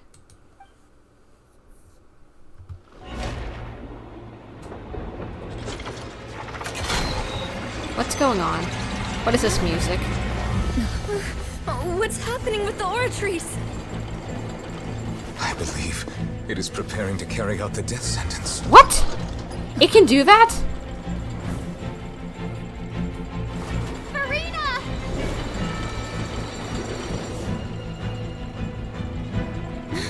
No, I still need answers. Yeah, come on, go save her.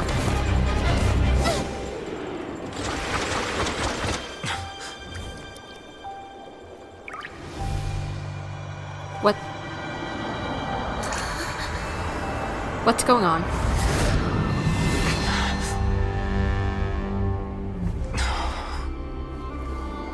What happened? Where are we? What? What? What's going on? Why does Furina look like that?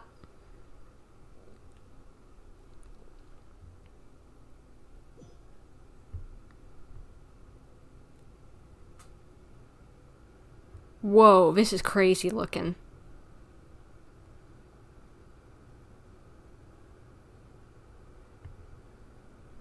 You...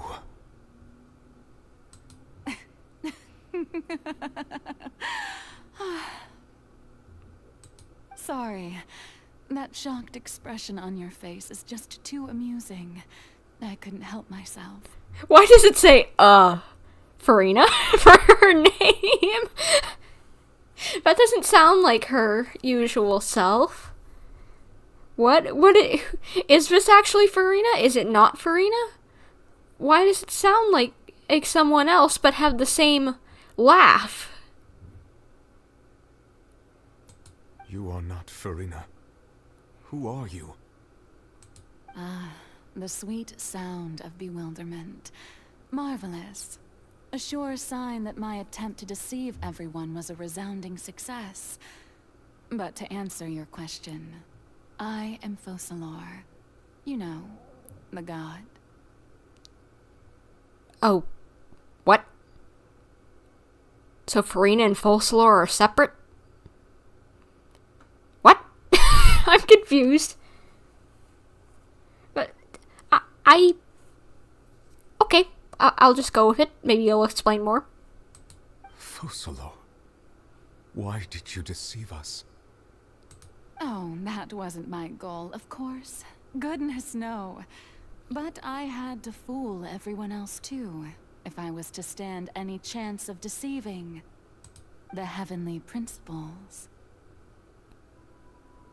Oh. Deceiving the heavenly principles? It's all because of that pernicious prophecy. Dreadful, wasn't it? Everyone doomed to dissolve. Fontaine condemned to be flooded. One was not amused. In fact, one was positively bemused when that problem was thrust upon me by my dearest predecessor. That's the former Hydro Archon Egeria, for the uninitiated. It hardly gets more disastrous than a preordained national catastrophe, now does it? Yeah. She's pretty. I like this outfit for her. She knew full well that the prophecy would surely come to pass. Honestly, kind of looks like a ballet outfit, which would make sense for a French nation. And as one of the seven, she also knew full well that one defies the heavenly principles at one's peril. Why is she doing the one thing? She's doing the cloud retainer thing. The one must... Sorry. So yes, as you have no doubt surmised, it was a rather impossible situation that I found myself in. I spent a terribly long time mulling it over, alone on the ocean floor. And I was almost growing barnacles by the time I finally realized there was only one possible solution to this confounding conundrum. You dying? I had to outwit the heavenly principles, allow the prophecy to be fulfilled, ostensibly at least, while saving everyone at the same time. I'm a genius, I know. I can only assume that's why Egeria chose me as her successor. Okay. Although, looking back now, it was hardly the inheritance one dreams of. Between the task of saving the nation, the quotidian duties of the Hydro Archon, and not to mention the original sin of creating a new race of humans, I dare say she left me quite a colossal mess to clean up. But one can only play the hand one is dealt. I did not choose this, any more than I chose to be one of her Oceanid familiars. So you were also once one of the Oceanids, transformed into a human by Egeria's hand. Well, that's interesting. Yes, I was. I always dreamed of becoming human. And I still do, even now. In my eyes, to be human is to be part of the greatest opera ever known. After becoming a god, I separated my divinity from my body and spirit, leaving behind only a self that was as naive and bewildered as my past self on her first day as a human being. Okay, do I understand that correctly? So, is this kind of a Ryan situation where, like, this is just a shell, basically? With one half of you split off, the human half, and then the god half is floating off somewhere else? Is it the Oratrice? Are you the Oratrice? The me you see before you now is that divinity. And the human counterpart I left behind, I named Furina. She could feel joy, sorrow, and everything in between. She could be as vain and conceited, or as meek and vulnerable as she wished. Her strengths were of a kind only a human could possess, as were her shortcomings. But in my eyes, Furina's humanity was what made her perfect. She was perfectly human in every way. The person I always wanted to be. Anyway, so then I cursed her. What?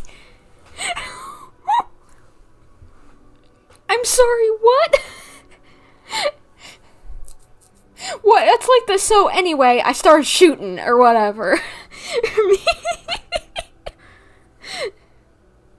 What? I did not expect that.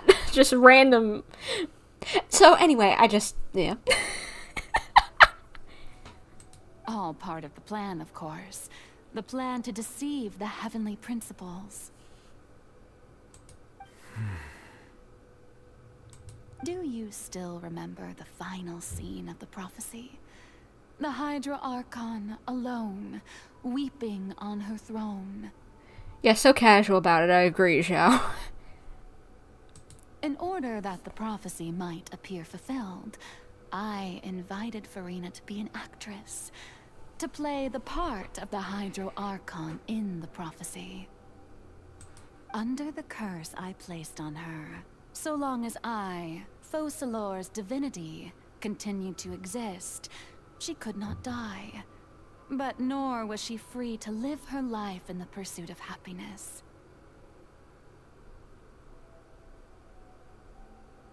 Instead, she was forced to take the stage in the opera house, to embrace the role of leading lady, to forever play the part of the god from the prophecy, all to create a deceitful appearance of that prophecy coming to pass.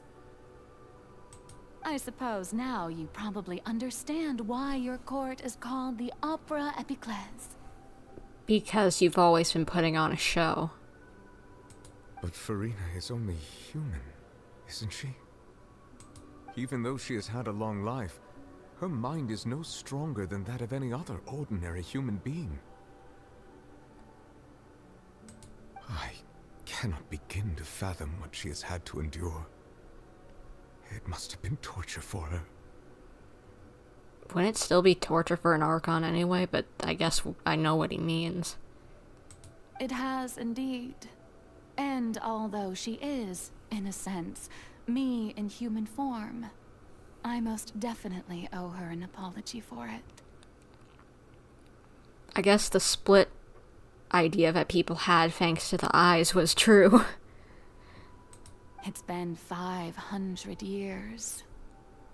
And all along, she's been playing her part in the most unimaginably long, unbearably lonely, and agonizingly painful opera of all time.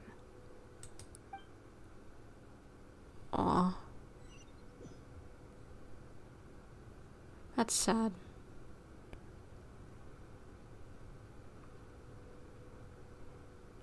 I came into contact with Furina's tears. If I remember correctly, tears often contain a being's strongest emotions. With sufficiently strong hydrosensitivity, I can form an emotional connection just like I did with the Oceanid at the Fountain of Lucine. Wait, could this be Furina's inner world? Furina? What is she doing on stage? Wait a moment. That probably isn't Furina. That's likely a reflection of her inner self. If I can directly speak to that self, I might be able to easily get what I wanted to know. I came here for answers. Either way, this opportunity is not to be missed. Let me try talking with her. I still don't know if I understand what's going on, but okay.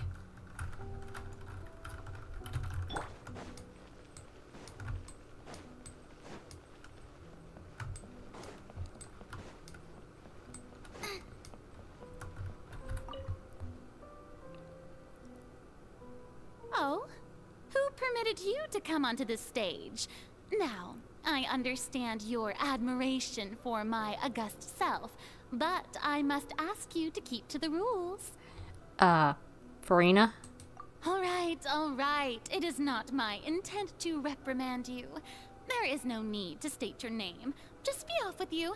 Do not distract me from my performance. Why did it say don't look at me, don't look at me?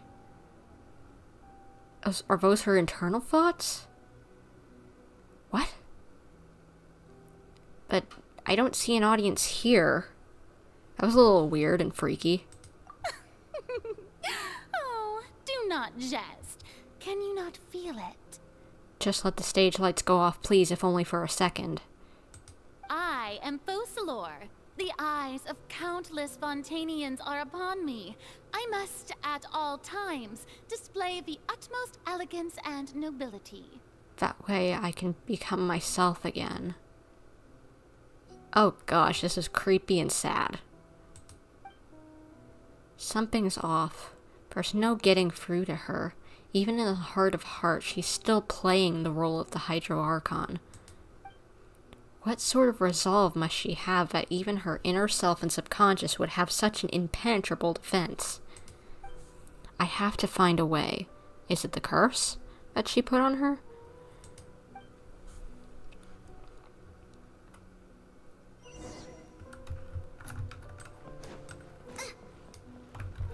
Dear audience, the performance is experiencing a technical difficulty, but worry not. The guards shall resolve it soon enough. Cry without echo, Shackles. That's a kind of freaky name.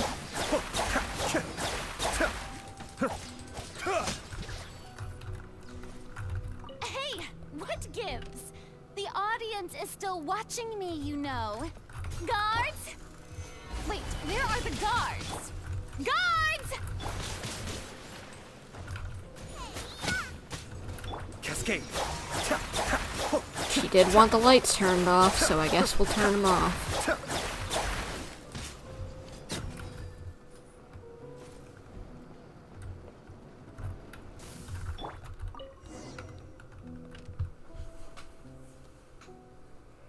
That's all the spotlights turned off. In Furina's heart, they must have symbolized the eyes of the people on her. Speaking of which, I think I just received some sort of signal. Was that her true voice? A ticket? Why did that end up here?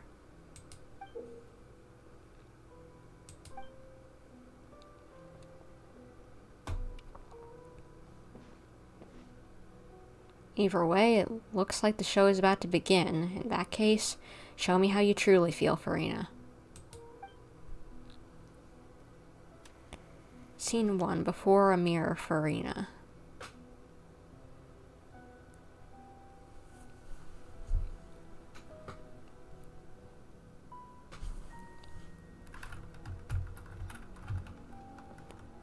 So, I'm wondering, does Furina really not have any resolve and she's just been forced to put up with this for 500 years?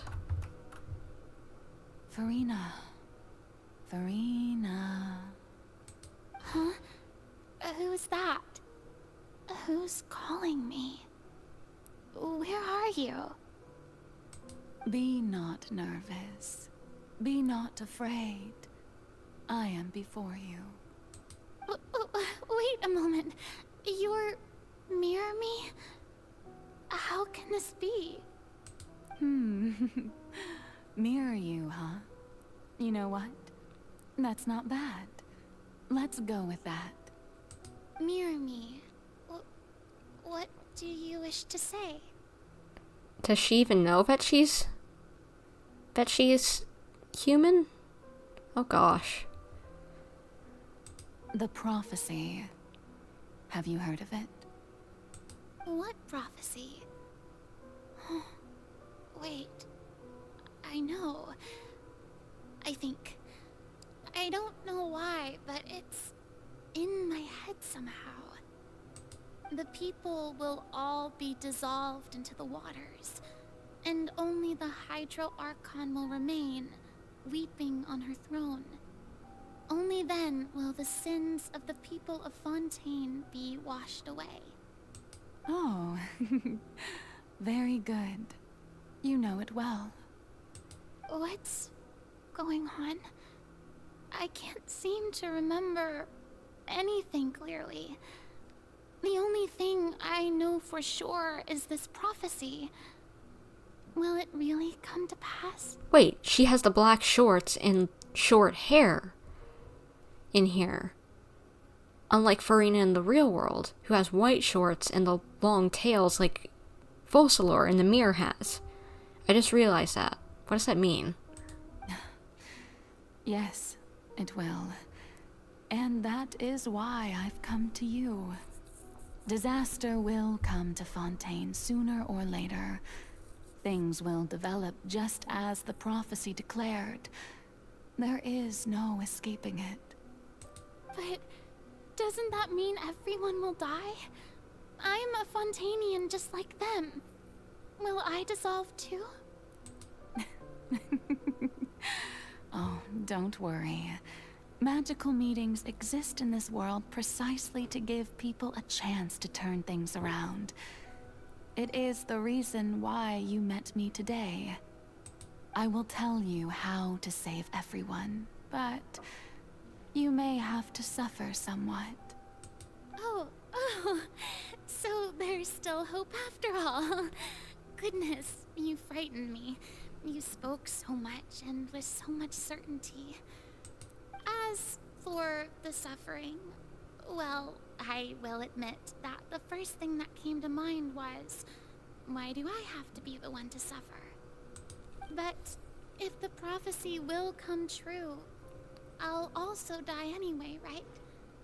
So if I've already met you as my magical meeting in this world, if there were scales, with all the people of Fontaine on one side and my pain on the other, is it not obvious where the scales should tilt? You truly are the perfect human. My ideal. I suppose this would also be the justice that belongs to you. Huh? Don't worry, it's nothing. Listen well. Fontaine has just lost its Hydro Archon. I need you to play a role. That of the new Archon. Play as a god? So this is when she was asked. That's right. You must begin a never-ending masquerade. You must never let anyone suspect your identity.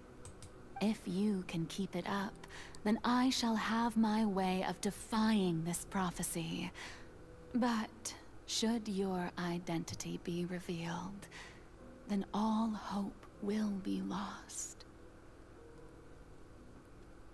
So that's why she was putting up a farce so much and trying to hide things. Okay, makes sense. But how will I do this? A human assuming the role of a god without being exposed. Don't worry. What you must do is not to turn yourself into a real god. You simply need to play the role of a god as humans imagine them to be. Being a human yourself, I'm sure you already know what such an entity would be like. Remember, your true challenge will not be pursuing divinity, but contending against humanity. So that's why she's so over the top. It's what she thinks an Archon would be like. That explains a lot, honestly. I'm still not sure I understand, but I'll try. I'll try to do this. My charger isn't working. Hold on. There we go.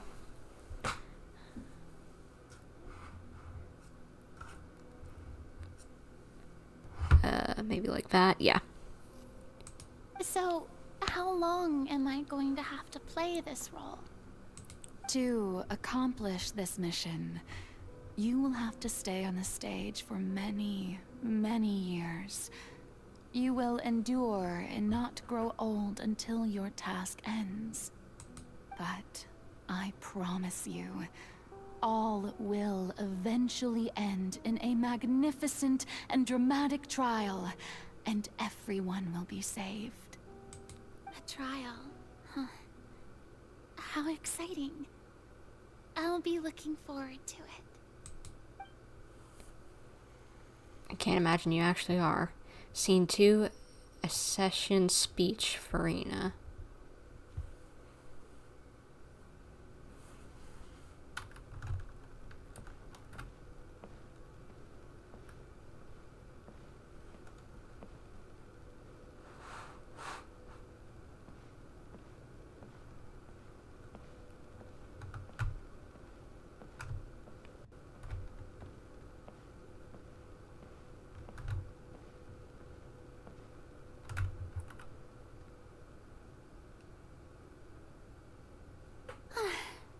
The Maison Cardinalise has announced my accession, but this is my first time facing the people.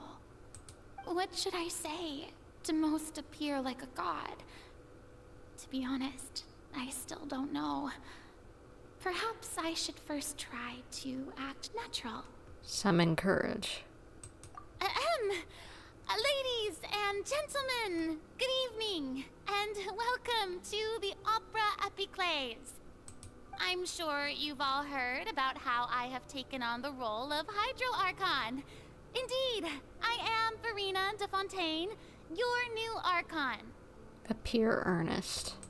In truth, I know little about becoming a nation's new god, but it will be my honor to guide you all.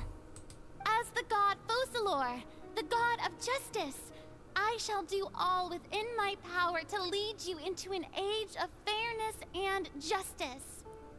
Close politely. Once again, thank you all for coming. If you should have any questions or suggestions, please send them to the Maison Cardinalise. The future of Fontaine will require us to work together, after all. This should do it. I thought I might stammer, but thankfully, I was able to convey my thoughts just fine. Okay, and next. That's the new Hydro Archon. Is this some kind of joke by the Maison? I would have thought that a being that surpasses humanity would be a bit more assertive. Hey, did you hear that? She even told us to send her suggestions there at the end. Shouldn't gods be all-powerful? She's being so modest. What's the difference between her and an ordinary person, then? There really isn't much difference, honestly, if you've actually met them, other than their actual powers. But, well, I guess this is why she puts on such a face and is so overdramatic. If you ask me, perhaps the succession didn't actually happen. She might just be a Maison-backed puppet. Wait, what's going on? Why is everyone suspecting me of being a fake? Oh, this is bad. If I get exposed here, there'll be no saving the people from the prophecy. Right. Mirmi said that I just need to play the role of a god as humans imagine them to be. Calm down, Furina. Think. What do the people want?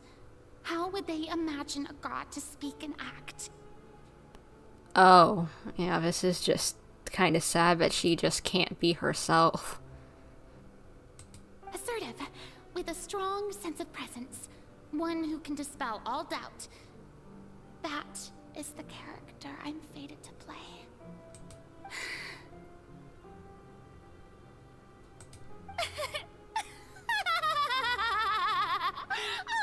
Oh, very good, my people. Only ones such as you are deserving of my rule. Now, I was wondering, if some weak puppet were to one day come onto the stage and claim ownership of this opera house, would the children of Fontaine follow them? Well, it seems that you would all see right through them. Having passed my test, you are qualified to witness wondrous trials alongside my august self, here in this opera house. You may consider my previous act a door gift of sorts. I thought it was a debut that suited the atmosphere. Now then, let us be reintroduced. Ah, so that was just a performance. How could I have forgotten that we were inside an opera house? Personality? It's quite shocking, to be honest, but I suppose it's a better look than before. This is so sad, but she really just can't be herself. Such a fascinating and bold deity. How wonderful! Our future may yet be bright after all. It seems I've turned them around. Best follow this flow and restart my accession speech. Resolutely with conviction. My dear people, whether you acknowledge me or not, whether you trust me or nay, I say to you, keep faith in your ardor for justice.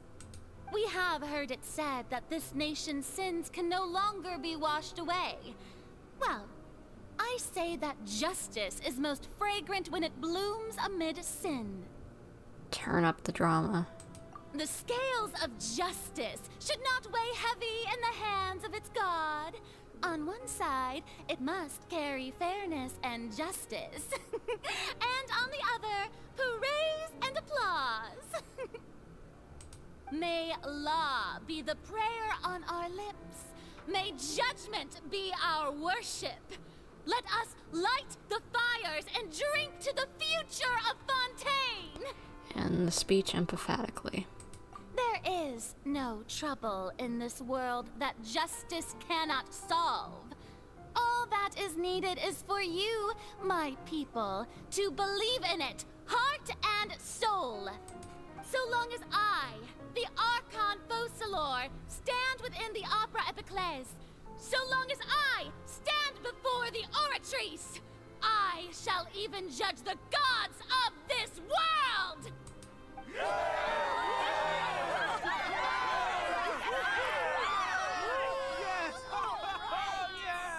Man, no wonder she was always afraid. No wonder she'd get nervous and such. Scene 3, the Opera House, Furina.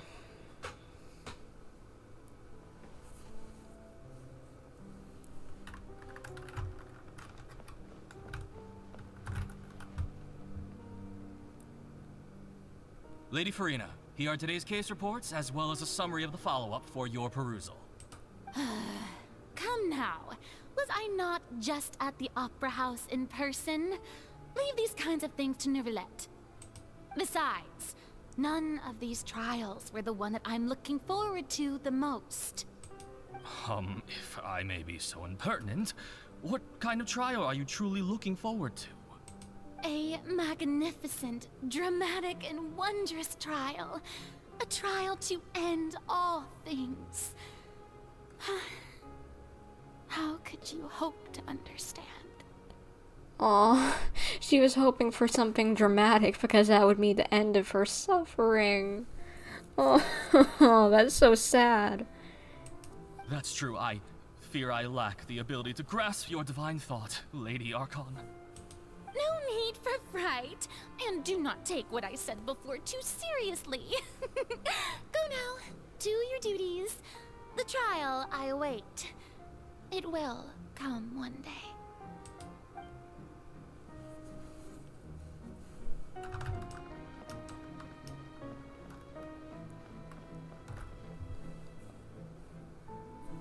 Lady Furina, I don't know what to say.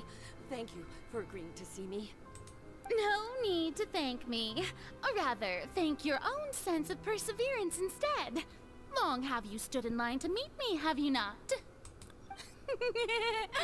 Oh, I'm afraid that's just an inevitable consequence of my divine charm. All right. Deoteria, is it? How is your son's illness? You remembered me, and you knew of my family, too. He is doing much better now. In fact, he is far more of an ardent believer than I. He was the one who forced me to seek an audience with you, and to bring your words back to him. Oh, good. Very good. If this should happen again in the future, please do not hesitate to come and tell me. Going down to citizens' homes every so often, while not usual practice, should serve as a fine change of pace. Ah, you're such a gentle and wise god. Thank you once again, on behalf of my son.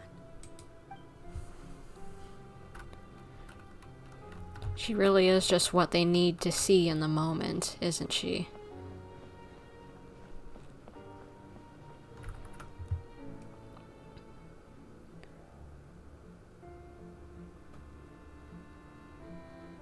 Lady Furina, here are the latest hydrological reports. As for the specific parameters you asked to take note of, I'm afraid things still don't look good. I see. It's as I thought then.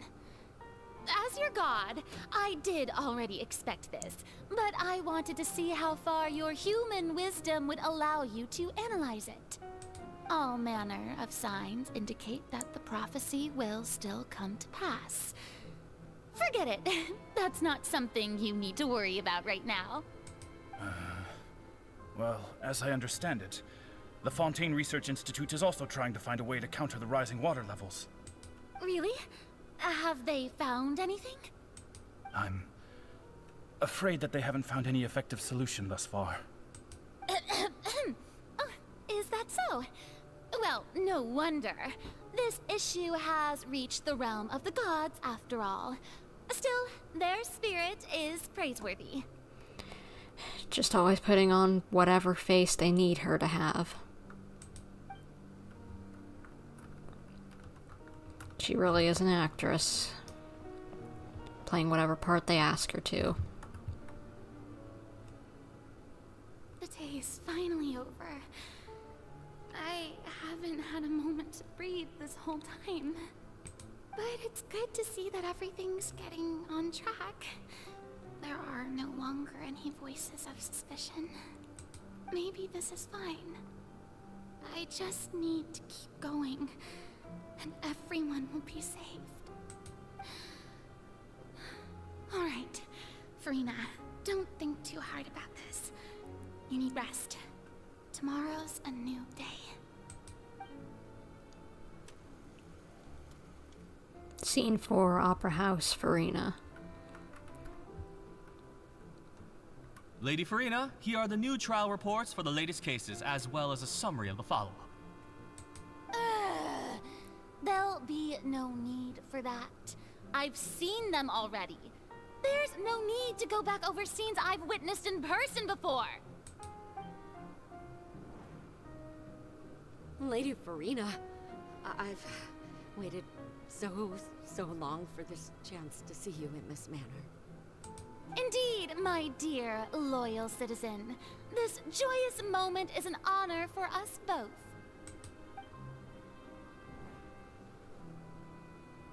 Lady Furina, we're detecting significant hydrological anomalies near Poisson. Understood.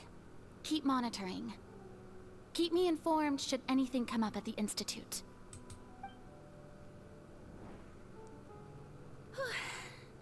I don't think I let anything slip today.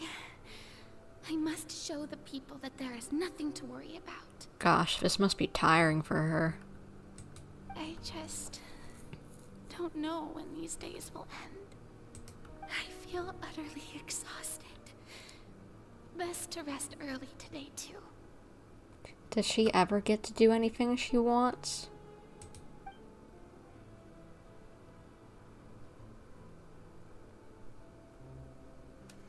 Maybe that's why she enjoys the plays. It's something to forget about stuff. Scene 5, Opera House, Furina.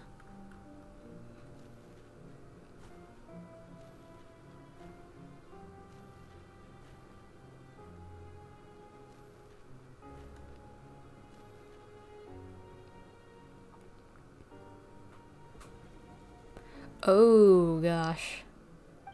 Scene 182,375, Opera House, Furina. It's like a dream being able to speak with you up close like this. I've heard that the first member of our family who was honored to receive an audience with you was Madame Dioteria, almost 20 generations ago. And yours is indeed. It brings me great joy to meet such a faithful believer, a descendant of a line most ardent. Oh gosh, she might miss them.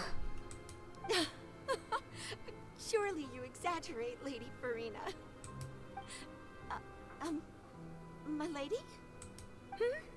What is it, good citizen? Oh, are you crying? Uh-huh. Oh, really now? I didn't even notice.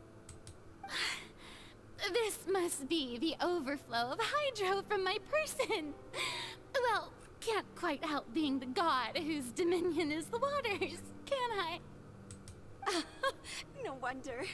No wonder. A manifestation of your power, then. Oh, Archon, I am honored to have witnessed it. Honored indeed.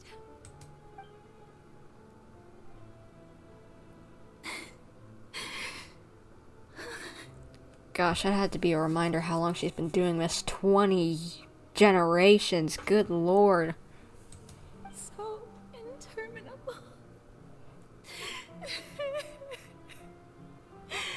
So lonely. Just how much longer? Wasn't that what we heard in the fountain if you stepped inside it? Aw. Hundreds of years must have passed by now. Perhaps the show must go on for hundreds more. I never imagined that it would hurt so much. Have I reached my limit? No. Perhaps I reached it long ago. Today I didn't even notice my own tears. I want to tell someone, anyone, about this. But would that not destroy all I've done so far? Good lord, this girl needs a therapist once this is all done. I've conducted so many investigations across the centuries. But there's not even a sliver of hope that we might break the prophecy. All I can do is keep heart. I must maintain this act. It is the only way to save Fontaine. Please, mirror me. You have to succeed. Oh gosh. Scene 182,376 Opera House in Furina. Furina, you don't have to shoulder this burden alone. Although I don't know what you might be keeping from everyone, your people are more than willing to share your burden with you. That's my voice. Is this scene from when we were within that giant magic box? This is great. I didn't think that this scene would replay in her inner world. Surely I'll find out what you want to tell me this time. Share my burden. It's a burden that she can't share, because she can't let anyone know. That's impossible. It was fated right from the start that this would be my duty alone. But even if your burden doesn't need to be shared, you can still choose to confide in someone. She can't. Ah, gosh. That's sad. Just share it with me. I'm what you'd call a witness. A witness? Yes. I've heard that you came to Tevat from beyond the stars, yes. In other words, you never belonged here. And if Tevat is, in its entirety, a show on a stage, then you're just a spectator, aren't you? She probably thought she could tell us, because we're not from here, it wouldn't cause any problems. But once we got to the opera, it didn't work. It couldn't work. Because then she'd be telling people, "Aw, if we'd only taken a little longer." If that's the case... She's right. I could confide in her, couldn't I? But if things don't play out as expected, the people of Fontaine will be the ones to pay the price. No, Furina. You shouldn't be selfish. But what if it's really alright? Furina, you've worked so hard for so long. Surely it would be okay to put yourself first for once. Just this once. Is it such an outrageous thing to do anyway? To find someone in whom you can confide your frustrations and sorrows? Surely it could not hurt. Oh, it didn't work out. If you let this opportunity slip through your fingers, it might never come by again. Think about it long and hard.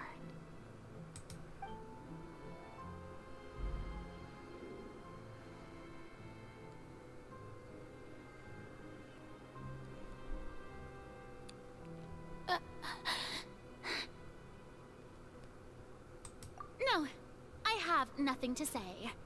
I am Furina, the Archon of Fontaine. Everything will surely get better. All you need to do, dear spectator, is to witness my performance until the curtains fall.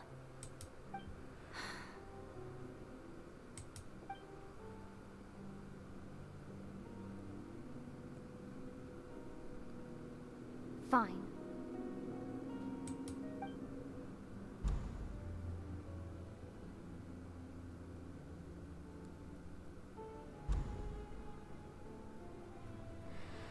Well... So even Furina doesn't know the truth? You've never once let her in on the full plan? She probably can't know. Man, it's just like the second time something like this has happened where just like the Traveler knows about something that nobody else can, and that we're just like the witness to it, but we can't. Like with the corrupted knowledge, whatever it's called. I can't remember the exact terminology, but you probably know what I'm talking about. Oh, and just like this is like the second time this has happened. Like first in Sumeru, now here. Yes, it had to be done. To deceive the heavenly principles, you must first deceive yourself. She did very well. If she had let her resolve falter even once in these 5 centuries, Fontaine would have been doomed to the most tragic fate. It seems that trusting humanity was the right decision after all. I believe that I understand how your deception works, but that is only half the truth, is it not? How would you build on this foundation to save the people of Fontaine? That is the most important thing. Ah, good. Of course, the Iudex of Fontaine has pinpointed the crux of the issue. I'm sure you've long sensed that the Oratrice is no simple machine, yes? It's her, isn't it? She's the Oratrice like everyone's theorized, isn't it? I've always suspected that it had its own consciousness. And Lyney did mention that he heard a human voice within the core chamber. It now seems that that person was you, hidden within the machine all along. Am I right? Guess the theories were right. And then I became one with the Oratrice, taking Fontaine's gnosis with me. Yes, it would seem so, wouldn't it? Well, I guess the theories were pretty accurate for once. Surprising, actually. Alas, your understanding of this device still lacks sufficient depth. In truth, it is no enactor of justice. It is, in fact, a device created to kill the god of justice. What? I beg your pardon? Oh, you have it. And to be more precise, Not only will the Oratrice take down the god of justice, it will also take down the divine throne upon which she has been placed. So, does that mean it'll destroy the Gnosis as well? I mean, did you think I would be the sort to enjoy peaceful repose while Furina suffered? Or is it somehow taking away Celestia's ties to the Gnosis, maybe? My work over these last 500 years has been to constantly accumulate indemnitium within the Oratrice. But really, some have already discovered that only a small fraction of the energy generated by the device was ever used to provide power to Fontaine. The vast majority had to be, accumulated to enact this death sentence. It was all part of your plan, then? Both the trial and the sentence? Indeed. This power, accrued over 5 centuries, could have sustained Fontainians for millennia, had it only been used for that purpose. Almost all of it has now been stored within the Oratrice. But only power of this magnitude could hope to destroy the Hydro Archon's divine throne, shaking the rules established by Celestia, and breaking through the institution that is the Seven. So, there literally can't be another Hydro Archon. I don't know how that exactly works, but I think that's what she's saying. So the Oratrice's call for death was for neither Furina nor Focalor, but for the Hydro Archon. The destruction of that divine throne. If I do not misunderstand your intent, you must be... Returning what's rightfully yours to you, of course. In other words, this was all done to return the authority of the Hydro Archon to the Hydro Dragon of this planet. But...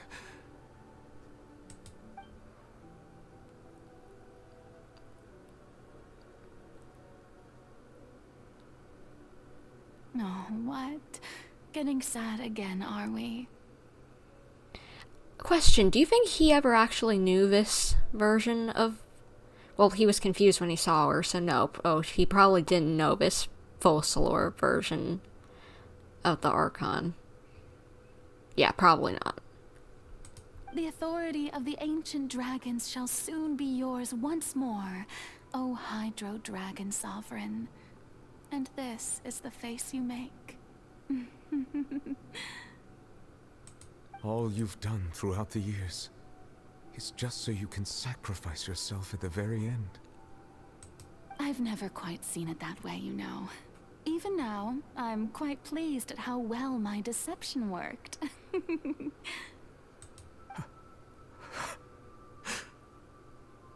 Oh, is he crying?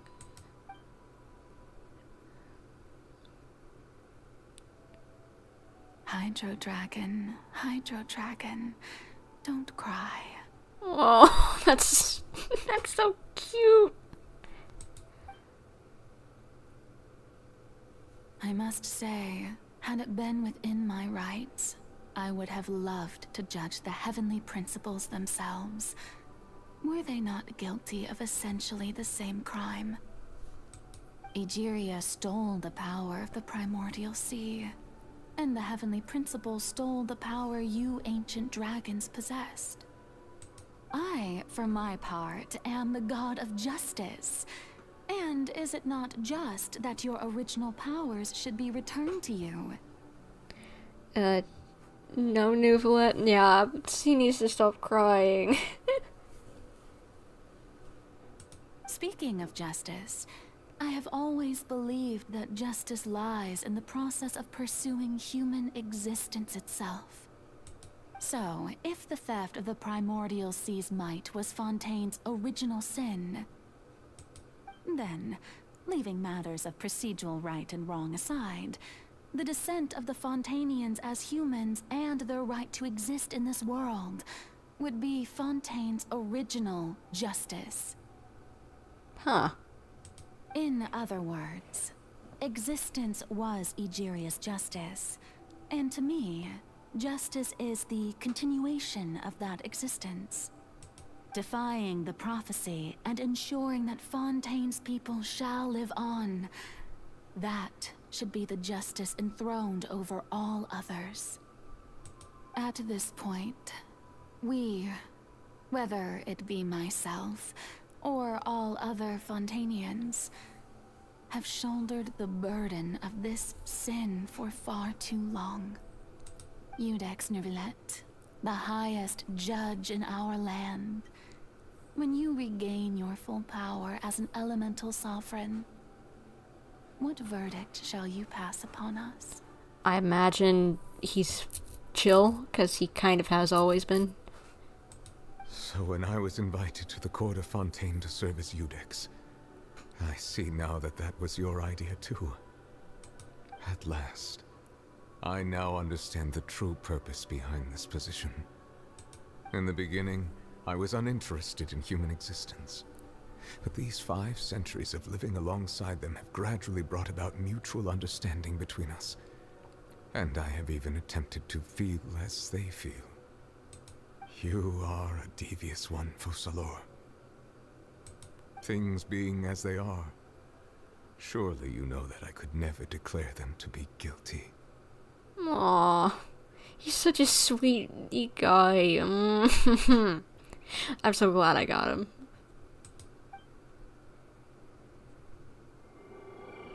Oh no. No. The hour of my execution is almost here. For the sinner, the curtain call has come. I know I may not sound it, but faced with death, I find myself a little afraid.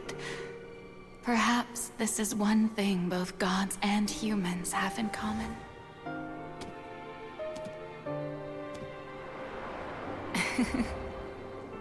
Farewell, Neuvillette. I hope you've enjoyed the part you played these 500 years.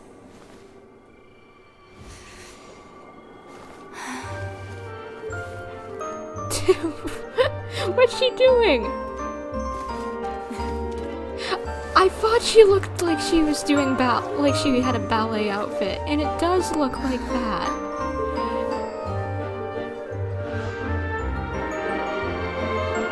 There she is doing a light ballet. Aww.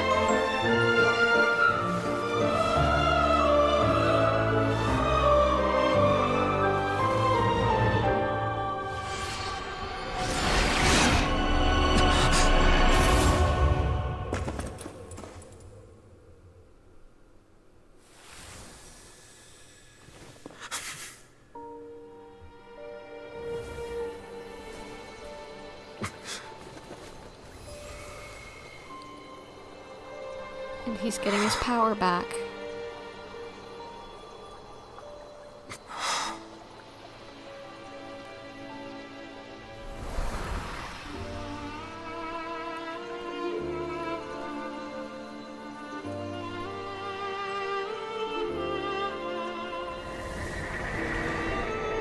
Thank you, Furina, for all you've done.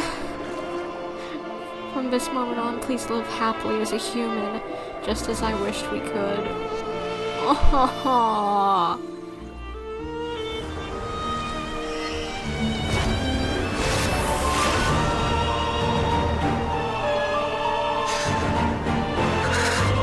Oh, he's crying. I, Iudex Neuvillette, hereby declare, people of Fontaine, your sins are forgiven.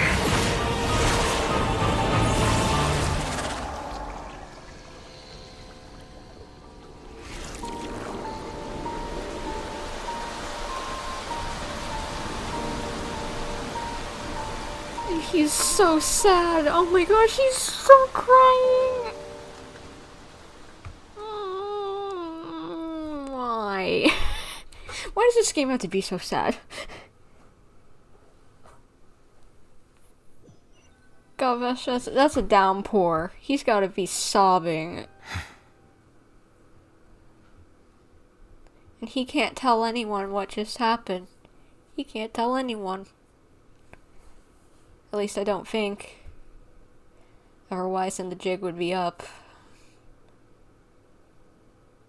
Or technically, since Furina's now gonna be able to live as a human, then it doesn't matter. He has the seat as the sovereign now, so everything's good, I guess. So he can, I guess. Aww. It's so funny, he barely even knew her, just for like a few minutes.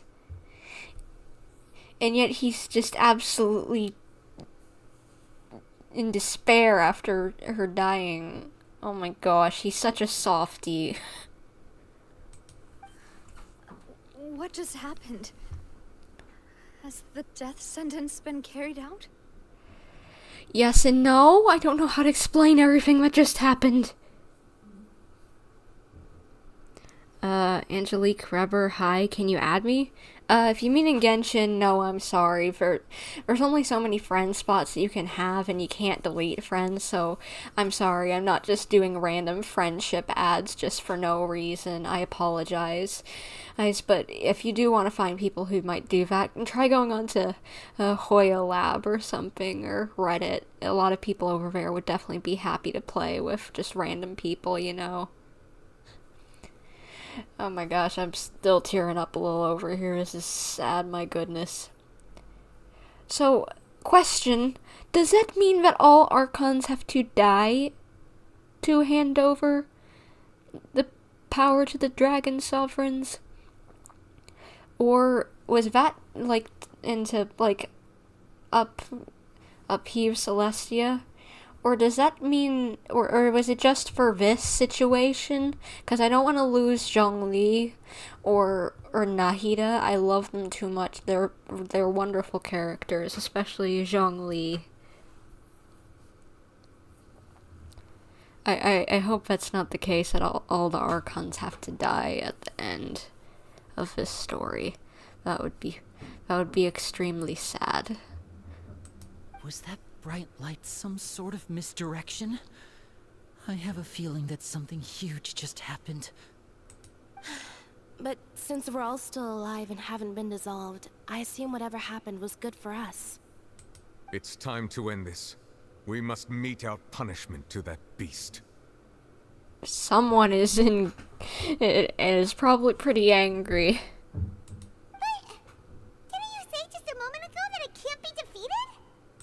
I have gained the strength sufficient to deal with it.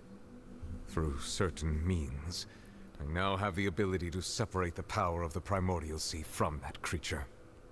We should seize the opportunity to pursue our quarry. You obtained power just now?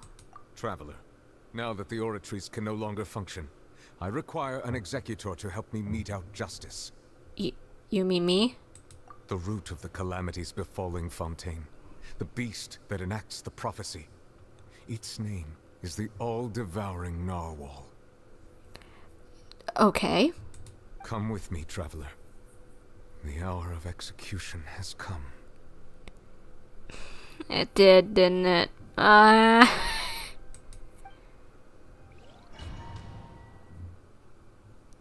my gosh, this is cray.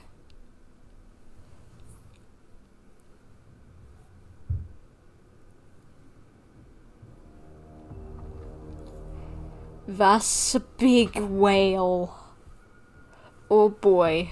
I wonder how big this boss fight is gonna be, my goodness. It's pretty though. We're going to execute it? But how are we going to do that? It's huge!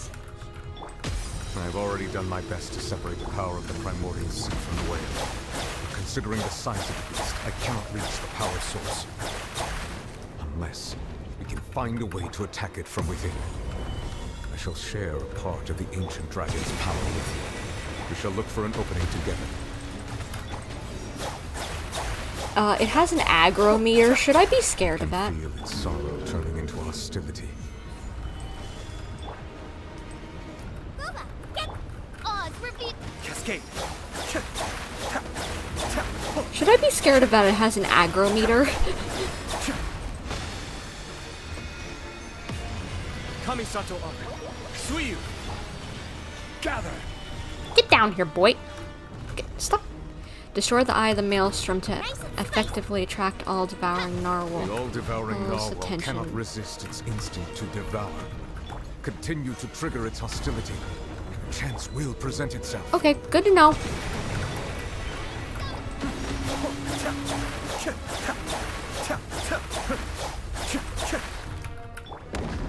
Stabilize.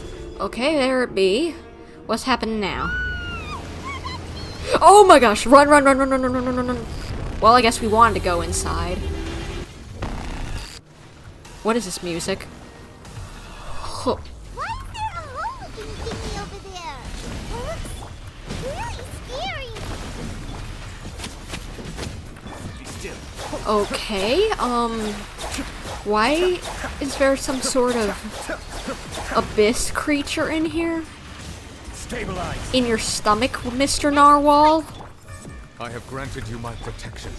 Do not fear. Seize the moment and use my power to suppress its root from within.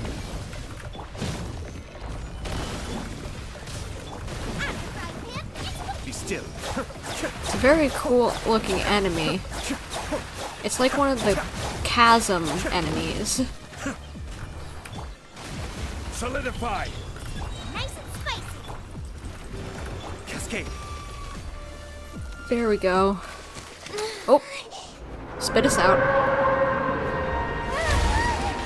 Is it dead? Already?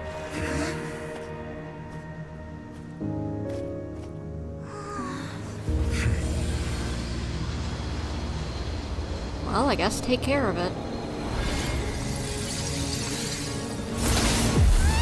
Oh no. Phase 2 maybe? Or not. Oh gosh, is that a black hole? Hello.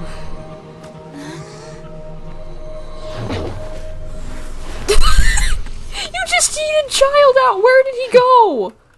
Where is Tartaglia? And what is that even you threw with him? Thanks for helping with the cleanup. It should have been my job, but oh well. Hello, ma'am. You look like you're from Honkai Third Impact. Impact Third, rather than this game, but alright. It was just supposed to be a short private training session for me. I didn't think that my disciple and my master's pet would start brawling in the meantime. Your master's pet? Who's your master? Well, actually, I had a feeling that it would happen at some point, but they bumped into one another earlier than I thought. What a blunder. I suppose I'll have to swing my sword 3 million times as penance. I like her design, by the way. Your master's pet? That power. Who are you exactly? Hyman has an idea. From what she said earlier, she must be Child's master. Skirk, right? Yeah, probably. It's just that he gave us the impression that she was the less talkative person. I simply did not have anything to say to the weak. But you, on the other hand, managed to defeat the all-devouring narwhal without using power from beyond this world. First she yeets him, then she roasts him by saying that she did not have anything to say to the weak. She just called Tartaglia weak. And not only that, she yeeted him out of the dimension with whatever that black hole thing was. So you may speak to me as equals. What sort of person would take an all-devouring narwhal as a pet? I have to agree. It's a strange use of a planet's primordial waters just to raise an all-devouring narwhal. That kind of power is wasted on it. It's not cooperative. It eats too much. And I have more important things to do with my time than pet sitting. The only thing that creature has going for it is its looks. It is pretty. All in all, it fails as a pet. Yeah. Yeah. Miss Skirk? I think you might have missed the point. The point being? Well, being that this pet almost destroyed an entire nation. So what sort of person is your master?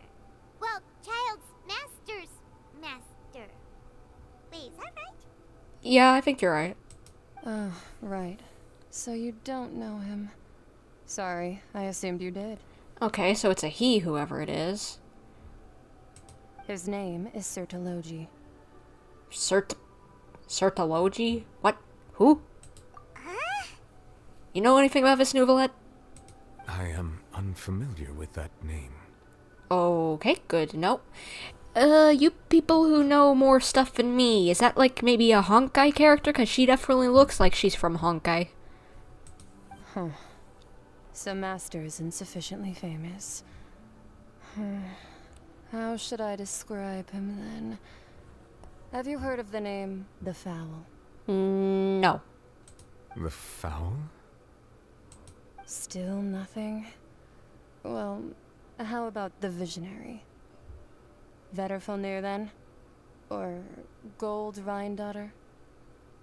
Okay, now that I know. That last one. And, so... Rhine-daughter is Skirk's master? Am I getting this correct? That's an interesting turn, if I'm reading that correctly. Ooh, that one we've heard. Rhine-daughter's part of the Hexen Circle. She's Albedo's mom, right? Oh, so you do know that name. To be honest, I also heard all of those names and titles from my master. I don't actually know them either. But I suppose you understand now, yes? My master is likely a similar sort to Rhine-daughter. They are both pursuing some form of perfection.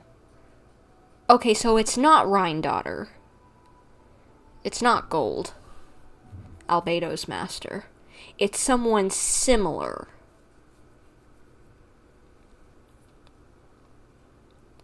Okay, so it's not Rhine-daughter, but it's someone who has a similar goal as them. Okay, I think I got that. Wait, didn't you also mention a visionary person? Paimon didn't quite catch their name. Right, it makes sense because she said, I don't know these other titles. I've only been told about them by my master. Okay, so, it's someone similar to Rhine-daughter.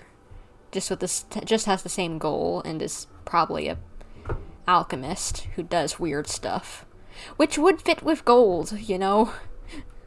In the sense of that they're similar. Definitely sounds similar.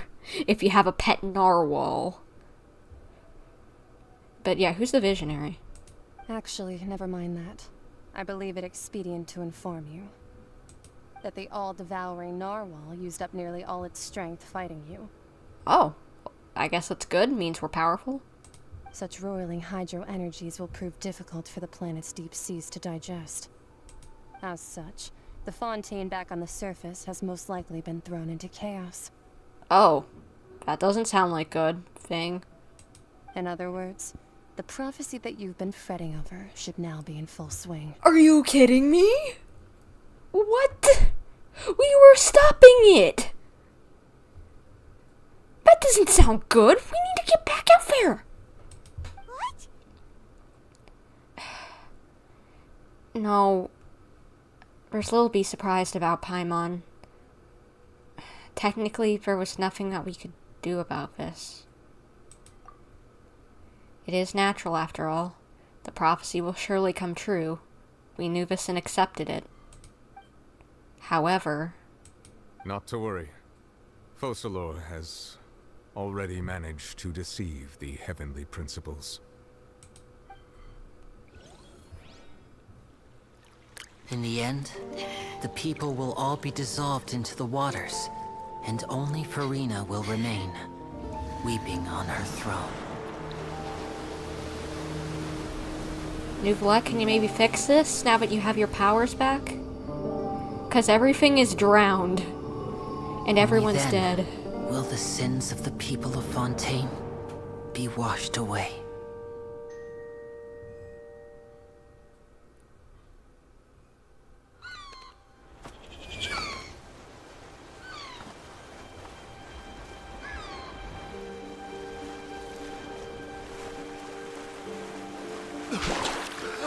Oh, people are okay. How? Wait, how? Hey! Help! Over here! How is everyone actually okay? I don't get it.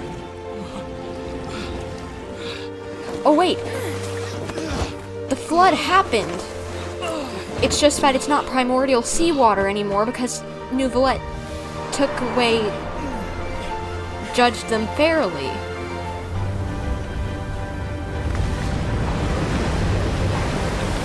And there's Neuvillette's boat, not Neuvillette, Wriothesley's boat that he built, isn't it?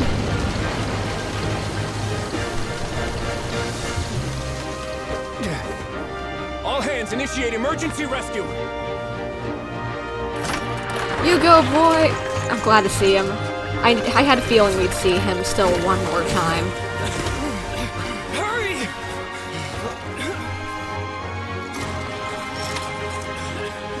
Hey, lend a hand! How is it floating?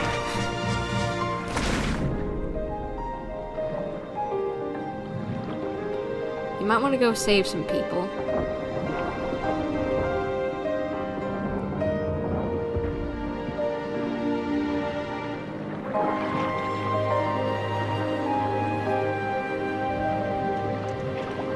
Good thing they have visions. Look! The water's receding!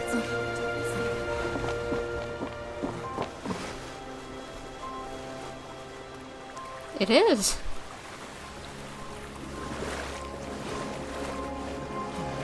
It's a miracle! Water's receding. We didn't dissolve. The prophecy was wrong. The prophecy was wrong.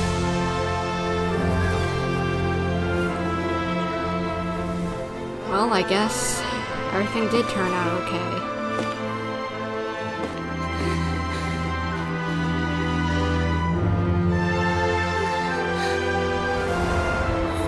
Are you alright? Yeah. We're saved. The prophecy was wrong. Well, that's cool. That's honestly a really cool idea. This whole thing, we tricked fate itself.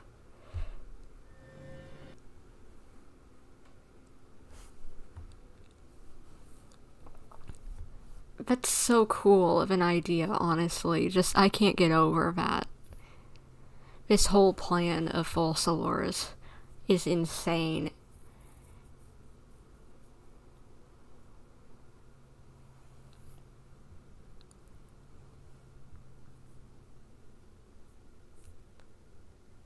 But it actually worked, and then, of course, only Silver and Malus had to die. Yeah. The Solo renewed. The Spina di Rosula talks post-disaster rebuilding. I recently visited Poisson to meet with Miss Navia, spokesperson of the Spina di Rosula, and we spoke about Poisson's present and future. Oh, is that the flowers that she was maybe given?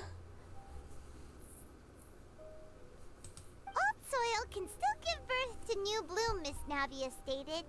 Hope is like seeing a small cookie when you're starving late at night. You just need a little of it. Skyship Winglet, Lunar Brain of the Fontaine Research Institute. The various disputes that have arisen on account of Mr. Edwin have suddenly become a shield over the Institute, with Jurier turning out to be a once-overlooked hidden gem. People always call the first researcher mad, but few know what to call the second. And should that latter person achieve a miracle, they would find it all the harder to find a word with which to classify him and his team. Question, how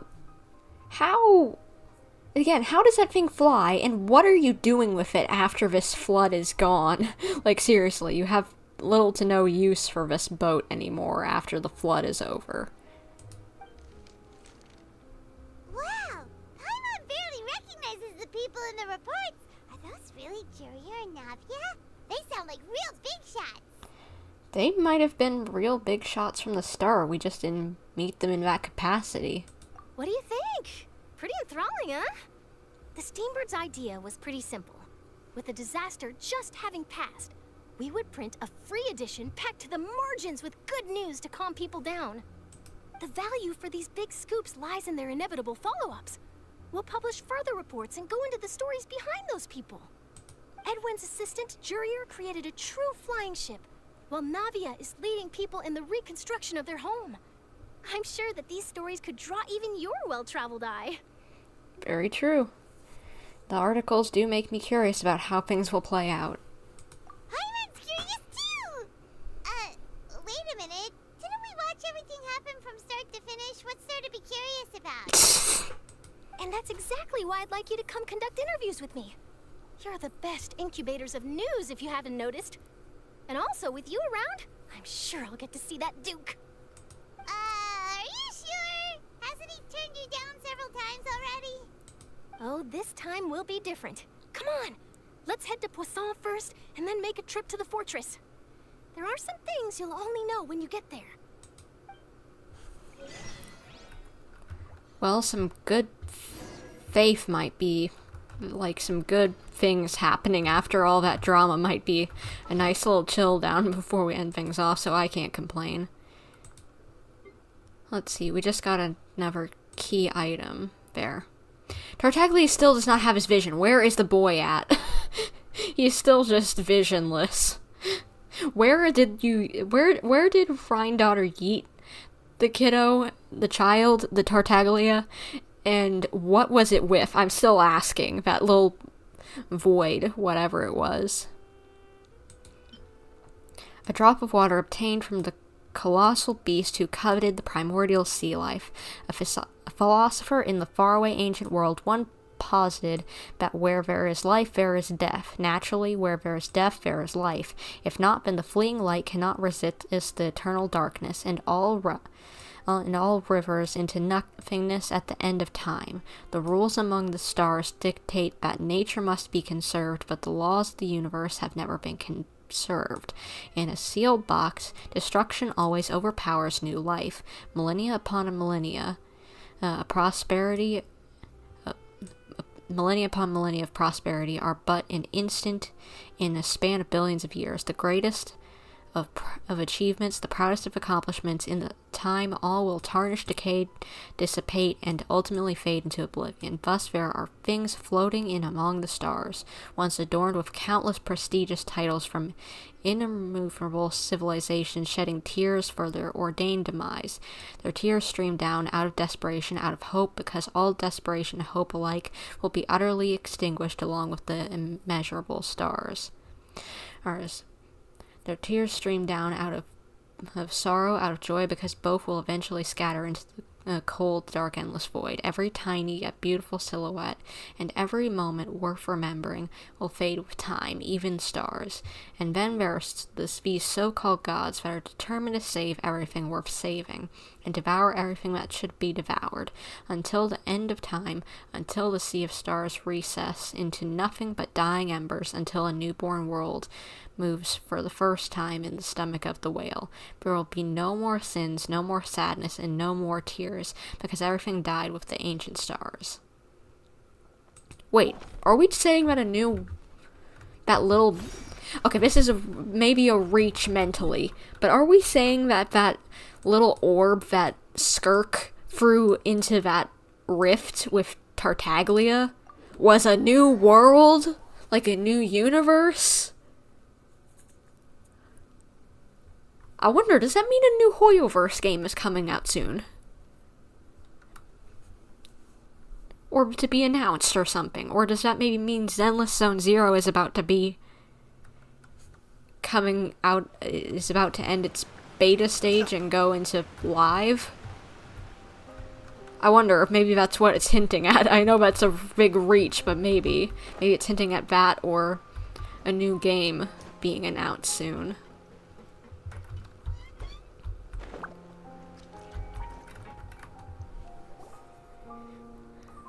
Navia! Oh, it's you. What brings you all here? Hey, we're just having a look around. I'm here to update myself on how things are going here. Oh, the Fatui are here too. Let me introduce you. This is Mr. Garunt Snežević. He represented the Knave in sending us a large amount of supplies, and is helping with our work. What a name on that guy.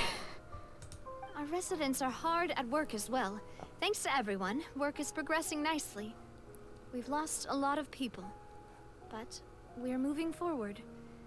That will have to be enough. Hello, Miss Charlotte. I'm a big fan of yours. I especially like that article you wrote last year about Fontaine's stray cats. But if you don't mind, could you not emphasize our role too much in your report? It's not charity we're doing here. We just happen to share the same interests as the Spina. I get where you're coming from. I'll keep it as simple as possible. Or would you be willing to feature as friendly neighbors? That would be fine. Thanks. Oh, you're back too. How are things? That is one of the most cheerful Fatui members I've seen, other than Tartaglia, who is just kind of cheeky rather than actually joyful. We finished laying down the construction materials. It'll be another hour before the workers are able to go over there. Huh? You're here too, Clorinde? Well, her reputation's greatly risen after that whole duel business with Miss Furina. So she's here in Poisson to wait out the heat. All right. She really came here to help me out. Yeah, I thought that that wouldn't be the case. There's too much to consider in the reconstruction of Poisson. The Spina has need of more decision makers. And, well, I do already happen to be connected to Mr. Callis. Only way I can think of is the fact that you technically were the one to kill him. Sorry for being dark. Wait just a moment. Do you mind me asking a few questions? You know, about how you felt before the duel, about what it was like facing down a god. There's lots of exciting material there, I bet. That's what you're saying? You mean like you're agreeing with my statement about the world thing, or something else? I don't know what you're saying, Zhao. Forget it. I'm sure you can find a better theme than that, Miss Charlotte. I see you're the same as always. Couldn't you do me a favor, for Navia's sake? Well, if we're talking about doing things for my sake, you might as well just take a few more photos of me. Or of the Traveler. It's better than wasting time persuading Clorinde, at any rate. Of course I will. I'm not gonna let her off that easy. All right, then everyone who wants to be in the photo, gather up. And smile.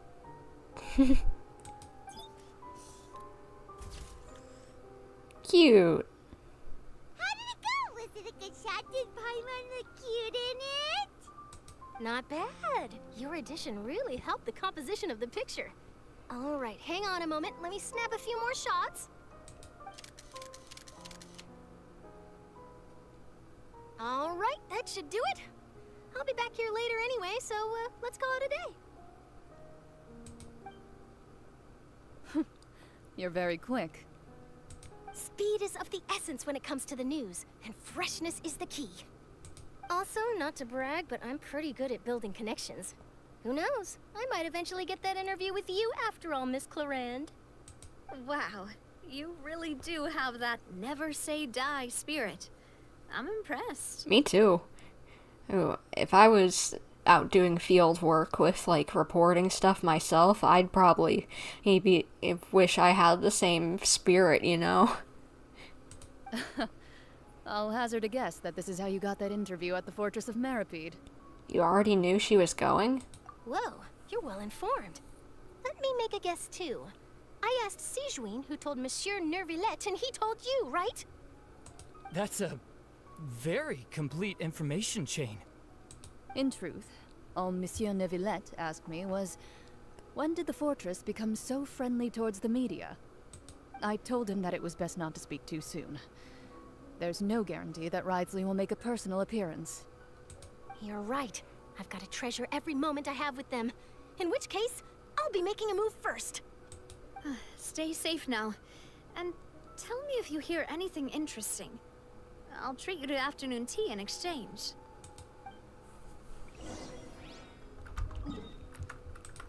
Wait, what do you kids have to say? You seem curious about the fortress. Of course. That Wriothesley. I still remember going down to the fortress to grill him for information on my father's case. Boy, did he take me for a ride. Without telling me anything, of course. But he did invite you to tea, didn't he?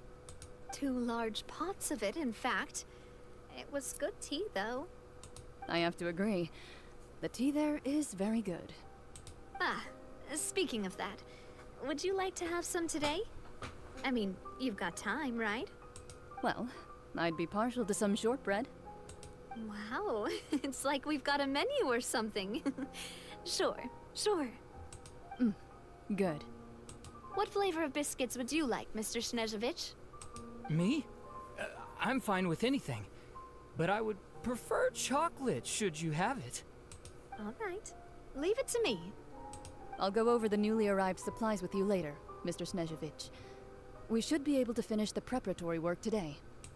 That works great for me. Huh. Is it just me, or did you get a new lipstick? I did. It was a gift from sigewinne. Want to give it a try? I think the color would suit you, too. They really are becoming besties, aren't they? After the whole, like getting over her dad's death and her realizing that just, like, them realizing that they're not really enemies or anything. They're really besties, aren't they? Cute.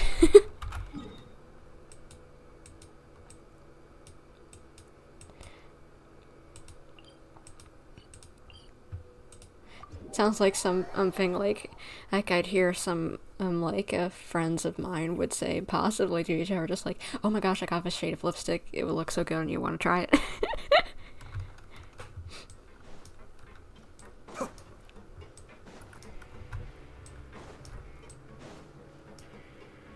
And I forgot about that sigewinne gave her that gift.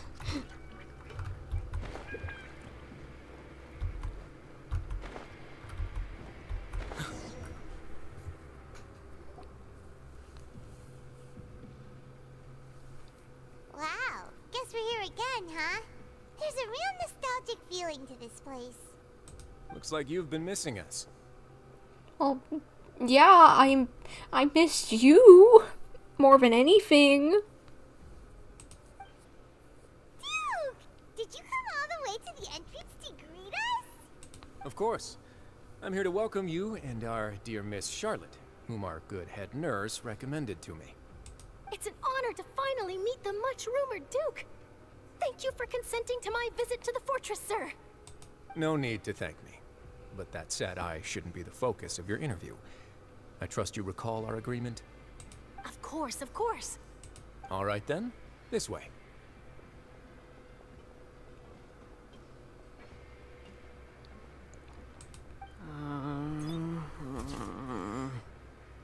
Jurier? Are you okay? Oh, they're shy about getting pictures taken. Hey, no need to be so nervous. I've already taken all the photos we need. Miss Charlotte, do these pictures really need to be published on the cover of the Steambird? It would seem that Miss Lorvine doesn't want her face to appear beside that of Mr. Jurier, Sir, please don't say things like that. We're still going on with this. But it looks like dear Mr. Jurier denies it. Might this interview be very important to you, then? No, I just... This is my first time being interviewed, and I'm very thankful to the Steambird for... Now, I might not look it, but I actually did meet Mr. Edwin once. And I'll be honest, I enjoyed chatting with you more. You've definitely got more of that genius vibe going on. The boat that brought about a miracle, the ark that saved the people. Why, you recreated a myth back there, like an emissary of legend. Still, if I might ask, where's that flying ship now? Huh. Looks like Charlotte's trying to get herself another exclusive scoop. I have to apologize, but that ship is presently in the bowels of our factory. I'm afraid it won't be easy for you to get a shot of it. Really? Well, then in that case, could I have an interview with you to make up for that loss? My goodness, this girl. Go get her. She really does know how to squeeze opportunities for all they're worth. You already know my answer, I'm afraid. Best you interview our head nurse instead. Or perhaps you'd like to take another photo of this couple of researchers? Did you really have to use the word couple? Well, then, 2 solo photos will do. Is my hair messed up? Please, someone help me have a look. You look fine, my dude. Things sure are getting pretty lively here. We've seen this kind of thing before.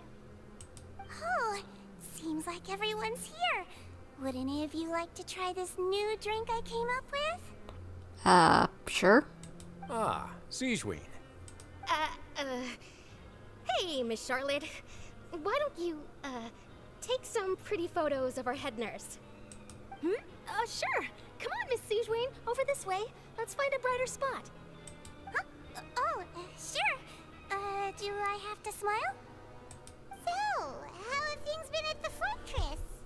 Same old, as you can see. Fontaine's undergone some changes, but this place is still more or less the same.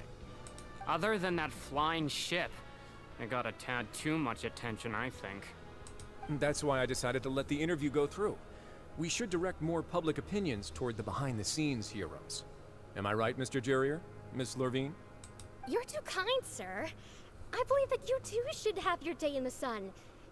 Not that you would want that, which is a pity.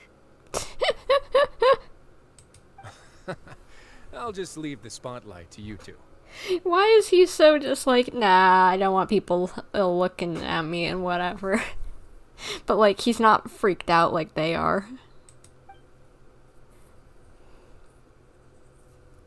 I see. Lots of things happened that day, huh? Anyway, regarding that Harbinger, I'm not sure you remember, but his 3 young followers are still waiting for his return. He sure did win them over, huh? You mean Tartaglia? They're waiting for Tartaglia to come back? I'll tell them that there's good news and bad news.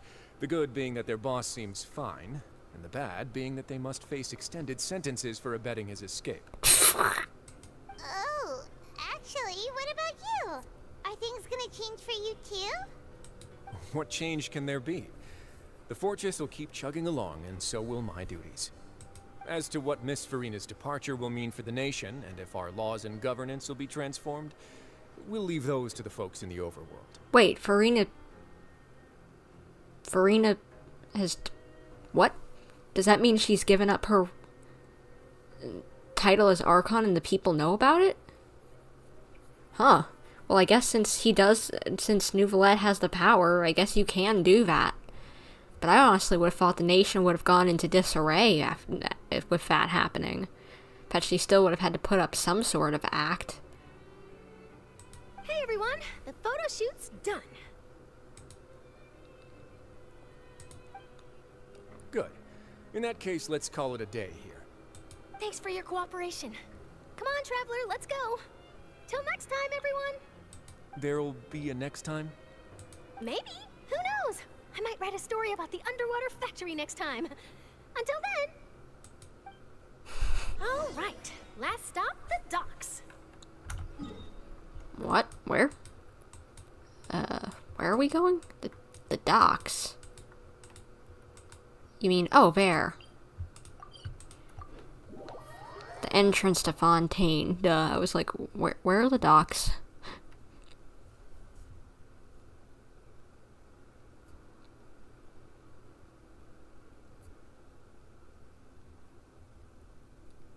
Come on, you can load it, game. Come on.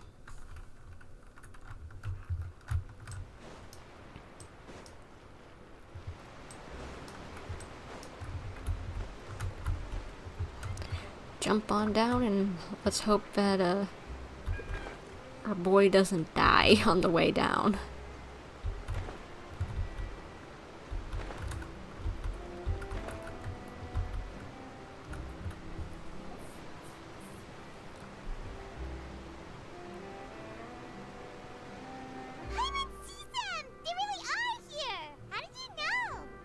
Navia mentioned that she stayed in touch with Lyney and the others after working together.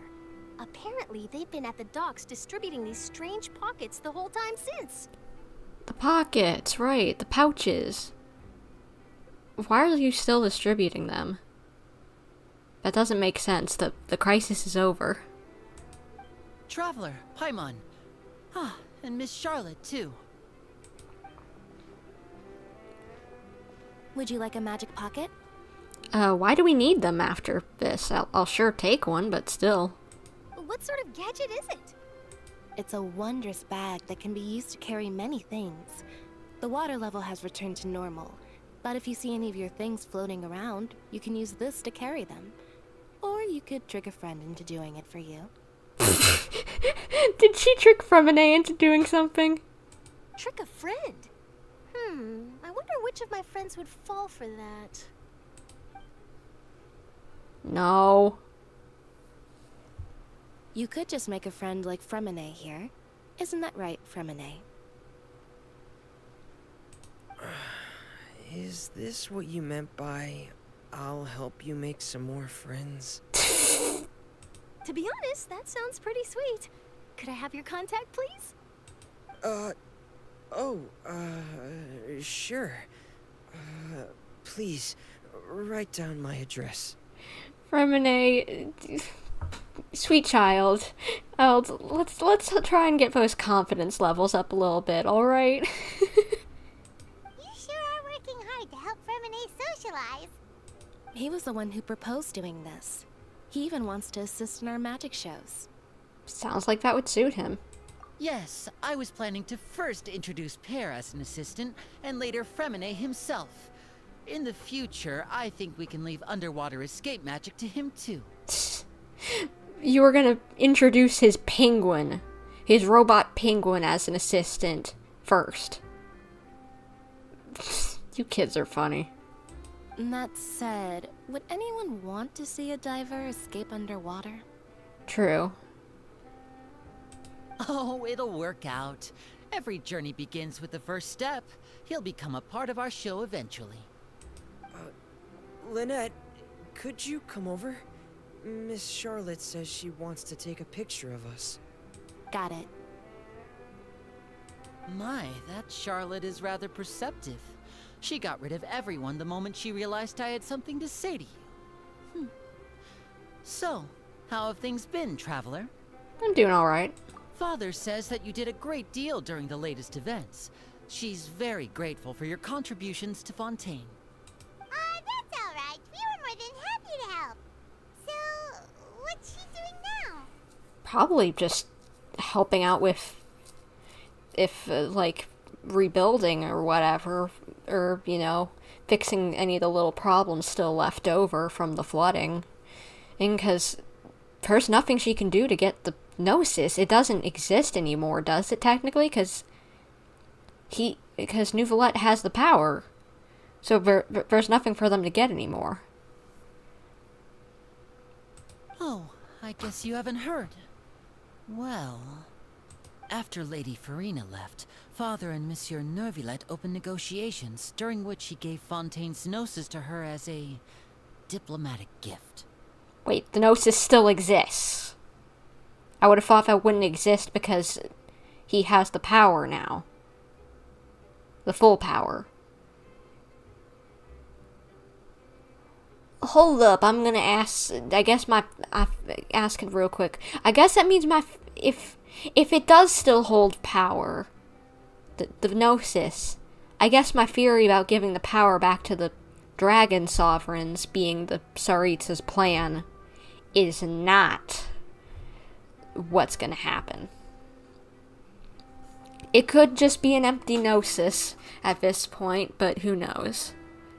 A diplomatic gift? A Gnosis? Yes, I was quite surprised at first myself. But when I thought it over, there were actually a number of things going for it. It could have been done as an apology for the incident with Lord Child, or as thanks for his help in tying the all-devouring narwhal down. Furthermore, Father did also lend significant aid to Fontaine and Poisson. Who tied down the... Oh wait, well, Tartaglia did, but Tartaglia stopped the narwhal. I was wondering what he was meaning. I was just like, where did Arlecchino come in at that fight? Well, that's true, but this is a Gnosis we're talking about. Doesn't this seem a bit irresponsible? I would agree, but I've also heard that It seems that Monsieur Neuvillette has had a significant change of heart regarding the matter. So does he know what they're doing? So there's some reason for this that only Neuvillette knows about? I suspect you'll have to ask him about that yourself. Ah, yes, speaking of which, I did see him strolling around the entrance to the Fortress of Maripede a while back. He better dish about what their plan is, because I need to know now. Isn't he real busy and stuff?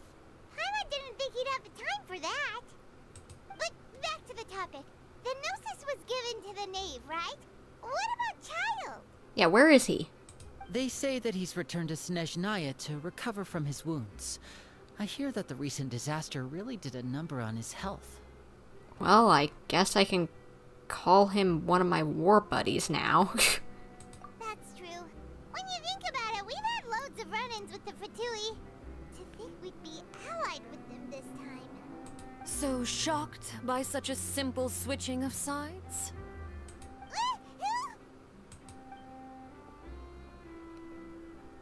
Father! Well, what do you know? Come to the docks to see how my children are doing and meet the traveler by chance. Please do not pay my accomplishments in Fontaine too much mind. I would have done them regardless.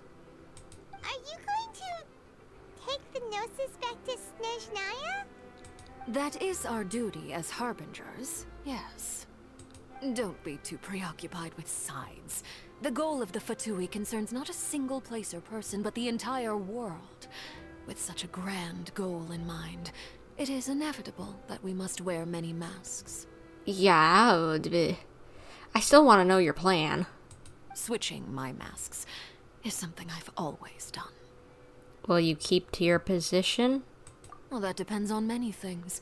No one truly knows what the future holds. What good is honesty if you can't rely on it forever? As for you, I very much look forward to our next collaboration. Good things cannot be achieved alone, and you've proved yourselves to be great partners. Actually, I just remembered something. Please help us deliver this. A vision?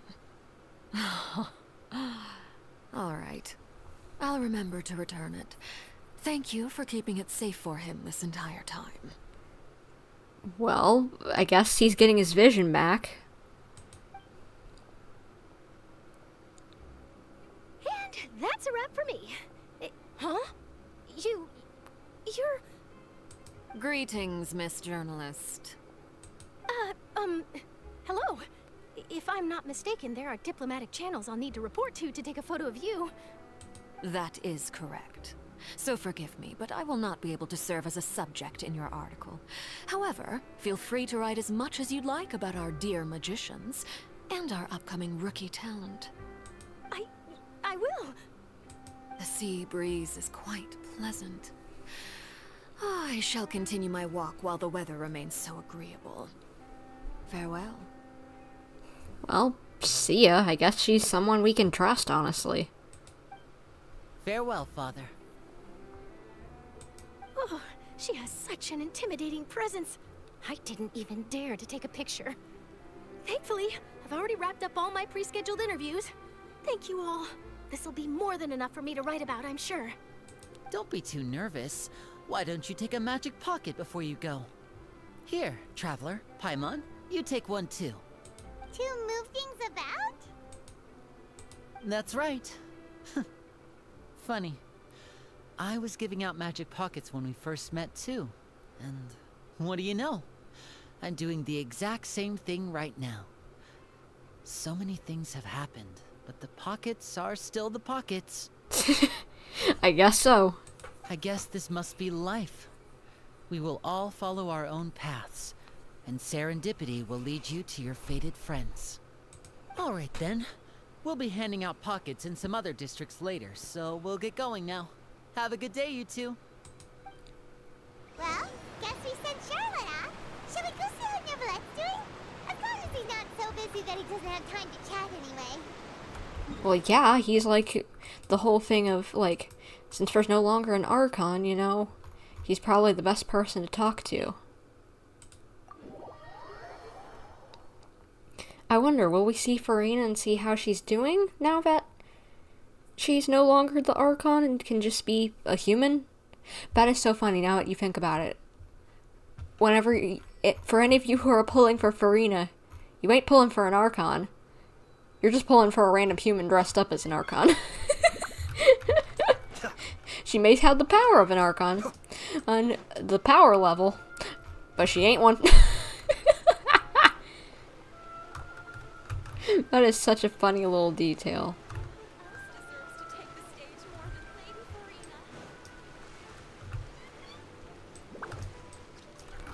So how do I get out back? Maybe go around this way? Yep, and is the opera underground? Because that would have to be like an elevator. That. The entrance to the fortress! Ooh, he really is there! Wait, there's a. I don't know where that is, but I'll have to get that later. I've never walked back here.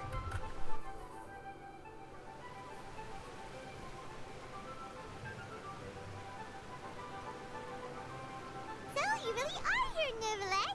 I didn't think you were going to have free time this hour of the day. Really? Oh, I suppose you must have met Mr. Lyney. He took the time to greet me earlier when he passed this way.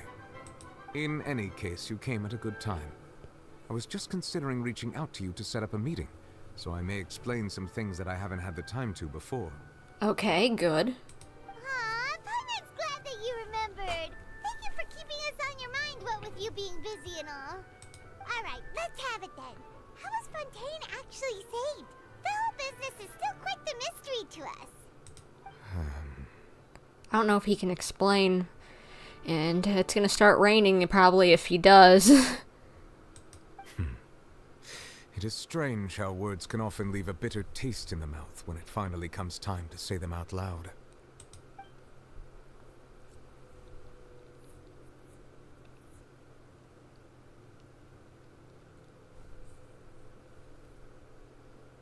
Whoa.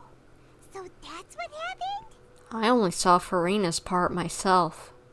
Focalord destroyed the divine throne of the Hydro Archon and restored your power to you, transforming you into a fully fledged elemental dragon sovereign. But Paimon still doesn't quite get what you did to save the Fontainians from dissolving. Yeah, me too. Like, I get that you kind of just fixed the primordial water, I guess, but maybe not entirely. I don't understand. For me, the authority of the ancient dragons refers to absolute control over the hydro element. Fontainians were incomplete humans born of Egeria's use of the power of the primordial sea, with constitutions similar to that of mimics. But so long as those primordial energies remain within them, I could use the ancient dragon's authority to grant them true blood, after the fashion in which life was first brought into being on this planet. Oh! So he just made them regular humans and the primordial seawater doesn't affect them anymore. Oh, okay. That's interesting. In other words, when I gave my verdict, Fontainians became true humans, and thus would naturally no longer be dissolved by water from the primordial sea. Wow. And you know what? I'm surprised that Celestia didn't send a nail down to us or something. That's... for doing that. That's crazy. Focalord must have counted on you to make that decision as well. Your verdict was the key to making the prophecy appear to have come true while saving everyone. You could say that it was at that moment that the Fontainians were finally truly born. Yeah, and in a manner of speaking, Focalord finally managed to fulfill the original Hydro Archon's wish to turn Oceanids into real people too! It seems from your expressions that you still have more things you wish to ask. Plenty. Ask away. I will tell you the truth as I know it. Okay. About the initial verdict that was passed on Child. I have investigated his case along many avenues, and I have learned that he once fell into an unknown chasm when he was young. There, by chance, he awakened the all-devouring narwhal. Yes. But whether it be by sentiment or reason, that should not have been enough to consider him the root cause of the disaster. At most, he would have had tangential liability. As for the judgment passed by the Oratrice during the trial, whether it was due to that liability by association, or Focalors deliberately using him to buy time for us on the assumption that he would be able to hold the creature off, I cannot say. Guess Focalors had Fontainians in mind the whole time. In the end, it was thanks to her that they finally became real humans. Hang on a second. Paimon suddenly got another question. Back when Fontainians hadn't yet become real humans, were the children they had also transformed Oceanids? You know what? Good eye thinking, because I had been asking that myself quite a bit.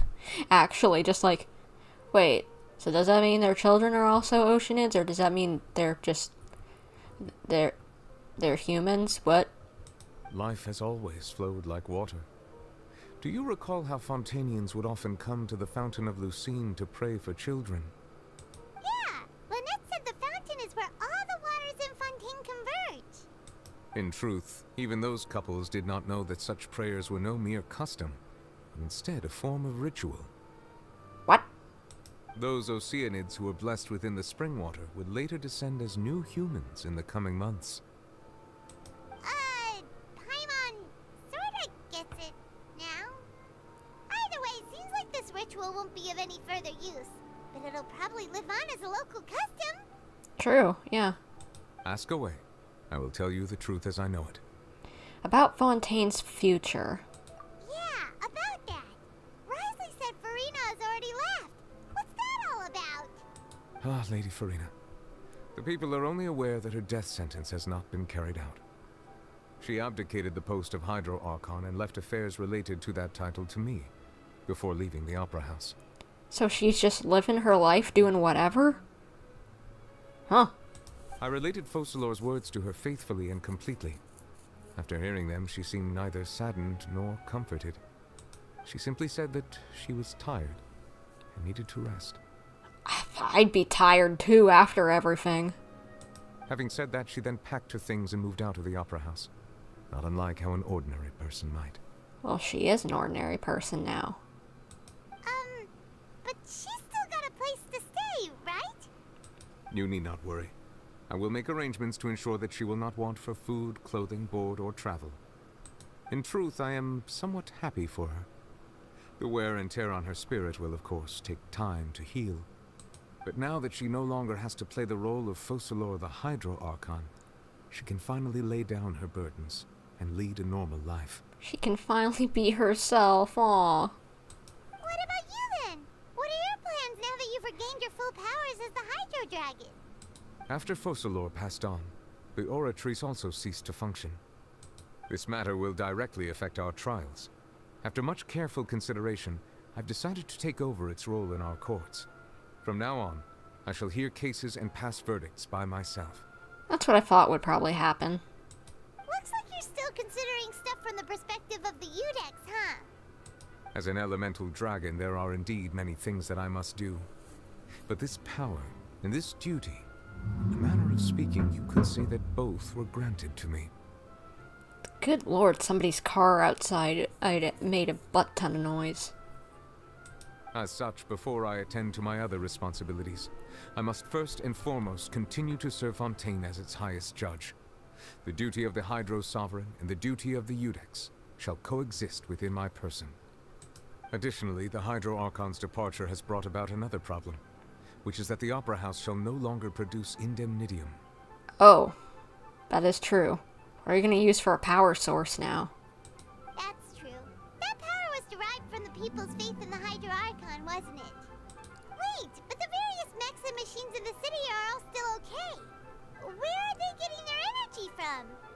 As I am now, I have full command over New Musia, and it can serve as a complete substitute. Another reason why I cannot quite leave Fontaine immediately. So, just you being here leaves them powered? Interesting. And by the way, Navia, don't overwork yourself whatever you do, because now you've got, like, 20 times the responsibility that you used to. Wow. This ancient dragon's authority stuff is really quite useful, huh? Ask away. I will tell you the truth as I know it. About Fontaine's gnosis. Oh, that's right! They say you've given it to the knave as a diplomatic gift or something! Leaving aside their intentionality, the two Fatui Harbingers have indeed done much for us during this crisis. Their sole remaining goal in Fontaine, at least at this point, would seem to be the Gnosis. The Oratrice has ceased to function. The Hydro Archon's divine throne is now no more, and I do not need the Gnosis's power. As such, it has lost all meaning for Fontaine. If the Fatui have impure designs, then we might as well accede to their request now, and avoid unnecessary conflict. I guess? What complicated considerations? Paimon thought you were just giving it to them out of gratitude to the knave and as an apology to Child. Ask away. I will tell you the truth as I know it. Well, finally, about the next stop in my journey. Natlan. You will soon be heading to Natlan, I presume? Natlan. Okay, good to know that's how I pronounce it. I'm afraid that I have little talent as a travel guide, so all I can do is tell you what I know about that land. As far as I'm aware, Natlan can be said to be a nation of dragons. What? Are we gonna get a dragon species? Oh, please, like, make it actually, like, really cool if that is true. Like, we've got Melazines here, make an actual dragon species. Like a dragonborn or something. And please make it playable and don't just turn it into a human or whatever, half, like sigewinne. Like, not that she's an adorable, but I really wish she was full Melazine. A nation of dragons? You mean like you? No, I suspect that I would not find myself welcome there. Unlike ancient dragons such as myself, the dragons of Natlan have undergone long years of development and evolution. Large numbers of them have entered a form of coexistence with humanity. Natlan is also the nation of war. War ravages those lands like an undying flame. Which means I think there's gonna be a decent amount of death. So let's be mentally prepared for that next nation. There is one other piece of information I got incidentally from my negotiations with the knave that I believe may be useful to you. The Harbinger known as the Captain has thrown his hat into the endless ring of war. Okay, so we'll meet Capitano in Natlan, which most people were theorizing ever since we heard about him being in the region from Varka's letter in the one within Weinzelfest event. The Captain. Sounds like a real tough customer. Seriously, everywhere you look, there's a Fatui Harbinger doing their thing. I suggest that you fully prepare yourself before going to Natlan. In the meantime, Fontaine's doors will always be open to you. Ask away. I will tell you the truth as I know it. I have no more questions, Nuvolet.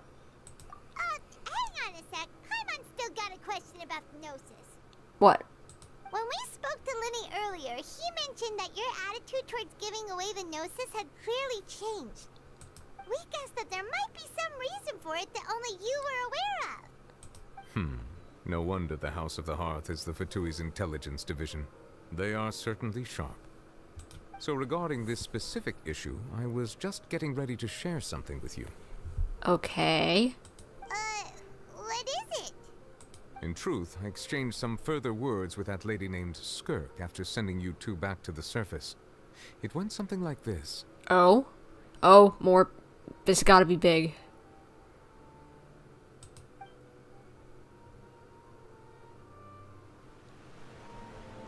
This has gotta be huge info.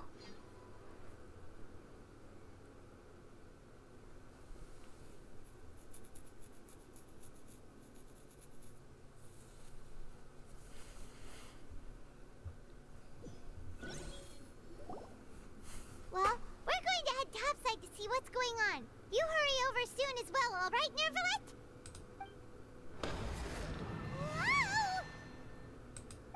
What next? The all-devouring narwhal isn't here, so I'm no longer getting any interference. Interference with what? I can finally catch the scent of your power, what it's made of. It is the authority of the planet's primordial dragons. but with something very similar to a god's curse mixed in. It's quite a novel blend. He has a curse on him too? Or is it just that he doesn't have his full... Well, he does have his full power now. What am I talking about? What is curse does he have? Wait, now I remember. The Hydro Dragon was supposed to be reborn into a Vishap whenever he died, but his people were... The Vishaps were tainted or cursed, and so he couldn't use their bodies, so he became a human, if I remember correctly.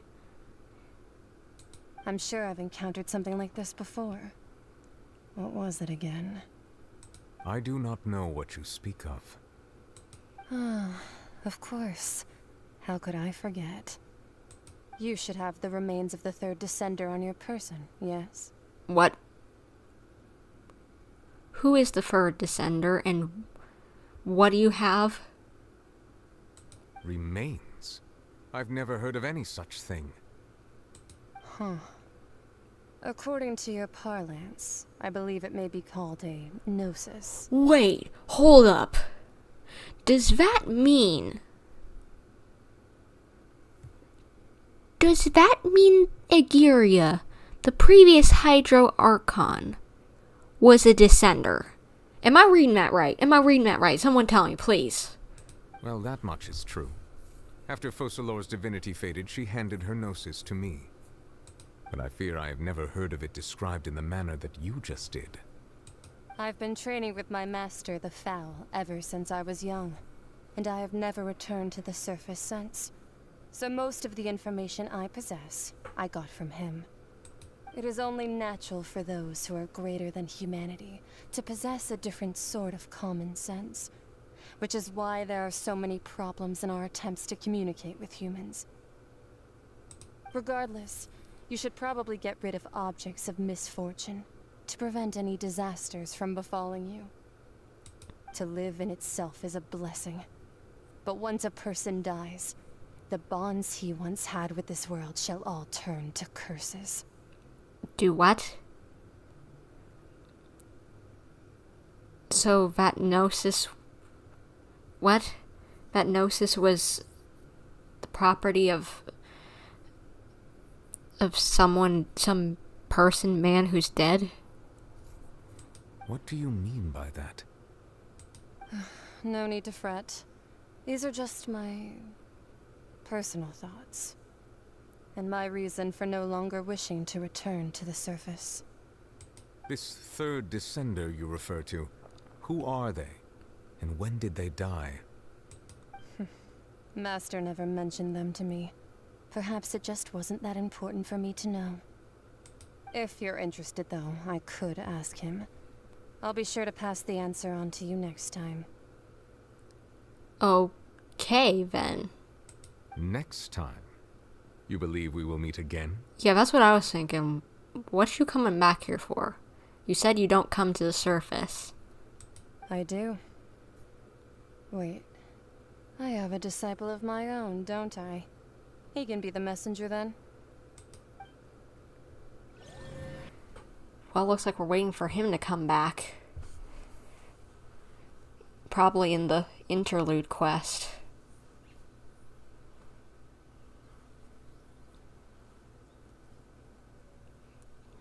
Man, lore in this game is so complex.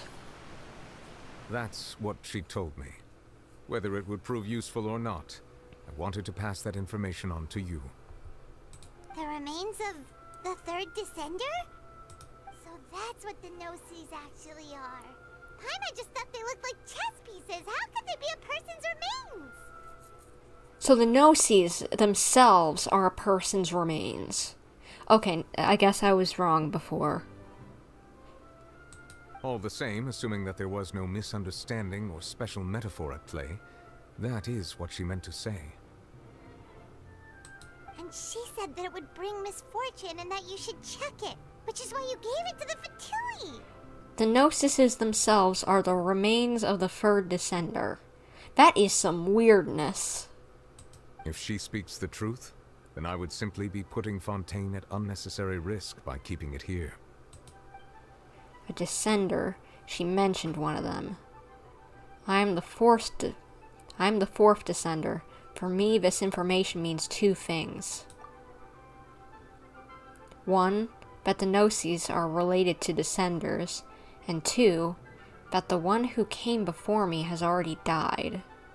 I had guessed that you might already be familiar with this concept, but I did not expect you to be one of them. That means that the Gnosis, which are exceedingly element compatible and can even enhance elemental abilities, do indeed come from the third descender. I wonder, does your body also possess similar properties? Wait, is that why we can... Why we can gather all the elements without a vision? Because we're like a gnosis. We hold the element. And when we touch the...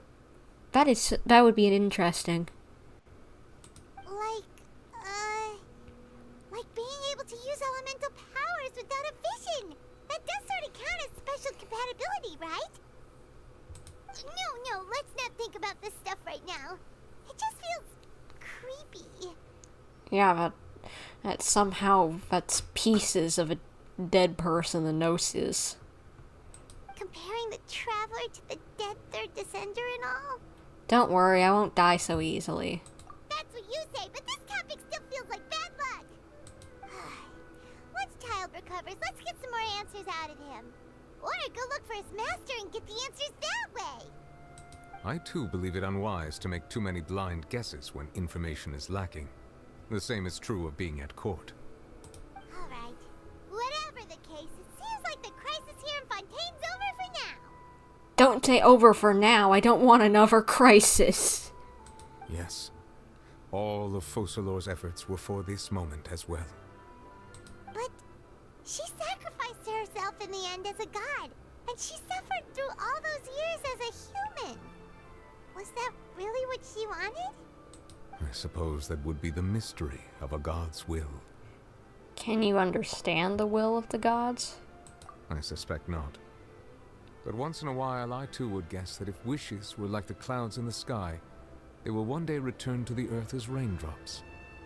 Life flows like water, and rain is the final answer.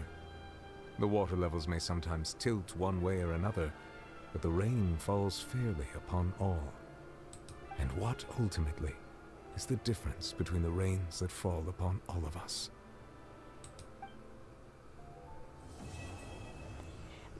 That's it. Wow. Anything else I can ask you? It seems from your expressions that you still have more things. Ask away. I will tell you the truth as I know. No more questions. I suggest that you fully prepare yourself before going to Natlan. In the meantime, Fontaine's doors will always be open to you. Well, that's good to know, but I was hoping you had new info. Just one last little tidbit, but I guess not.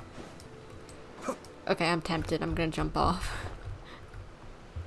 No, it's not under. It's... Oh, wait, it is under. I was smart. I had a feeling you probably couldn't climb up all the way up to the top there. But that's the end. Zhao, that was long? Yeah, I started streaming at about 2 o'clock. It is 8:30. That means that this quest took me 6.5 hours. That is cray. Not that we haven't had lightly longer things. If I remember, Sumeru's final Archon quest was longer, but still, that was crazy. Easy,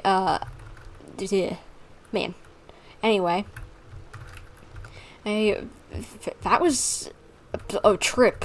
A lot of crying, a lot of craziness, a lot of freaking out, a lot of lore. And I still need to digest all of this. Yeah, almost, this has been like a 7-hour-long stream, technically. Yeah, but hopefully you guys have enjoyed this, and if you did, please consider leaving a like, commenting, subscribing, hitting the little bell to get notifications whenever I get an upload, whenever I upload or do a live stream. as well as check out my Twitter, bumper_YT. I post funny things over there. You can follow that and find out whenever I'm streaming, whenever I plan on streaming, and rather than just only knowing whenever it opens up, because I do things in advance to let you guys know that I'm going to be streaming and when it's going to be and what I'm going to be streaming, as well as I also do those in my community tab here on YouTube. So yeah, if you're wondering if I'm planning on doing a stream, check out the community tab. That should let you know. Oh, I try to do things 2 days in advance, but if not, usually 1 day in advance. And so I would give notifications sooner, but my schedule changes a lot, and I mean a lot. So yeah, 2 days is usually the most I can give in advance of that, hey, I'm streaming and on this day. But anyway, hopefully you guys enjoyed, and hopefully I'll see you in whatever I am doing next. And by the way, if anyone's still watching, I will probably be doing a stream next week.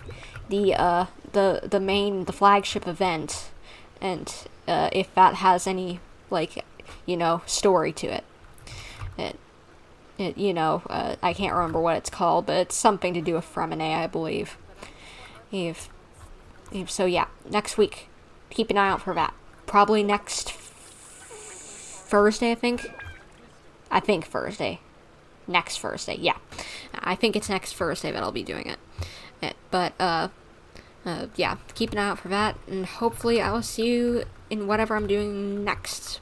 But until then, this is Bumper, signing off.